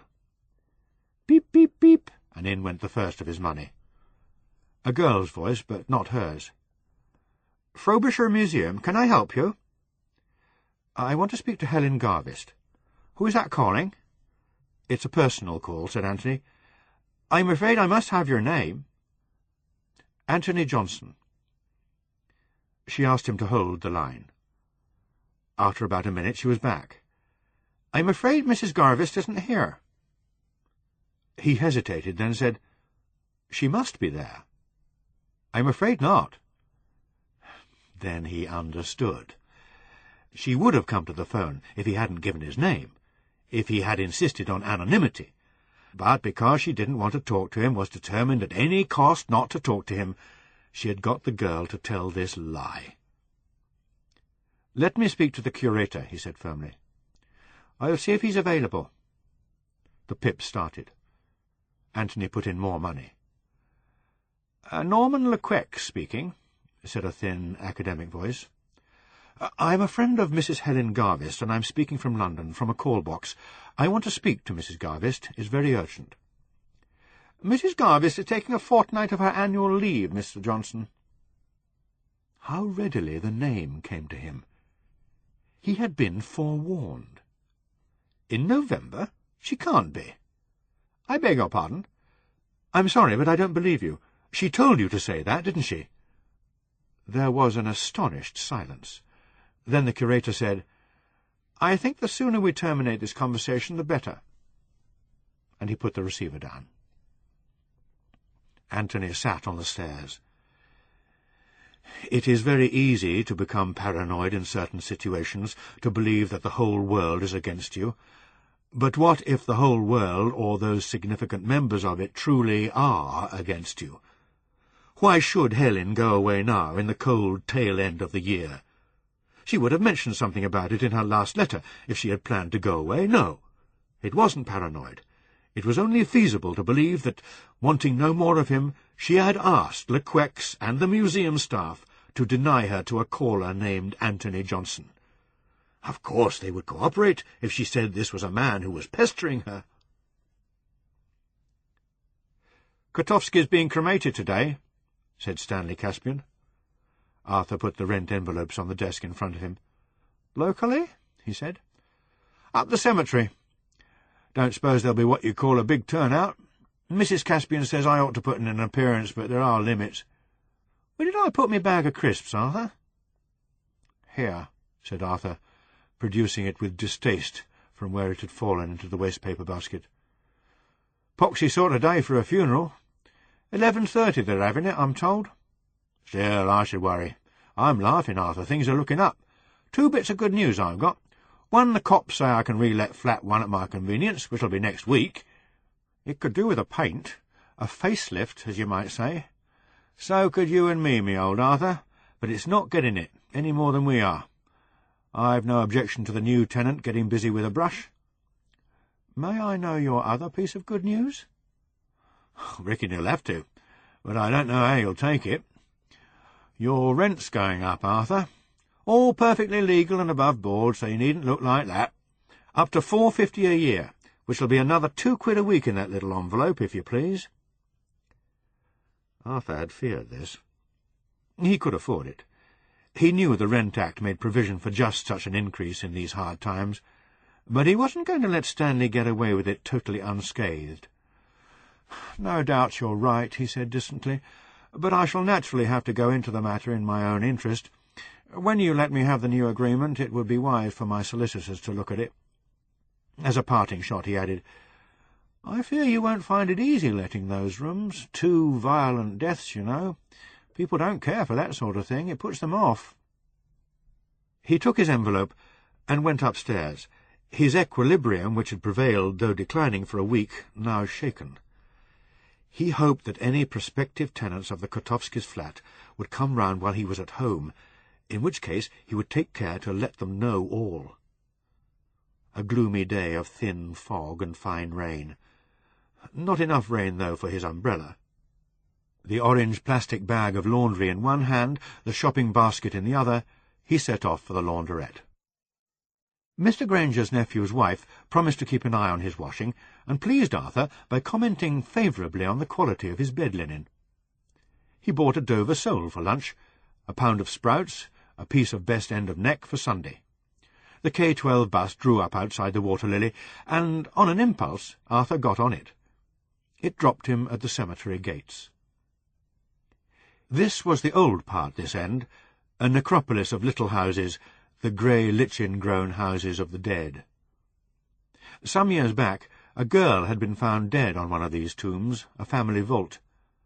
Arthur paused in front of the iron door which closed off the entrance to this cavern. He had been there before, had been inside, for the girl had been strangled, and he had wondered if the police would regard her as the third of his victims, though he had been safe in those days with his White Lady. Her murderer had been caught. He walked under the great statue of the Winged Victory, past the tomb of the Grand Duke, who had given his name to the pub, on to the crematorium. The chapel door was closed.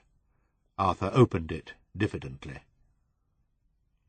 A conversation seemed to be taking place inside, for what else can you call it when one man is speaking to one other?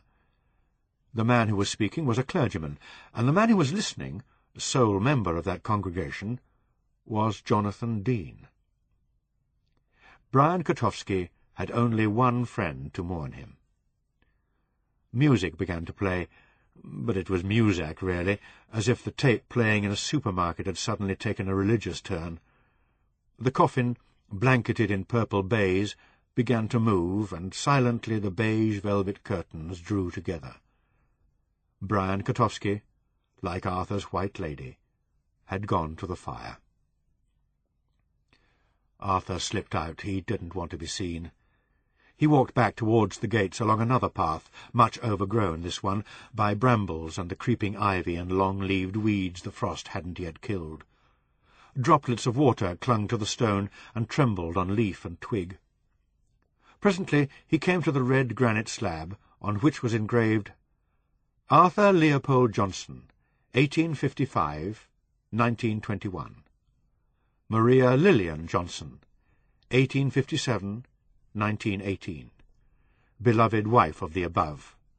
Grace Maria Johnson, 1888-1955. Their daughter. Blessed are the dead which die in the Lord. No room for him there.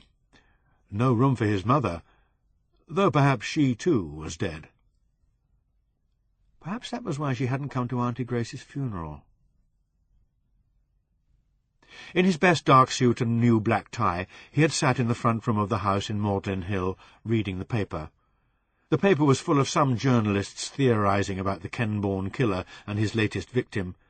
He had read it while he waited for the mourners, Uncle Alfred, who had sent him the birthday postal orders, the Winters, Beryl's mother, Mrs. Goodwin from next door. It was she who had told him of Auntie Grace's death. A cold Monday in March it had been. His bedroom was icy, but no one in his milieu at that time thought of heating bedrooms. Auntie Gracie awakened him at 7:30. He never questioned why he should get up at 7:30 when he only worked next door and didn't have to be there till 9:30, awakened him and left for him in the cold bathroom a jug of hot water for shaving, then into clean underwear, because it was Monday. "If you keep yourself clean, Arthur, you don't need clean underclothes more than once a week." But a fresh white shirt each day, because a shirt goes on top, and shows. Downstairs to the kitchen, where the boiler was alight and the table laid for one. Since he became a man, Auntie Gracie had put away childish things for him. She ate her breakfast before he came down, and waited on him because he was now master of the house. A bowl of cornflakes, 1 egg, 2 rashers of collar bacon, it was always the same. And she had been just the same that morning, her grey hair in tight curls from the new perm she hadn't yet combed out, dark skirt, lilac jumper, black and lilac crossover overall, slippers that were so hard and plain and unyielding that you could have thought them walking shoes. "Looks like rain."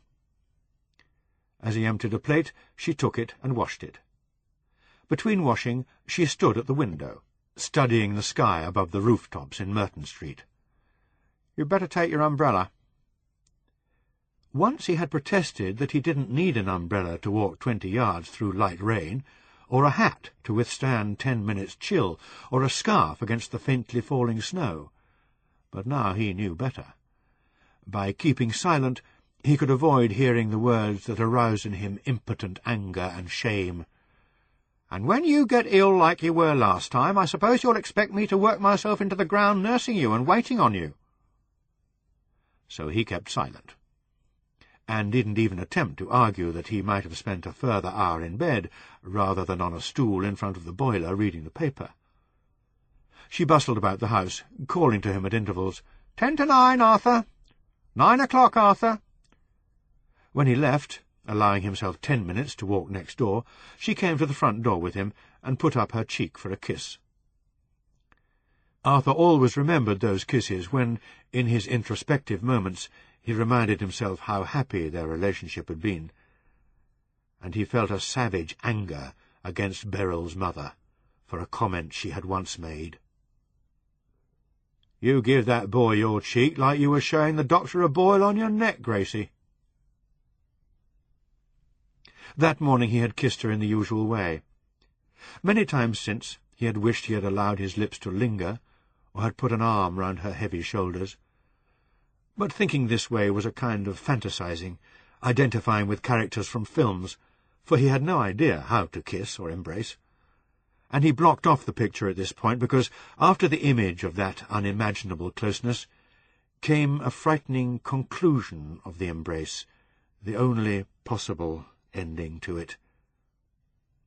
At 11, when he was doing Granger's accounts in the room at the side of the works, no little cedar-wood and glass office in those days, Mr. Granger had walked in with Mrs. Goodwin.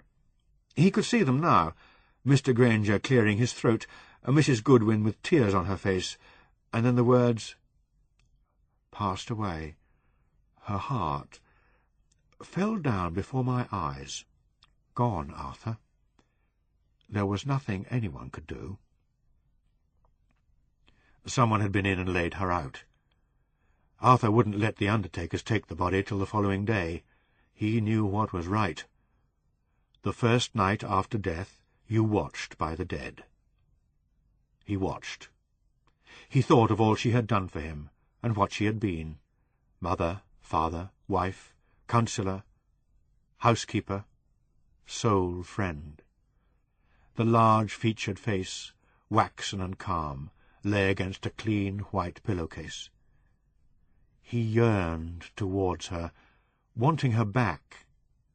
For what? To be better than he had been? To please her as he had never pleased her? To explain, or ask her for explanation?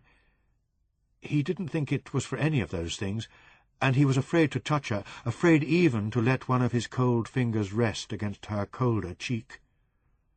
The hammering in his head was strong and urgent. Not for nearly 6 years had he been out alone at night, but at 9:30 he went out, leaving Auntie Gracie on her own.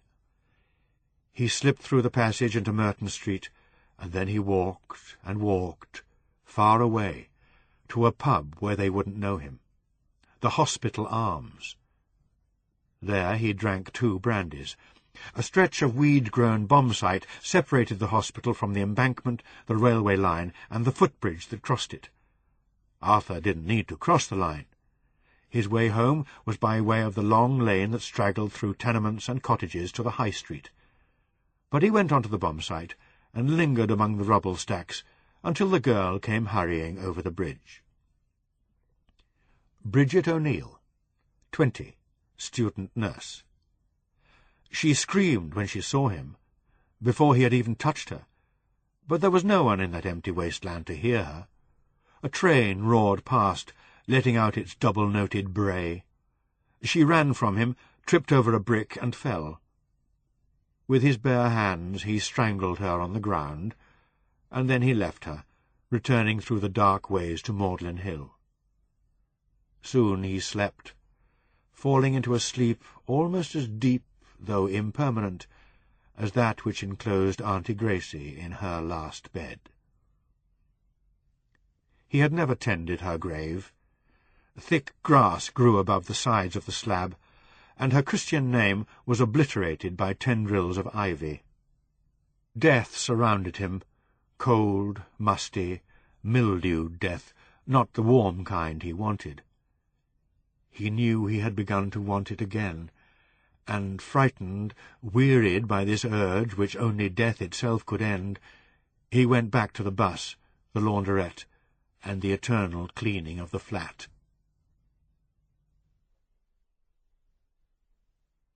Love is the cure for love. Anthony knew that, whatever might happen between him and Lynthia, it could at best be a distraction. But what was wrong with distractions? His love for Helen had been deep, precious, special. It was absurd to suppose that that could be replaced at will. But many activities and many emotions go under the name of love, and almost any one of them will for a while divert the mind from the real, true, and perfect thing. So he set off for Brasenose Avenue, if not a jolly, thriving wooer, at least a purposeful one. In his time he had received very few refusals. His thoughts, embittered, took a base turn. Was it likely that a widow, lonely, older than himself, would turn him down?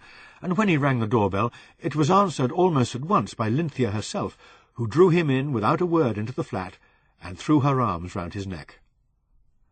Afterwards he was thankful he hadn't responded as he had wanted to. Perhaps, even at that moment, he sensed that this was a kiss of happiness so great as to include any third party. Winston was in the sitting-room. They had been drinking champagne. Anthony stuck his bottle of Spanish Grave on top of the cupboard, where it wouldn't be noticed. "You can be the first to congratulate us," Winston said. "Well, not the first, if you count Leroy." "You're getting married." Anthony uttered it as a statement rather than a question. "Saturday week," Lynthia said, embracing him again. "Do come." "Of course he'll come," said Winston. "We'd have told you before. We decided a week ago, but we wanted to make sure it was all right with Leroy first." "And was it?" Winston laughed. "Fine. Only when Lynthia said she was marrying me, he said he'd rather have had you." So Anthony also had to laugh at that one, and drink some champagne, and listen to Winston's romantic but not sentimental account of how he had always wanted Lynthia, had lost her when she married, and had later pursued her half across the world in great hope. Helen had once quoted to Anthony that it is a bitter thing to look at happiness through another man's eyes. He told himself that her quotations and her whole ing-lit bit bored him. She was as bad as Jonathan Dean. And then he went home to do more work on his thesis. Though the psychopath may suffer from compulsive urges or an obsessional neurosis, his condition is related to a lowered state of cortical arousal and a chronic need for stimulation. He may therefore face the warring elements of a routine-driven life and an inability to tolerate routine in the absence of exciting stimuli. He broke off, unable to concentrate. This wasn't what he wanted to write. He needed, to do something he had never done before. Write a letter to Helen.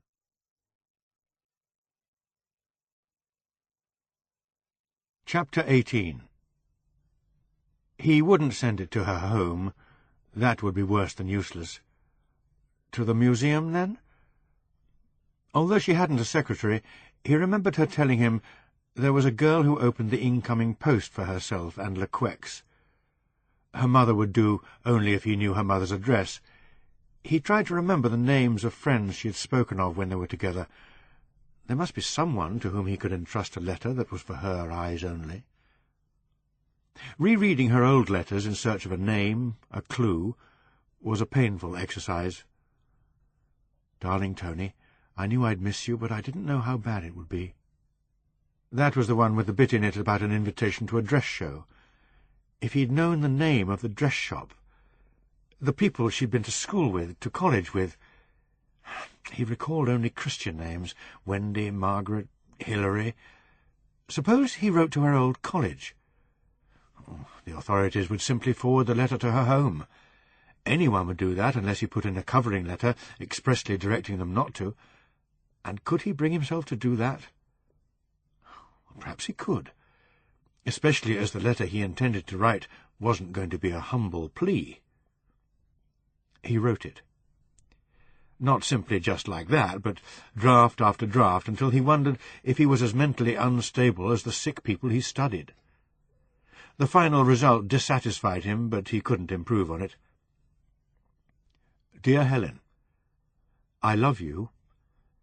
I think I loved you from the first moment we met, and though I would give a lot to blot this feeling out and maybe be free of you, I can't.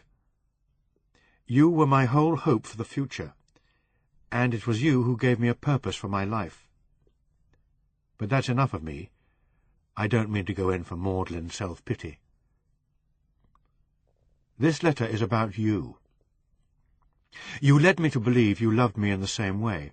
You told me you had never loved anyone the way you loved me, and that Roger was nothing to you except an object of pity.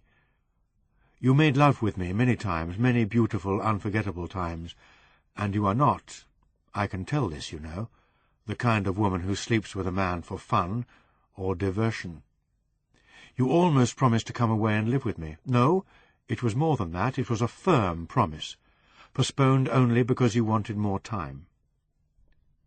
Yet you have ditched me in such a cold, peremptory way that even now I can hardly believe it. When I think of that last letter of yours, it takes my breath away. I don't mean to reproach you for the pain you have caused me, but to ask you what you think you are doing to yourself. Have you, in these past weeks, ever asked yourself what kind of woman can live your sort of ambivalent life, pretending and lying to a husband and lover equally?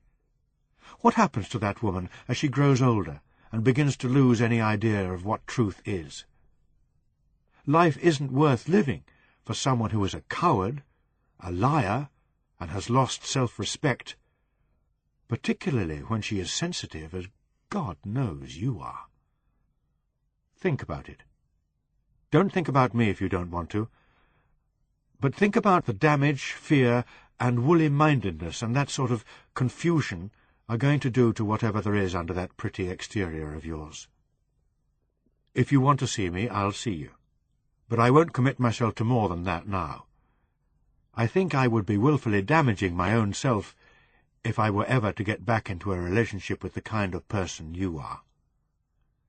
A. But who could he send it to? Who could be his go-between? It was talking about Christmas with Winston that brought him what could be a solution. Helen had told him of friends in Gloucester, with whom she and her mother, and since her marriage, Roger as well, spent every Christmas. He had never heard their address, and their name eluded him, though Helen had mentioned it. She had told him, he remembered, that it was Latin for a priest. Lynthia and I, Winston said, will still be on our honeymoon. Lovely having Christmas in Jamaica. Only I feel a bit bad about Leroy. Maybe we ought to take him. On our honeymoon? Perhaps I am being too conventional. Perhaps— "What's the Latin for priest?" said Anthony abruptly. Winston stared at him. "Sorry if I'm boring you." "No, you're not boring me. I hope you'll have a fabulous honeymoon. I should be so lucky. Take the whole Merton Street Primary School with you if you like, but just tell me the Latin for a priest." "Pontifex pontificis, masculine." He knew it was the right name as soon as he heard it. Pontifex. He'd go to the public library, the main branch in the High Street, where they kept telephone directories for the whole country. "Thanks," he said. "You're welcome," said Winston. "Just a dictionary, I am. Mr. Liddell or Mr. Scott." There were 3 pontifexes, or pontifices, as Winston would have put it, in the city of Gloucester, but A.W. at 26 Dittisham Road was obviously the one, Miss Margaret and Sir F. being unlikely candidates. Anthony prepared an envelope. "Mrs. Pontifex, 26 Dittisham Road, Gloucester," and on the flap, "Sender A. Johnson, 2/142 Trinity Road, London W15 6HD." The letter to Helen went into a blank, smaller envelope to be inserted inside it. But there would have to be a covering letter. Anthony knew he couldn't write to a woman he had never met, instructing her to pass an enclosure to another woman without the knowledge of that woman's husband. But that wouldn't be necessary. Helen and Roger would arrive at the Pontifex home on, say, Christmas Eve. Mrs. Pontifex would hand his letter over to Helen, either when they were alone together, perhaps in Mrs. Pontifex's bedroom immediately after their arrival, or else, and more likely, in public and in full view of a company of festive relatives. Did that matter? Anthony thought not.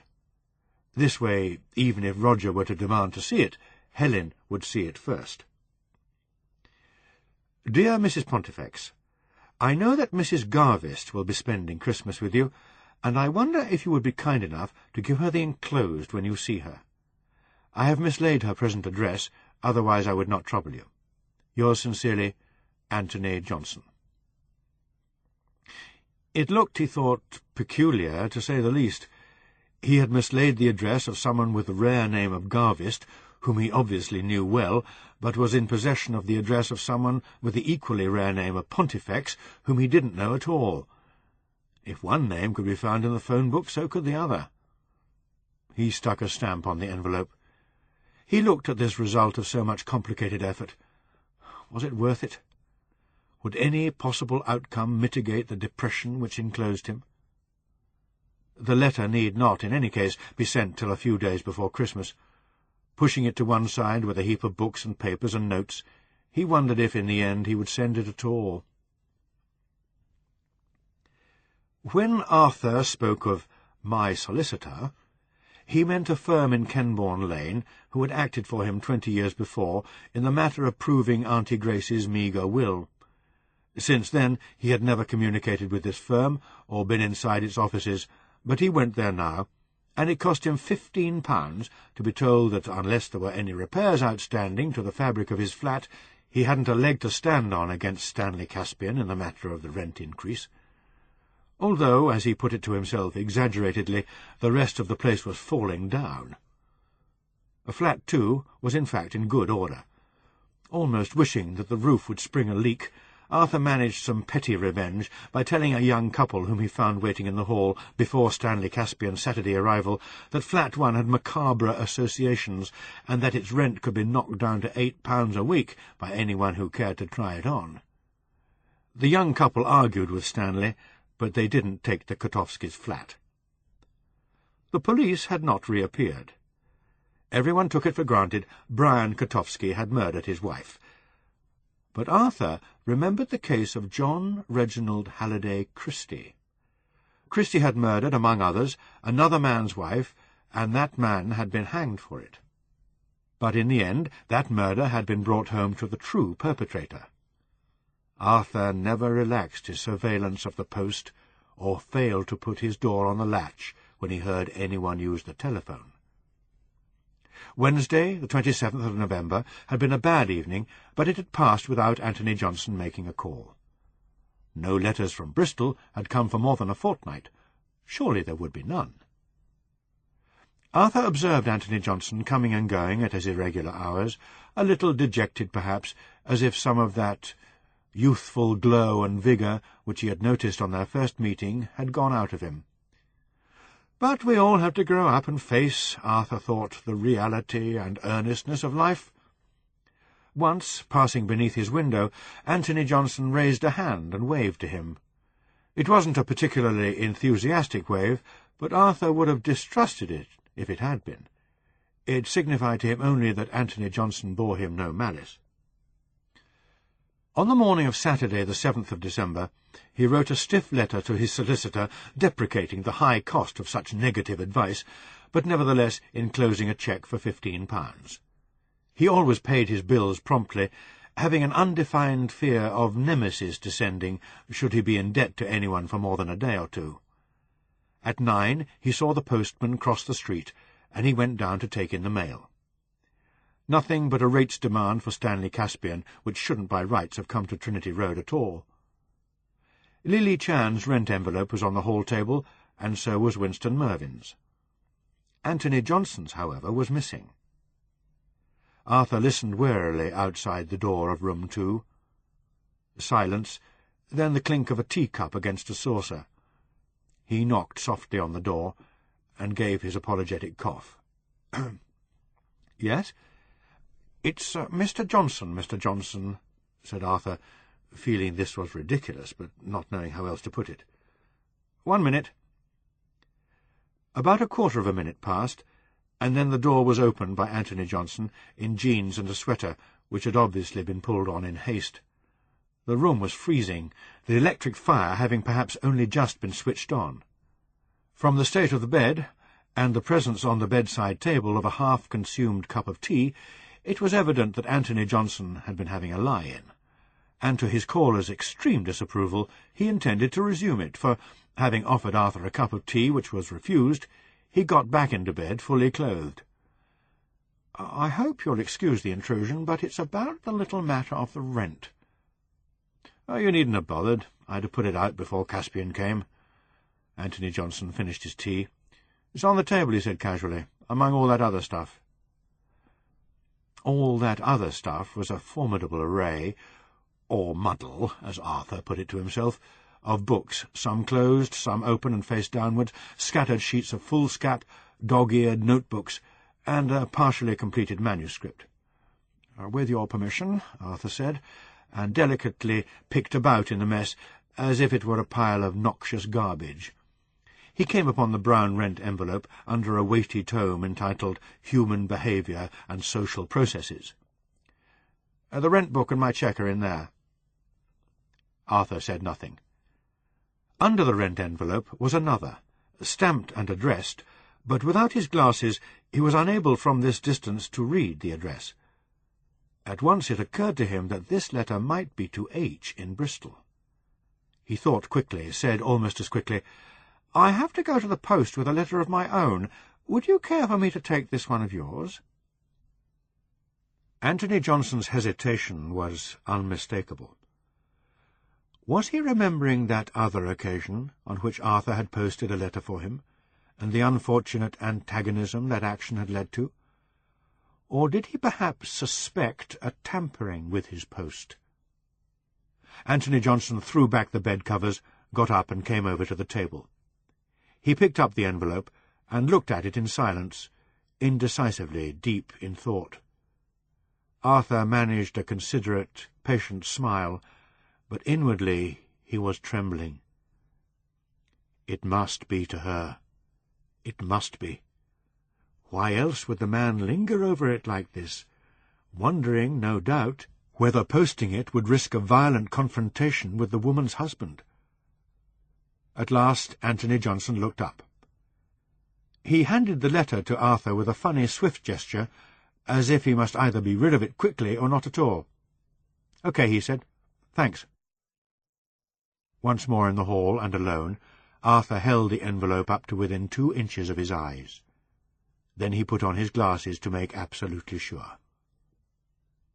But it was all right.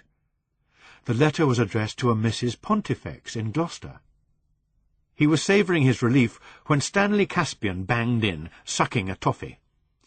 Arthur put a kettle on without waiting to be asked, and handed Stanley his rents. Stanley opened Winston Mervyn's envelope first. "Well, my God, if Mervyn's not going now! Given in his poxy notice for the first week of Jan. A little bird told me he's getting married." Stanley munched ill-temperedly, jabbing so hard into Arthur's rent book that his pen made a hole in the page. "That'll be the whole of the first floor vacant. Makes you wonder what the world's coming to." "The rats," said Arthur, "might be said to be leaving the sinking ship." "Not you, though, eh? Oh, no. Those as have unfurnished tenancies don't go till they're carried out feet first. You'll die here, me old Arthur." "I'm sure I hope so," said Arthur. "Now, if I could have my little envelope?" He took it, and set off with his laundry, pausing outside Kamal's kebab house to drop both letters in the pillar box.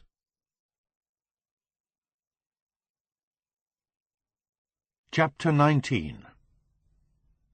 During the week which followed, Arthur was oppressively aware of the emptiness of 142 Trinity Road. Lily had never been at home much, was flying to Taiwan for Christmas, and now Winston Mervyn was out every night. Soon he, too, would be gone. Then, if the pressure of the London housing shortage wasn't strong enough to overcome people's semi-superstitious distaste for 142, he and Anthony Johnson would in effect be the sole tenants. He would once have welcomed the idea. Once he had savoured those moments when he had had the house to himself, when the last of them to leave in the mornings had given the front door a final bang. And he had dreamed of being its only occupant, living high on the crest of silent emptiness, while she who inhabited the depths below awaited the attentions and whims of her master. But now that empty silence disturbed him.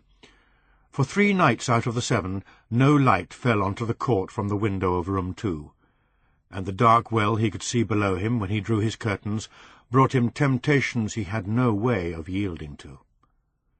It frightened him even to think of them, but these suppressed thoughts blossomed in dreams like tubers which, put away in the dark, throw out sickly, slug-like shoots.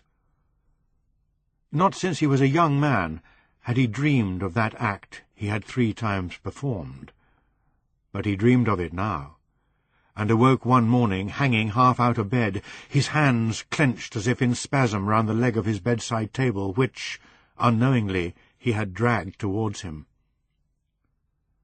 The postman had ceased to call.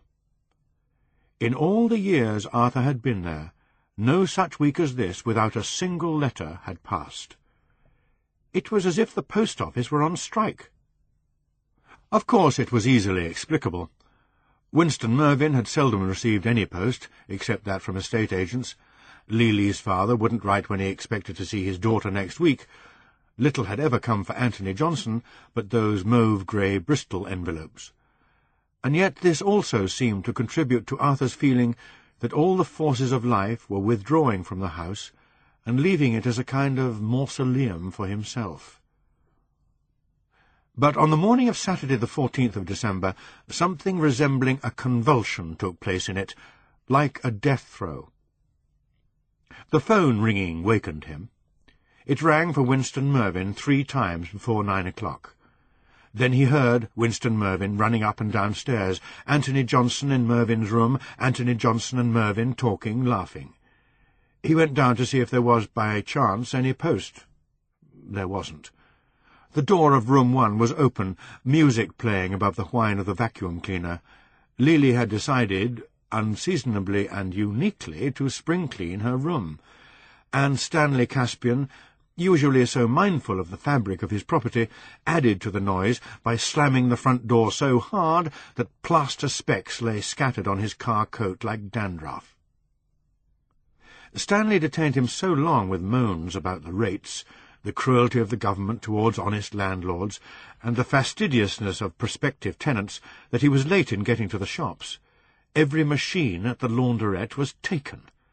He had to leave his washing in the care of Mr. Grange's nephew's wife, who was distant with him, and demanded an extra 20 pence for service. "I never heard of such a thing," said Arthur. "Well, take it or leave it. There's inflation for me, the same as for others."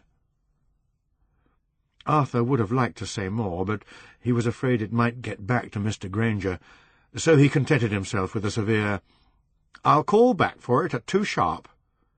"4 be more like," said the woman, "what with this rush." And she paid Arthur no compliments as to the superiority of his linen. It was a June-skied day, but hazeless, and clearer than any June day could be, and the sunlight was made icy by a razor wind. Angrily, Arthur shouted at the children who were climbing on the statues. They took no notice, beyond shouting back at him a word which, though familiar to any resident of West Kenbourne, still brought a blush to his face.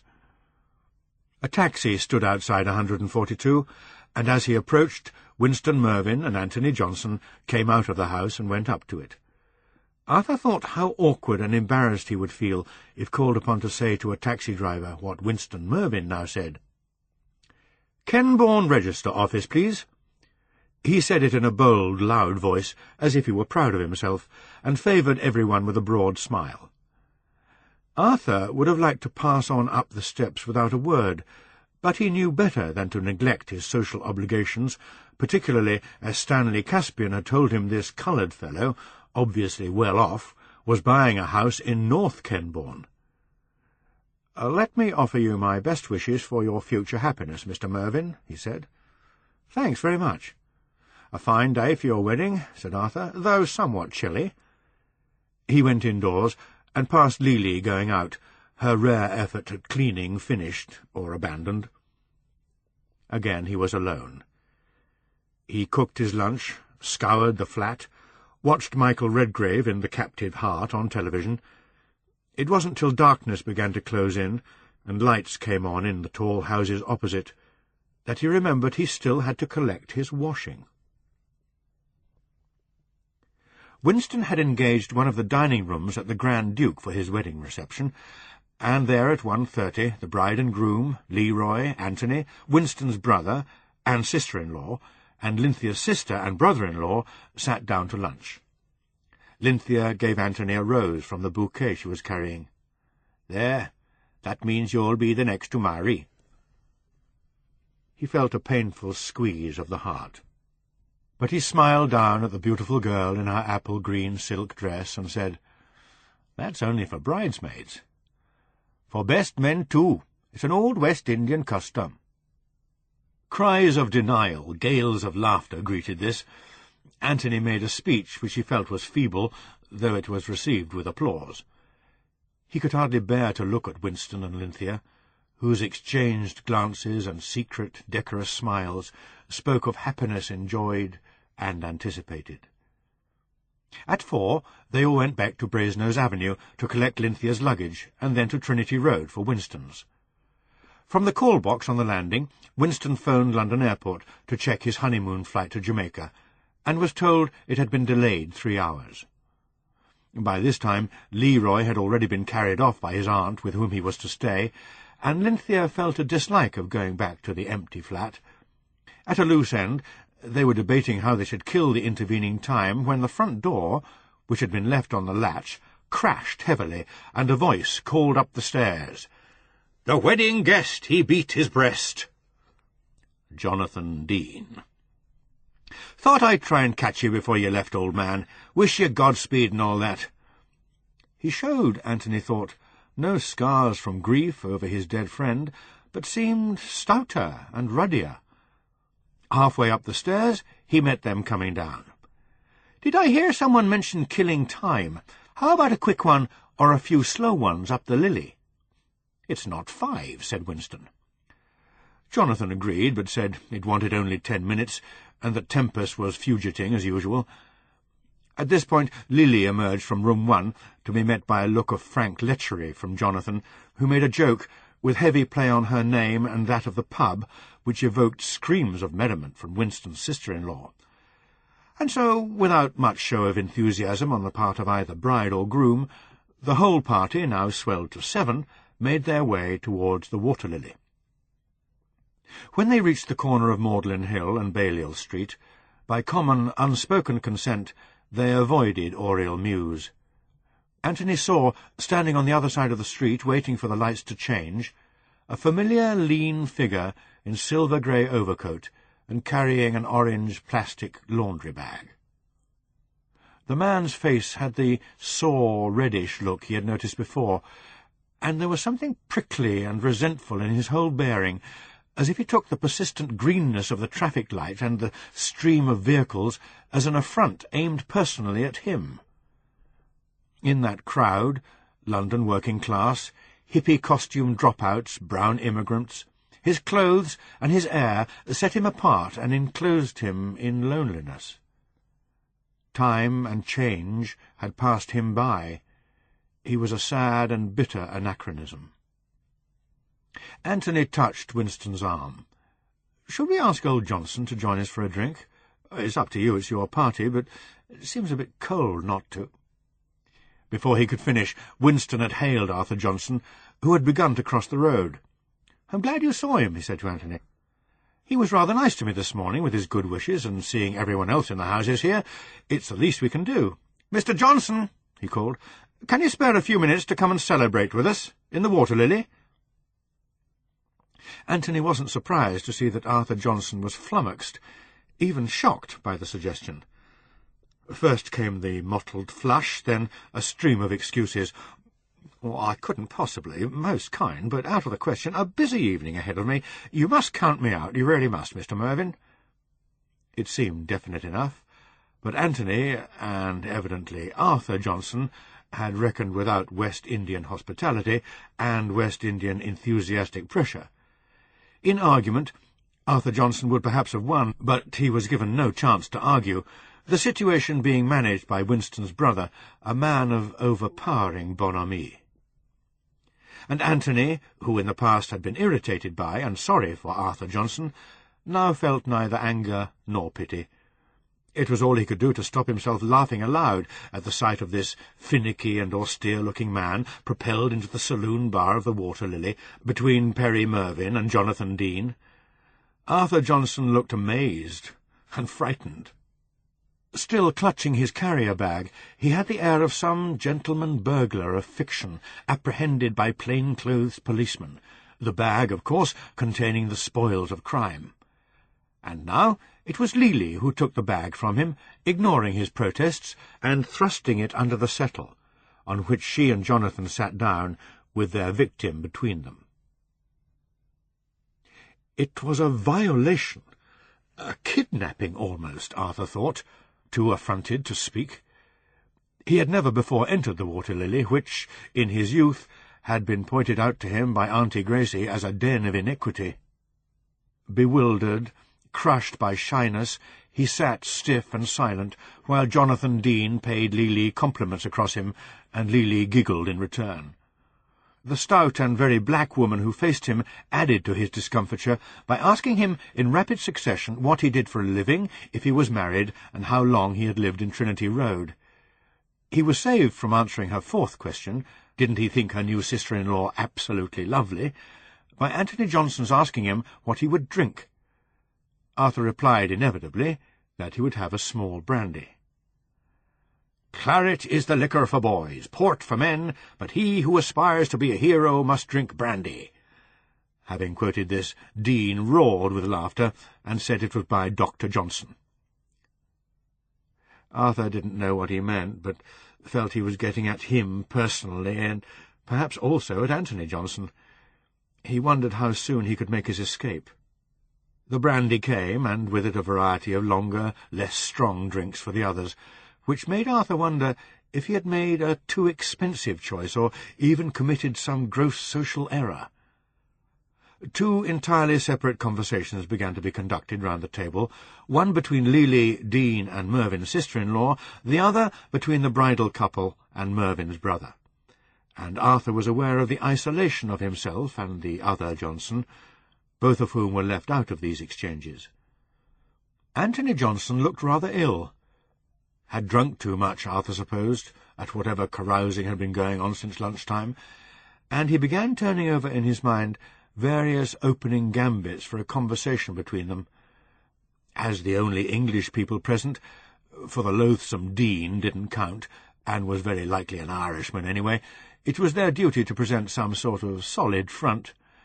And he had opened his mouth to speak of the severe frost which the television had forecast for that night, when Dean, raising his glass in what he called a nuptial toast, launched into a speech. For some moments this was listened to in silence, though Winston Mervyn seemed fidgety. Didn't like someone else stealing his thunder, Arthur thought.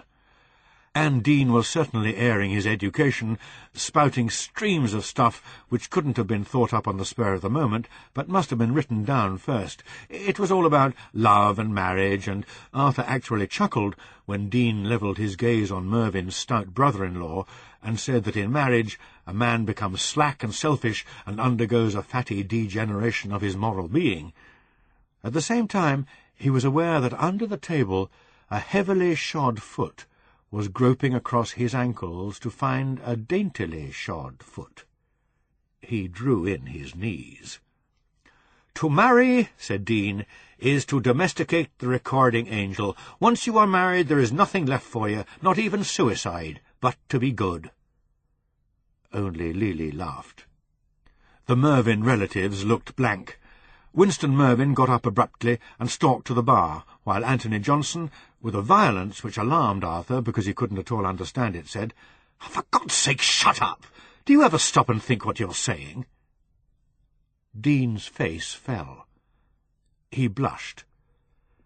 But he leaned across Arthur, almost as if he wasn't there, and whispered on beery breath into Lily's face, "You like me, don't you, darling? You're not so bloody fastidious." Lily giggled. There was some awkward dodging about, and then Arthur realized she was kissing Dean behind his back. "Perhaps," he said, "you'd care to change places with me." Why this should have caused so much mirth, general laughter after awkwardness, he was unable to understand, but he thought he could take it as his chance to leave. And he would have left had not Mervyn returned at that moment with another tray of drinks, including a second small brandy. He edged along the settle, leaving Lily and Dean huddled together. It was a pity in a way about the brandy, because it necessarily brought memories and associations. But without it he couldn't have borne the party at all, couldn't even have looked on the conviviality or withstood the incomprehensible warring tensions. Now, however, when he had drunk the last vaporous, fiery drop of it, he jumped to his feet and said rather shrilly that he must go.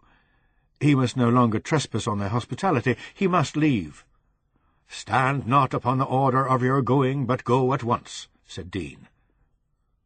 Such rudeness, even if it came out of a book, wasn't to be borne. Arthur made a stiff little bow in the direction of Mervyn, and the new Mrs. Mervyn gave a stiff little nod of the head in exchange for their farewells, and escaped. The joy of getting out was heady. He hurried home through the mews, that dark throat where once, in its jaws, he had made death swallow a woman who flitted like a great black bird. A mouse, a baby, Maureen Cowan, Bridget O'Neill, Vesta Kotowski. But no. Home now, encountering no one. At the top of the empty house, he settled down to watch John Wayne discharging yet again the duties of a United States cavalry colonel. He leaned against the brown satin cushion, cool, clean, luxurious. The film ended at 8:30. Rather late to begin on his ironing, but better late than on Sunday. For 20 years he had done his ironing on a Saturday. Entering the kitchen to get out the ironing-board and the folded linen, he looked in vain for the orange plastic bag. It wasn't there. He had left it behind in the water lily. Chapter 20. The first to leave the party was Jonathan Dean. Anthony, aware that for the past half hour Jonathan had been busily entangling his legs with Lily's under the table, supposed they would remain after he and the Mervyns had gone, and that the evening would end for them by Lily's becoming Vesta's successor.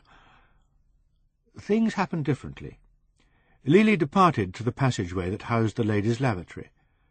It also housed a phone, and when she came back, she announced that she must soon go, as she had a date at 7:30. Junior Mervyn, a woman who seemed to take delight in the general discomfiture of men, laughed merrily. "What about me?" said Jonathan truculently. Lily giggled. "You like to come too? Wait, and I go call my friend again." "You know very well I didn't mean that." "Me, I don't know what men mean. I don't try to know. I love them all a little bit. You like to go on my list? Then when I come back from Taiwan, I make your number 3. 4? She and Junior clutched each other, laughing. Jonathan got up, and without a backward look or a word to his hosts, banged out of the pub. The men were heavily, awkwardly silent. Antony, suddenly, and not very aptly identifyingly, felt through his depression a surge of angry misogyny, and he said, before he could stop himself, "As a connoisseur of bad behaviour in woman, I'd give you my prize." Lily pouted. She sidled up to him, opening her eyes wide, trying her wiles. He wondered afterwards if he would actually have struck her, at least have given her a savage push, had Winston not interrupted by announcing it was time to leave for the airport. He interposed his body, spoke smoothly. "Feel like coming with us, Antony? My brother will give you a lift back." Antony said he would. In a low voice he apologized to Lynthia. She kissed his cheek. "Have women really behaved so badly to you?" "One has. It doesn't matter. Forget it, Lynthia, please. I'm not to bother my pretty little head about it." Antony smiled. This description of her head, goddess-like with its crown of coiled braids, was so inept that he was about to correct her with a compliment when Winston's brother said, "Your friend left his shopping behind." "He's not our friend," said Lily, "and it's not shopping. It's washing." She pulled it out from under the settle, pointing to and giggling at the topmost item it contained, a pair of underpants. "You," she said imperiously to Antony, "take it back for him." "Suppose you do that. I'm going to the airport." "Me take nasty old man's washing out on my date?" "You've got time to take it home first," said Winston. "It's only 7:15. Always a controller of situations, he closed her little white hand round the handles of the orange plastic bag and placed her firmly but gently back on the settle. A fresh glass of martini in front of her, she sat silenced, looking very small and young. "That's a good girl," said Winston. The night was cruelly cold, its clarity turning all the lights to sharply cut gems. Lynthia took Winston's arm and shivered against him as if, now she was going home, she could allow herself to feel the cold of an English winter for the first time. As they crossed the street, Antony saw a familiar red sports car draw up outside the Water Lily.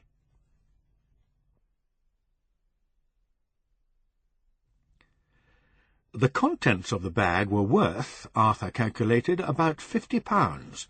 All his working shirts, his underwear, bed linen. It was unthinkable to leave them in that rough public house, which would fill up on a Saturday night with God knew what riff-raff. But to go out at this hour into darkness? One of them might have brought the bag back for him.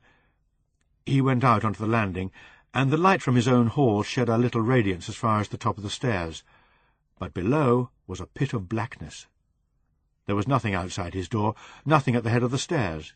He put on lights, descended. First he knocked on Lily's door, then on that of room 2, but he knew it was in vain. Slits of light always showed round the doors when the occupants of the rooms were in. If only he dared forget about it, leave it, till the Water Lily opened in the morning. But no, he couldn't risk losing so much valuable property, and it was only a step to the pub, less than 5 minutes' walk. He went back upstairs and put on his overcoat. He walked rapidly up Camera Street, keeping his eyes lowered. But Balliol Street was full of people, corpses in brown grave clothes, their faces and their dress turned pallid or khaki by the colour-excluding sodium lamps. Yellow-brown, too, was the sports car parked outside Kamal's kebab house, but Arthur recognised it as belonging to one of Lili's young men.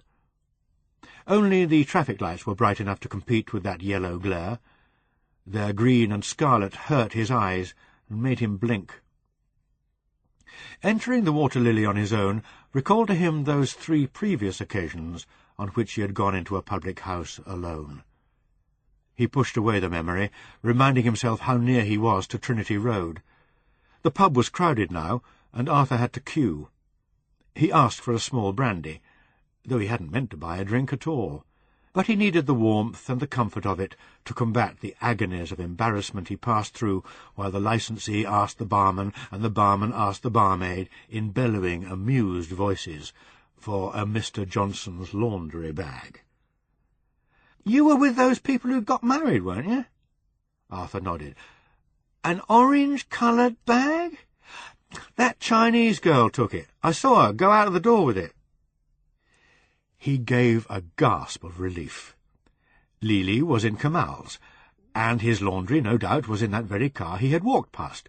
He almost ran out of the Water Lily. He crossed the Mews entrance. There were so many cars lining the street, and all their paint-box colours reduced to tones of sepia, but the sports car wasn't among them. Lili and her escort had gone. Arthur stood shaking outside the restaurant, and the hot, spicy smell that wafted to him from its briefly opened door brought a gust of nausea in which he could taste the stinging warmth of brandy, and for support he rested one arm along the convex frosted top of the pillar-box. All he wanted, he told himself, was to get his washing, secure it from those who, with reasonless malice, had taken it and were keeping it from him. Where did people go when they went out in the evening? To pubs, restaurants, cinemas. Lili had already been to a pub, a restaurant. Arthur considered, his head beginning to drum. Then he crossed the road in the direction of Magdalen Hill and the Taj Mahal. Now the whole corner was boarded up, the waste ground as well as the area where the demolished houses had been, where Auntie Gracie's house had been. It was fenced in blankly with a row of those old doors builders save and use for this purpose.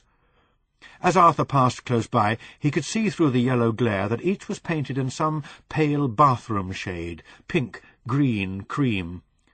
Closed, nailed together, they seemed to shut off great epochs of his life.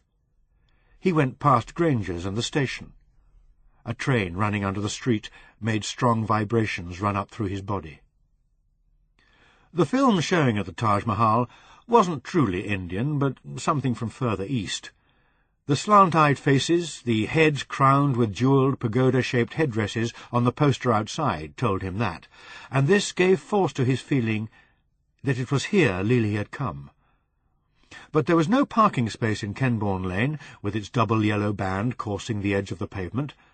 Suppose she was inside? He wouldn't be able to find her or fetch her out. Still he lingered at the foot of the steps, looking almost wistfully in at the foyer, so much the same as ever, yet so dreadfully changed. Hundreds of times he had passed through those swing doors with Auntie Gracie, but it was more than 20 years since he had visited any cinema, except that which his own living-room afforded. He wouldn't go in there now. Behind the cinema was a vast council car park. He would go into that car park and find the red sports car. It was unlikely to be locked, for the young were all feckless and indifferent to the value of property. He made his way down the path between shops and cinema, hearing the oriental music which reached him through the tall, cream-painted ramparts of the Taj Mahal. It made a huge, pale cliff overshadowing the car park, which was unlit, though semicircled at its perimeter, with many of those yellow lights, and with silvery white ones as well. There was no one at the attendance hut at the entrance. There was no one anywhere. Arthur passed beside the barrier, the sword-shaped arm that would rise to allow the passage of a vehicle. Cars stood in long, regular rows. Underfoot, it wasn't tarmac or concrete, but a gravelly mud, beginning now to freeze into hardness. He could walk on it with soundless footfalls. Slowly he crept along, scanning car after car, pausing sometimes to stare along the line of car roofs that gleamed dully, like aquatic beasts slumbering side by side on some northern moonlit coast. But it was a false moonlight, the heavy purple sky suffused only by street lamps. When he reached the southernmost point of the great irregular quadrangle, a sense of the absurdity of what he was doing began gradually to penetrate his brandy haze. He wasn't going to find the sports car, or if he did, he wouldn't dare to touch it. He had no evidence that Lily had ever passed this way, or entered the Taj Mahal. Not for this purpose had he come into the solitary half-dark of this place. He had come for the reason he always ventured into the dark and the loneliness. But there were no women here. None of those creatures who threatened his liberty were always a danger to him was here. And he could only find one of them if he left the car park by the narrow gate behind him, impassable to vehicles that led to a path into Brasenose Avenue. With painful lust he envisaged that little defile, but he turned his back on it, turned from its direction, and forced his legs to push him back towards the hut between the ranks of cars. Then, as he emerged into a wider aisle, he saw that he was no longer alone. A car, one of those tinny, perched-up little Citroëns, had nosed in and was searching for a space. Arthur drew himself up, narrowing and trimming his body so as to present a respectable and decorous air. Almost greater than that growing, not-to-be-permitted desire was the need to appear to any watcher as a law-abiding car owner with legitimate business here. The Citroën dived into a well of darkness between two larger cars. Arthur was only a dozen yards away from it. He saw the driver get out. And the driver was a woman. A young girl, tallish and very slender, wearing jeans and an Afghan coat with furry edges and embroidery, which gleamed a little in the light from pale, distant lamps. Her hair was a golden aureole, a mass of metallic-looking filaments that hung below her shoulders. The car door open, she was bending over the interior, adjusting to the steering column some thief-proof locking device. He saw her high-heeled boots, the leather wrinkling over thin ankles, and he felt a constriction in his throat. He could taste brandied bile. Now, soft-footed, he was a yard behind her. The girl straightened and closed the car door, but it refused to catch. She pulled it wide and shut it with a hard slam. The noise made a vast explosion in Arthur's ears as he raised his hands and leapt upon her from behind, digging his fingers into her neck. The earth rocked as he held on to that surprisingly strong and sinewy neck, and the huge purple sky blazed at him, burning his eyes. The girl was resisting, strong as he, stronger. She gave a powerful twist, and her elbow thrust back hard into his diaphragm. He staggered at the sudden pain, slackening his hold, and a fist swung into his face, hard bone against his teeth. With a strangled grunt, he fell back against the next car, sliding down its slippery bodywork. Her face loomed over his, contorted, savage, and Arthur let out a cry, for it was the face of a young man, with a hooked nose, stubble on his upper lip, and a cape of coarse hair streaming. The fist swung again, this time to his eye. Arthur slid down onto the frozen mud and lay there, half under the oil-blackened chassis of the other car. He didn't move, although he was conscious. A hand turned him over. A sharp-toed boot kicked his ribs. He made no sound, but lay there with his eyes closed. The boy was standing over him, breathing heavily, making sucking sounds of satisfaction and triumph. Then he heard footsteps pounding away towards the hut and the barrier, and there was a terrible, deep silence. Arthur hauled himself up, clinging to the wings of both cars. His face was wet with blood running from his upper lip, and his head was banging as it had never banged from desire. He forced his eyes into focus so that he could see the shining, sleeping cars, the glittering, frosted ground. No attendant coming, no one. He crawled between the cars, clutching here at a wing mirror, there at a door handle, until at last the strength that comes from terror brought him to an upright stance. He staggered. The icy air, unimpeded, was like a further blow to his face. He tasted the salt blood trickling between his teeth. Still the hut was empty, the path between cinema and shops deserted. Covering his face with the clean white handkerchief he always carried, he made himself walk down that path, walk slowly, although he wanted to run and scream. Kenbourne Lane. No crowd was gathered. No huddle of passers-by stood staring in the direction taken by the running boy with golden hair. No one looked at Arthur. It was the season for colds, for muffled faces. He went on past the station until he came to Granger's gates. Oh, thank God, they weren't padlocked, but closed with a Yale lock. Holding up the handkerchief, he unlocked the gates, the conscientious surveyor who worked Saturday nights despite a cold in the head. They closed behind him, and he sank heavily against them. But he must reach his own office. There, for a while, he would be safe. The little house of glass and cedarwood was an island and a haven in the big bare yard. He crawled to it because his legs, which had carried him so well when their strength had been most needed, had buckled now and were half paralyzed.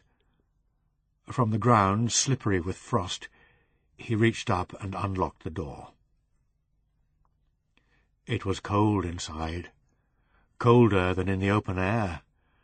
The Adler stood on the desk, shrouded in its cover. The waste-paper basket was empty. The place smelt faintly of bubble gum. Arthur collapsed onto the floor and lay there, his body shaking with gasping sobs. He staunched the blood, which might otherwise have got onto the carpet, first with his handkerchief and then with his scarf. As the handkerchief became unusable, black with blood, he heard the wail of sirens, distant and keening at first, then screaming on an ear-splitting rise and fall as the police cars came over the lights into Magdalen Hill.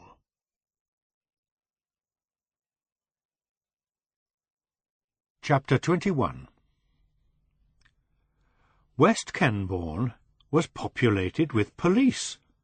It seemed to Anthony, returning from the airport in Perry Mervyn's car, that every other pedestrian in Balliol Street was a policeman. Since they had turned from the High Street up Kenbourne Lane, he had counted 5 police cars. "Maybe someone robbed a bank," said Junior. It was 11:30, but lights were still on in the Dalmatian and the Water Lily, and their doors stood open. Police were in the pubs and standing in the doorways, questioning customers as they left. From behind the improvised fence that shut off the waste ground, the beams from policemen's torches cut the air in long, pale, swaying shafts. "Must have been a bank," said Perry. And he and his wife offered sage opinions, they were in perfect agreement, as to the comparative innocuousness of bank robbery. It could hardly be called morally wrong, it harmed no one, and so on. Anthony, though grateful for the lift, wasn't sorry when they arrived at 142 Trinity Road. He thanked them, and they exchanged undertakings not to lose touch. Anthony supposed, and supposed they supposed, that they would never meet again. Waving, he watched the car depart, its occupants having declared they would drive around for a while and try to find out what was going on. Nothing was going on in Trinity Road. 142 was in total darkness. He went indoors and walked slowly along the passage towards room 2. The police hunt afforded him no interest, brought him no curiosity. Nothing was able to divert him from the all-enclosing grey misery which had succeeded disbelief, anger, pain. The wedding, the happiness of Winston and Lynthia, had served only to vary his depression with fresh pain, and in the airport lounge, where they had sat drinking coffee, a horrible aspect of that pain had shown itself. For that busy place, with its continual comings and goings, was peopled for him with Helens, with versions of Helen. Every fair head turned from him might turn again and show him her face. One girl, from a distance, had her walk. Another, talking animatedly to a man who might be Roger, how would he know, moved her hands in Helen gestures, and her laugh, soft and clear, reached him as Helen's laugh. Once he was certain. He even got to his feet, staring, catching his breath. The others must have thought him crazy, hallucinated. He put his key into the door lock. But before he could enter room 2, the front door opened, and Lily came in, carrying Arthur Johnson's washing bag. "Have you been carting that round all night?" said Anthony disagreeably. "It's not all night. It's only 12.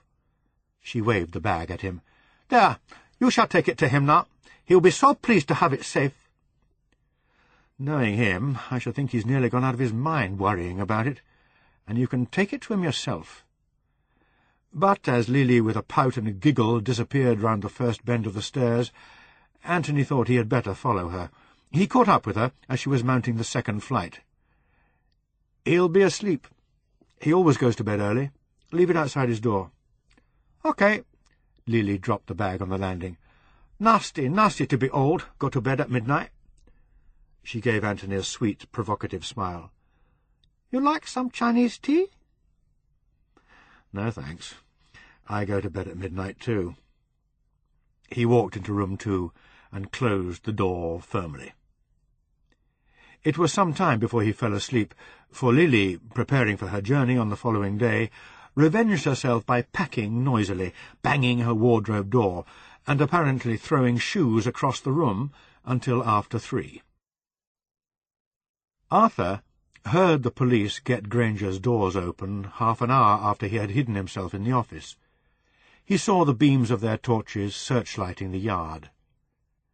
They came up to the office and walked round it, but because the door hadn't been forced, and no window was broken, they went away. He heard the gates clang behind them. His lip had stopped bleeding. When it was safe to get up from the floor, he wrapped his handkerchief in a sheet of flimsy paper and thrust it into his coat pocket. Very little light was available to him, only a distant sheen from the lamps of Magdalen Hill. He didn't dare put the light on, or even the electric fire, although it was bitterly cold. His scarf was patched and streaked with blood, but not so badly stained that he couldn't wear it. It was of the utmost importance to leave no blood on the hair cord, or as fingerprints. But the yellow twilight was sufficient to show him that the hair cord was unmarked. He licked his fingers till they were free of the salty taste. Then he lay down again on the floor, sleepless, letting the long, slow hours pass. His ribs ached on the left side, but he didn't think the kick had broken a bone. Outside, they would comb the whole area. When they couldn't find him, they would leave the area and look further afield. Perhaps they wouldn't come to Trinity Road at all. Would it never get light? Light would show any passer-by his injured face. If only he had the means to see how injured it was. But a man walking solitary in the dark hours would attract more attention. When the yellowness retreated into the milky grey of dawn, he dragged himself to his feet and looked out of the window onto the deserted yard. His body was stiff, every limb aching, and a sharp, fluctuating pain teased his left side. His watch had broken in the fall, and the hands still showed 9:20. It must now be about 11 hours later than that. His watch had broken, but not his glasses, which remained intact in their case. He put them on, although they were reading glasses that threw the world out of focus. But they would help disguise his eye. As to his lip, He licked a corner of his scarf and worked blindly at the cut, wincing because the rough fibres prickled the edges of the wound. But the morning was very cold, and now he saw that a thin sleet had begun to fall, little granules of ice that melted as they struck the ground. The kind of day, he thought, when a man with a muffled face is accepted as normal. Shaking a little, controlling his shaking as best he could, he went out of the office, locking the door behind him. He had left no vestige of his presence. As he approached the gates, the falling sleet thickened into a storm. Snow, the first of the year, swirled about him, flakes of it stinging his lip. He pulled the scarf up to cover his mouth and, with lowered head, took what was a kind of plunge into Magdalen Hill. There was no one about but a boy delivering Sunday papers. His encounter with the girl boy in the car park had happened too late at night for there to be anything about it in the papers, and this little boy in thick coat and balaclava didn't look at him. A man walking a retriever in Balliol Street didn't look at him, nor did the cleaning woman who was letting herself into the public bar of the Water Lily. She, too, had a scarf swathing the lower half of her face. Arthur entered the mews as All Souls' clock struck 8. Someone had left a newspaper last evening's on top of a dustbin in the mews. He picked it up and tucked it under his arm, so that anyone who saw him would think he had been out to buy it. But no one saw him. Lily's curtains were drawn. He crept upstairs through the sleeping house. On the top landing, resting against his door, was the orange laundry bag. At some point, Lily had brought that bag up the stairs. Had she knocked on his door? If she had, would she have assumed he was asleep? Or had she left it downstairs, and had Anthony Johnson, the only other occupant of the house, been responsible for bringing it here? There was no way of knowing. If Anthony Johnson were awake now, light would show from his window onto the court, for room 2 was dark in winter till 9. But there was no cross-barred cast of light to be seen on the green stone. Snow whirled down the well, flying against the cellar door and streaming down it as rivulets of water. Arthur cut up his handkerchief and flushed the pieces down the lavatory. He washed his scarf and, pulling it out from the lining, washed too the pocket of his overcoat. Then, and only then, did he dare look at his face in the mirror. His eye socket was the colour of meat that has lain exposed, a dark, glazed red, and the lid was almost closed, and his lip was split, a cut running up unevenly at the centre join of the upper lip. He looked quite different. This wasn't his face, not his, this sore, bulbous mouth. Would it scar? It didn't seem bad enough to need stitching. He washed it carefully with warm water and antiseptic. It couldn't be stitched. Every casualty department in every hospital in London would be alerted to watch for a man coming in with a wounded mouth. He mustn't show himself at all. At any cost, he must remain here, hidden, until his lip and his eye healed. It was hours since he had eaten or drunk anything, hours since he had slept, but he knew he could no more sleep than he could eat a crumb of bread. He drank some water and gagged on it, its coldness burning his throat. Shrouded by the nightdress frills of the net curtains, he crouched at the window. If the police did a house-to-house search, he would be lost. He watched people go by, expecting always to see the piranha face of Inspector Glass. The church bells rang for morning service, and a few elderly women went by, carrying prayer books on their way to All Souls. At lunchtime he put on the television, and the last item in a news bulletin told him, as only this high authority could really tell him, what he had done and where he stood. A man was attacked last night in a car park near Kenbourne Lane Tube Station in West London. And there, on the screen, was the car park, overhung by the ramparts of the Taj Mahal. Arthur trembled, clenching his hands. He half expected to see himself emerge from behind a row of cars, caught by those cameras like a stalked animal. From the circumstances of the attack, police believe his assailant mistook him for a woman, and are speculating as to whether the attacker could be the same man who, for a quarter of a century, has been known by the name of the Kenbourne Killer. A massive hunt in the area has so far been unsuccessful. Arthur switched off the set. He went once more into the bathroom and looked in the mirror at the face of the Kenbourne Killer. Never in the past, when he had thought of the things he had done, had he ever really considered that title and that role as belonging to him. But the television had told him so. It was so. Those marks had been put upon his face so that he and the world should know it. Looking at his face made him cry, so he went back to his window where the nets veiled his face. The television remained off, blank, though an early Rogers Astaire film was showing, until 5, when there was more news. An identikit picture appeared on the screen, a hard, cold face, sharply lined, vicious, elderly. The subject had a hare lip and a blind eye. Was that how he, so spruce and handsome, had looked to the boy with the Citroën? He felt faint and dizzy when the boy himself appeared, and seemed to stare penetratingly into his own eyes. The boy put a hand up to that deceiving hair, and smiled a little proudly. "Well, I reckon this guy thought I was a girl, you know, on account of me being skinny and having long hair." The interviewer addressed him with earnest approval. "Would you be able to identify him, Mr. Harrison?" "Sure I would. Anyway, I knocked his face about a bit, didn't I? Anyone would be able to identify him, not just me." And now Inspector Glass himself. Arthur shivered, because his enemies were being ranged before him through this medium, once so friendly, once the purveyor of his second-best delight. The lips curled back, and the great teeth showed.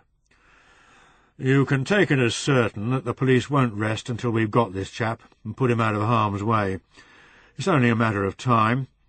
But I'd like to tell the public that this man is highly dangerous, and if anyone has the slightest suspicion of his identity, if he or she feel they're only going on what you might call intuition, they must call this number at once." The telephone number burned in white letters on a black ground, and the voice of Inspector Glass, the voice of a devourer of men, came heavy and grim.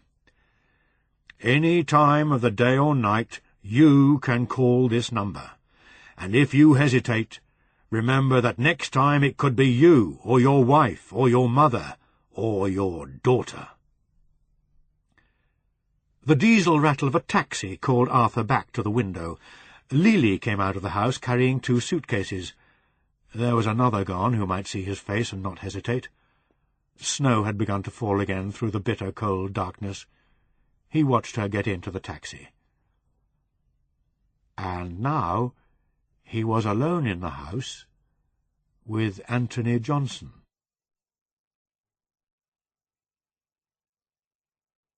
Chapter 22. That Sunday it was nearly noon before Anthony got up. Room 2 was icy, and he had to use powdered milk in his tea, because he had run out of fresh. The courtyard was wet, although it wasn't raining, and the triangle of sky had the yellowish-grey look snow clouds give. It was so dark that he had to keep the lamp on all day.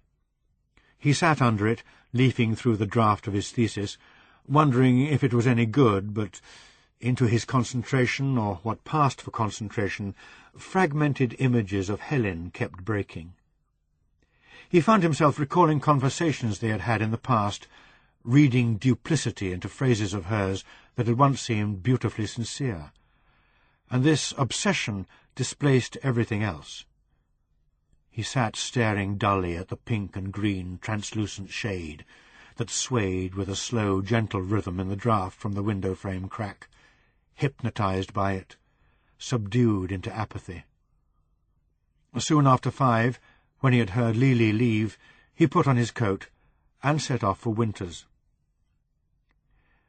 The relief barman from the Water Lily was in the shop, and he and Winter were talking about the police activity of the night before. Anthony had forgotten all about it. Now, waiting to be served, he learned its nature. A young fellow of 19, student at Radcliffe College. What I say is, if they will get themselves up like girls, they're asking for it. Not that he didn't stand up for himself. Bashed the fellow's face up something shocking. You see the news? The barman nodded. Funny thing. I got a black eye myself last week. All above board. Got it at my judo. But if it wasn't better, I wouldn't fancy showing myself on the street. You didn't get a cut lip as well, though, did you? Mind you, that'd be a turn-up for the books, all the locals finding out the Kenbourne killer had been serving them their booze. Winter laughed. He turned to Anthony. And what can I do for you, sir? Just a pint of milk, please. Homogenised, Jersey, or silver top? Anthony took the silver top. As he was closing the door behind him, he heard them say something about his hair and prowling stranglers who couldn't tell the boys from girls. And who could blame them? He went past the lighted windows of the Water Lily, for only drunks and potential pick-ups go into pubs on their own in the evenings.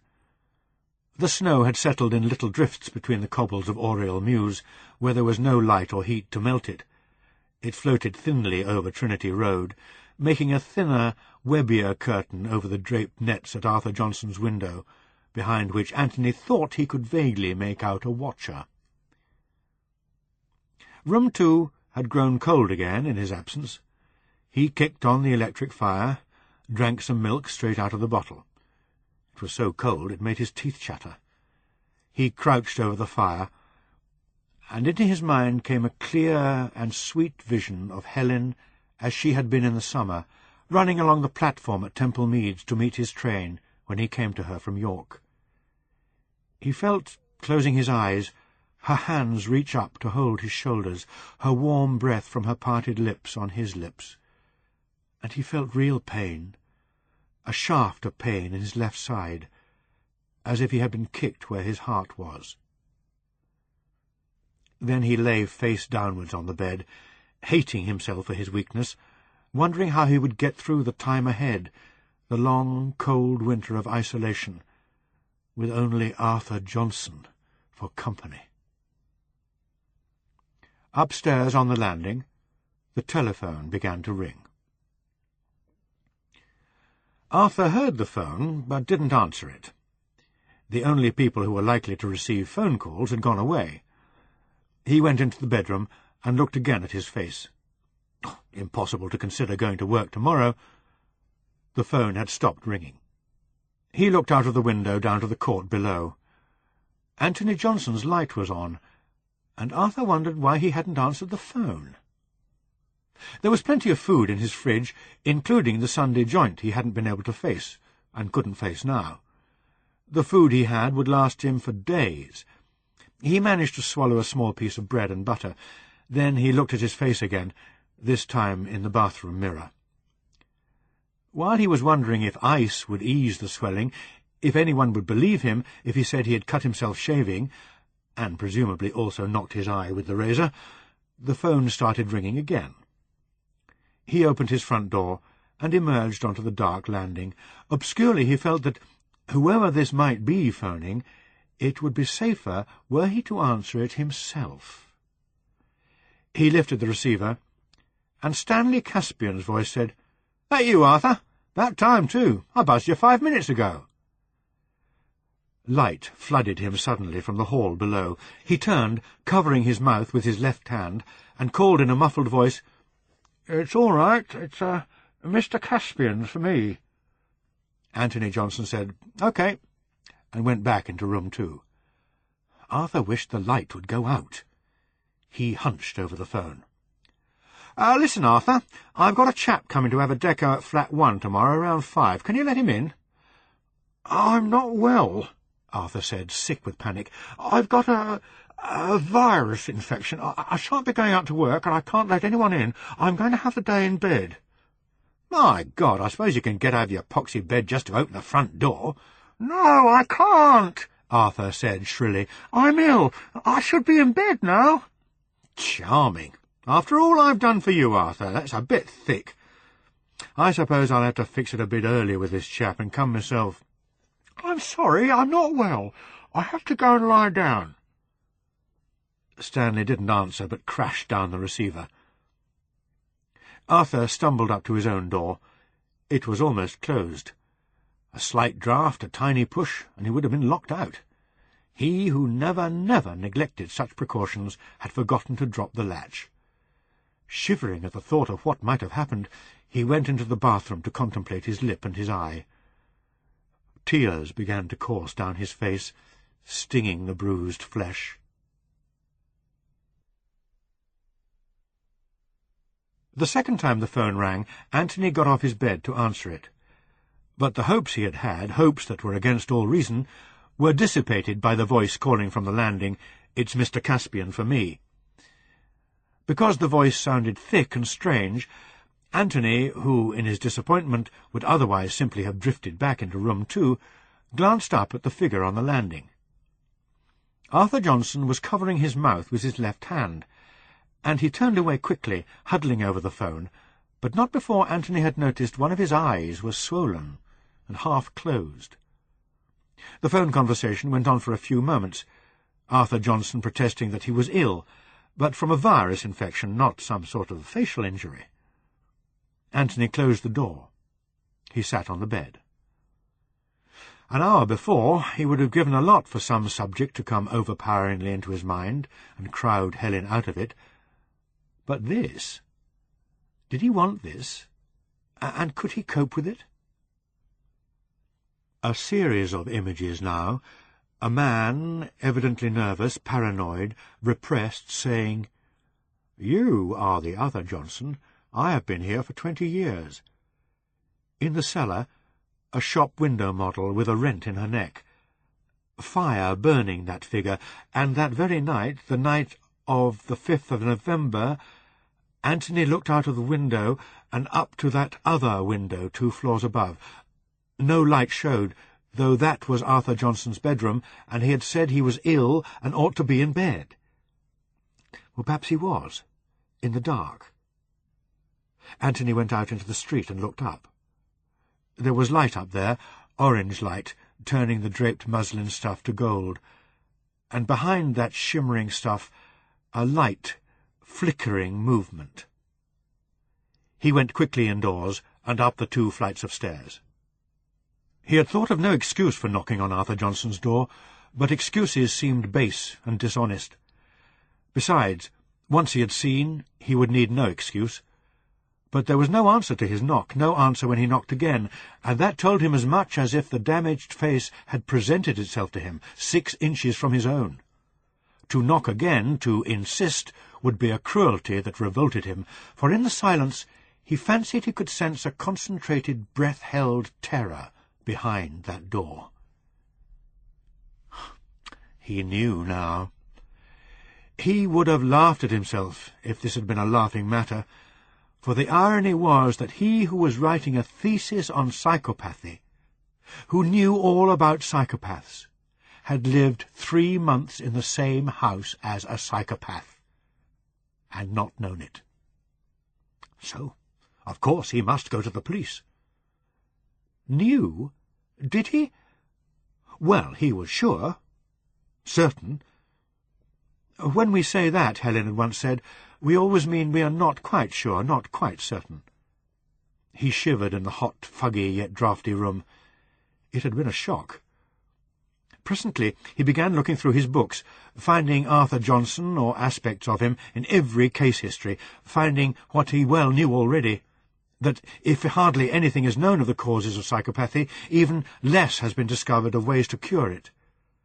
Forever a prison for the criminally insane, then, forever incarceration, helplessly inflicted and helplessly borne. But he would go to the police in the morning. At last he undressed and got into bed. The triangle of sky was a smoky red, scudded with black flakes of snow. He found it impossible to sleep, and wondered if the man upstairs, lying in bed some 20 feet above him, also lay sleepless under his far greater weight of care.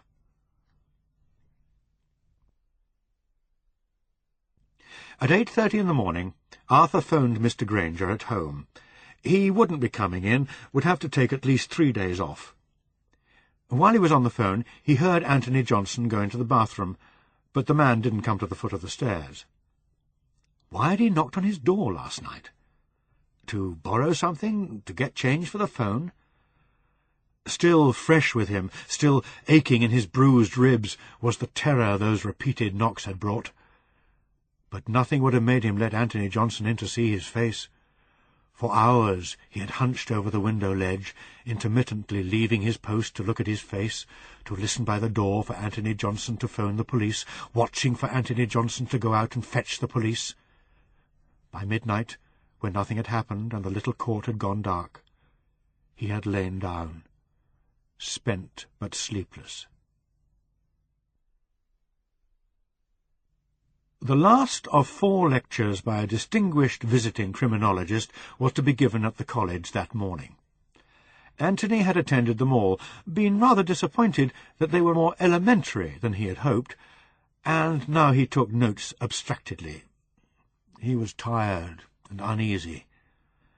Still he hesitated to go to the police, although he had noted where the nearest station was, having passed its tall portals, its blue lamp, on his way to college on the K-12. 1 o'clock came, and he was in the canteen, vacillating still, nauseated at the idea of betraying a man who had done him no injury. He seldom had much to say to the students. They were all younger than he, and they seemed to him not much more than children. But now a girl, who had sat next to him in the lecture-room, brought her tray to his table, and pointed out to him a long-haired boy who was holding court at the far end of the room, surrounded by avid listeners. "That's Philip Harrison." "Philip Harrison?" "The guy who was attacked in the car park on Saturday." Anthony didn't look at him. He looked at the young girls who were his audience, one of whom was distressingly like Helen. If that girl had been in the car park, she wouldn't be here now, listening with innocent relish. She would be dead. He had only to go to the police station and tell them what he knew, so little that he knew, so tenuous as it was, yet so true a pointer. Dully he pushed away his plate. He had eaten nothing. A great weariness overcame him, and he wanted nothing so much as to lie down and sleep. He remembered how, once in the summer, he and Helen had lain in each other's arms in a field in the West Country, and for an hour he had slept with her hair against his cheek, and the scent coming to him of seeded grass and wild parsley. Since then, it seemed, he had never slept so sweetly as during that hour. But the summer was past, in every sense, and the sweet hours of sleep. He got his coat, walked down the long hall, through the swing doors, out into the snow. The police station was perhaps 10 minutes' walk away. The college grounds were empty and barren, as if the cold had shaved all vegetation away but for the clipped turf and swept up all people like so much litter. There was no one in the grounds but himself and a girl whom he could see in the extreme distance coming in by the main gates. He walked towards her, and she towards him down the long gravel drive. And now he began collecting together his knowledge and suspicions of Arthur Johnson for a coherent statement to the police. But he was distracted by the sight of the approaching girl. By now he ought to be used to the deceptions practised on him by his eyes and his mind. He wasn't going to catch his breath this time, because a strange girl walked like Helen, moved her head like Helen, and now that she came nearer, could be seen to have Helen's crisp golden hair. He trudged on, looking down at the gravel, refusing any longer to contemplate the girl who was by now only some 20 or 30 yards from him. But, in spite of himself, he was aware that she had stopped. She had stopped and was staring straight at him. He swallowed hard, and his heart thudded. They stared at each other across the cold, bare expanse. As he saw her lift her arms and open them, and as she began to run towards him, calling his name, "Tony! Tony!" He too ran towards her with open arms. Her mouth was cold on his mouth, but her body was warm. As he held her, he knew he hadn't been warm like this for weeks. The warmth was wonderful, and the feel of her.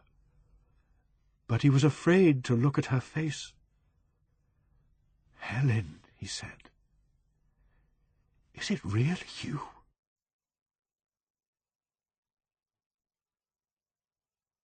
Chapter 23. They sat on a bench on College Green, not feeling the cold. Anthony held her face in his hands. He smoothed back a lock of hair that had fallen over her forehead, relearning the look and the feel of her. "I don't believe it," he said. "I really can't yet believe it." "I know. I felt like that. You won't go away. I mean, you won't say in a minute that you've got a train to catch or anything like that." "I've nowhere to go. I burned my boats." "Tony, let's eat. I'm hungry. I'm starving. You know I always want to eat when I'm happy." The Grand Duke was crowded. They went into a cafe that was humble and clean and almost empty. "Well, I don't know whether to sit opposite you or next to you. One way I can look, the other way I can touch you." "Look at me," she said. "I want to look at you." She sat down and fixed her eyes on his face. She reached across the table and took his hand. They held hands on the cloth, hers covering his. "Tony, it's all right now. It will always be all right now. But why didn't you answer my letters?" "Because you told me not to. You told me never to write to you." "Not my last 3. I begged you to write to me at the museum. Didn't you get them?" He shook his head. "Since the end of October, I've only had one letter from you, and that was the one where you told me you never wanted to see me again." She drew back, then leaned forward, clutching his hand. "I never wrote such a thing." "Someone did. Roger?" "I don't know. I don't... Well, it's possible, but I wrote and told you I was leaving him and coming to you. But how could I come when you didn't answer? I was crazy with misery. Roger went to Scotland, and I waited at home alone night after night for you to phone." "I phoned," he said, "on the last Wednesday of November. By then I'd gone to my mother's. I'd got a fortnight's holiday owing to me, and I went to my mother because I couldn't bear being alone any more, and being with Roger in Scotland would have been worse. I thought I'd never see you again." Just as he had thought he would never again see her. But now he had no wish to solve the mystery. It paled into insignificance beside the joy of being with her. "Helen," he said, "why are you here now?" "But you know that," she said, surprised. "I'm here because you wrote to me." "That letter? That stupid letter?" "Was it? I never saw it. I only know you said you loved me in the first line of it, so I ran away." She leaned across the table and kissed him. The waitress gave a slight cough, and, as they drew apart, placed their plates in front of them. "I went to work this morning, my first day back. As soon as I got in, the phone rang, and it was Roger. A letter had come from me, with your name and address on the flap, and he opened it." "My name and address on the flap? But I—" He explained how he had enclosed his letter to her in one to Mrs. Pontifex. "Oh, I see. We never meant to go there for Christmas this year. She must have copied your name and address from the letter to her and forwarded it. I don't know. I told you I didn't see it. I went out before the post came. Roger was... he was frightening with rage. I've heard him in some rages. I've seen him when he's threatened to kill me and himself, but I've never heard him like that. He just read that first line, and then he sort of spat out, 'From your lover.' He said, 'You're going to go downstairs and wait outside the building for me, Helen. If you're not there, I'll come up. But you'd better be there, unless you want a public scene. I shan't flinch from telling everyone in that building what you are.' He said he'd be there in the car in 5 minutes, Tony. I knew it couldn't take him more than 5 minutes, and I was terrified of what he'd do. I grabbed my coat and my handbag, and I rushed out and down the stairs. I remember calling out I'd had bad news and had to go. When I got into the street, I was afraid to wait there, even for a second. I crossed the road and ran down a side street, and then a taxi came, and I said, "Temple Meads," because I knew I must go to London, and you. You loved me, you said you did, so everything was all right at last. I didn't bother to queue up for a ticket. I could hear an announcer saying, "The train standing at platform 2 is the 9:51 for London, calling at Bath, Swindon and Reading." It was 9:50 then, and I jumped on that train. I had to buy a ticket when the man came round, and it took all the money I'd got but for 5 pence. I hadn't got a cheque-book or a bank card or anything. Oh, Tony, I'm entirely skint. I've got just what I stand up in. When I got to Paddington, I found a bus going to Kenbourne Vale Garage, but I hadn't got enough money to get further than to Kensal Rise, so I walked the rest. You walked? Here from Kensal Rise? She smiled at his dismay. Out in the cold, cold snow and without any money. All I needed was a baby in my arms. I went into a newsagent's and looked up the route in a guide.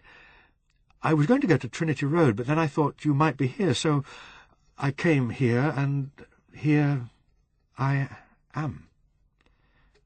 Her eyes were bright, the pupils mirrors in which, at last, he could see his own face reflected. "Are you pleased?" she said. "Helen, I was half dead with misery and loneliness, and you ask me if I'm pleased?" "I only wish," she said, "that I'd seen your letter. I don't suppose I ever shall now, and I'd waited so long for it. Can you remember what you wrote?" No," he lied. "No, only that it was nonsense. You had the only good bit in the first line." She sighed, but it was a sigh of happiness. "Tony, what are we going to do? Where shall we go?" "Who cares? Somewhere, anywhere. We shall survive. Right now we'll go to Trinity Road." As he spoke the name, he remembered. It was nearly 3 o'clock, and he had delayed long enough. He put an arm round her shoulders, helped her to her feet. "Come along, my love. We're going to Trinity Road, but we'll take in an errand I have to do on the way." Behind the curtains Arthur had sat all day, breaking his vigil every half-hour or so to examine his face in the bathroom mirror. Now, at 3 o'clock, he saw Stanley Caspian's car draw up and park in front of one of the houses on the odd-numbered side. A man was coming to view flat 1, and in a moment this man and Stanley would come into the house. Arthur watched the car, but he could only see Stanley in it, sitting in the driving seat, his bulk and the bikini doll impeding further view. Perhaps he had brought the man with him, or perhaps he was simply waiting for the new tenant to arrive for his appointment. Arthur went back into the bathroom. Already, so early, the winter light was beginning to fade. If Stanley did happen to call on him, if he had to show his face, perhaps those dreadful marks would pass unnoticed. As he came out of the bathroom, his doorbell rang. The sound reverberated through Arthur's body, and he gave a tremendous start. He stood stock still in the hall. It was evident what had happened. Stanley had forgotten his key. Let him go home and fetch it, then. The bell rang again, insistently, and Arthur could picture Stanley's fat finger pressed hard and impatiently on the push. He forced himself to go back into the living-room and look out of the window. Stanley's car was empty. Well, at any rate, it must be he. No police cars anywhere, no parked vehicles but Stanley's, and a couple of vans and a grey convertible. Another long ring fetched him back into the hall. He must answer it, for it would look odder if he didn't. But he was supposed to be ill, and must give the appearance of having been got out of bed. Quickly, though he was shaking, he slipped off his jacket and took his dressing-gown from the hook behind the bedroom door. A handkerchief to his face, he let himself out of the flat and went downstairs. Outlined behind the red and green glass panels was the shape of a heavy, thick-set man. It must be Stanley. Arthur stood behind the door and pulled it open towards him. The man marched in, looked to the right, then to the left, where Arthur stood, took the edge of the door in both hands, and slammed it shut as violently as Jonathan Dean had slammed it in the past. He was youngish, dark, and he was in the grip of an emotion greater even than Arthur's fear. Arthur didn't know what this emotion was, but he knew a policeman wouldn't look like this, stand trembling and wide-eyed and wild like this. Because the hall was shadowy, lit with a misty redness and greenness, he took the handkerchief away from his face and stepped back. "Is your name Johnson?" "Yes," said Arthur. "A. Johnson?" Arthur nodded, mystified, for the man peered at him incredulously. "My God! An old man! It's unbelievable!"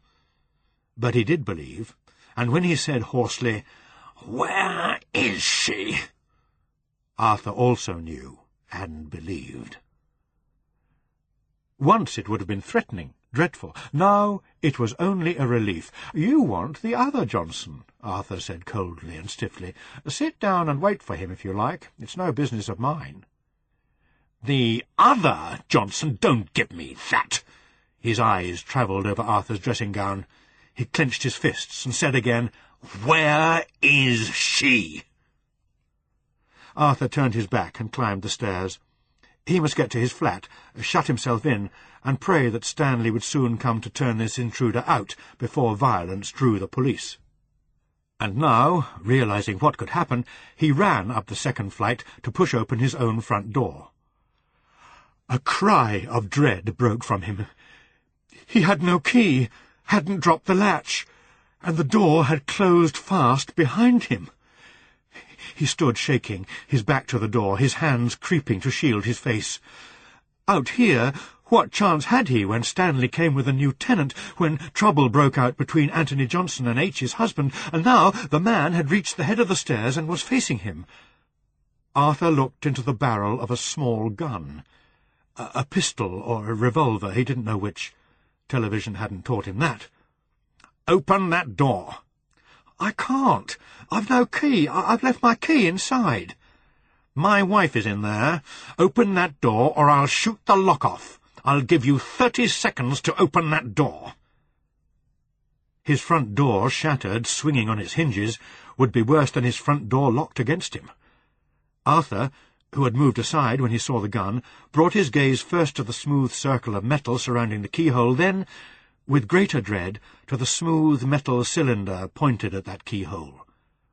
A voice, like a woman's, a victim's, screamed out of him, "I can't! I tell you I can't! Go away! Get out! Leave me alone!" And he threw his body, arms upraised, against the door. Something struck him a violent blow on his back, on the lower left side. The pain was unimaginable. He thought it was his heart, a heart attack, for he felt the pain long before he heard the report, as of a bursting firework, and heard, too, his own cry, and that of another, aghast and terrified. Arthur fell backwards, his hands clutching his ribs. The pain roared in a red stream out of his mouth. Heavily he rolled down the stairs, blood wrapping his body like a long scarlet scarf. The momentum flung him against Brian Katowski's door, and there he felt the last beat of his heart, in blood, against his hand.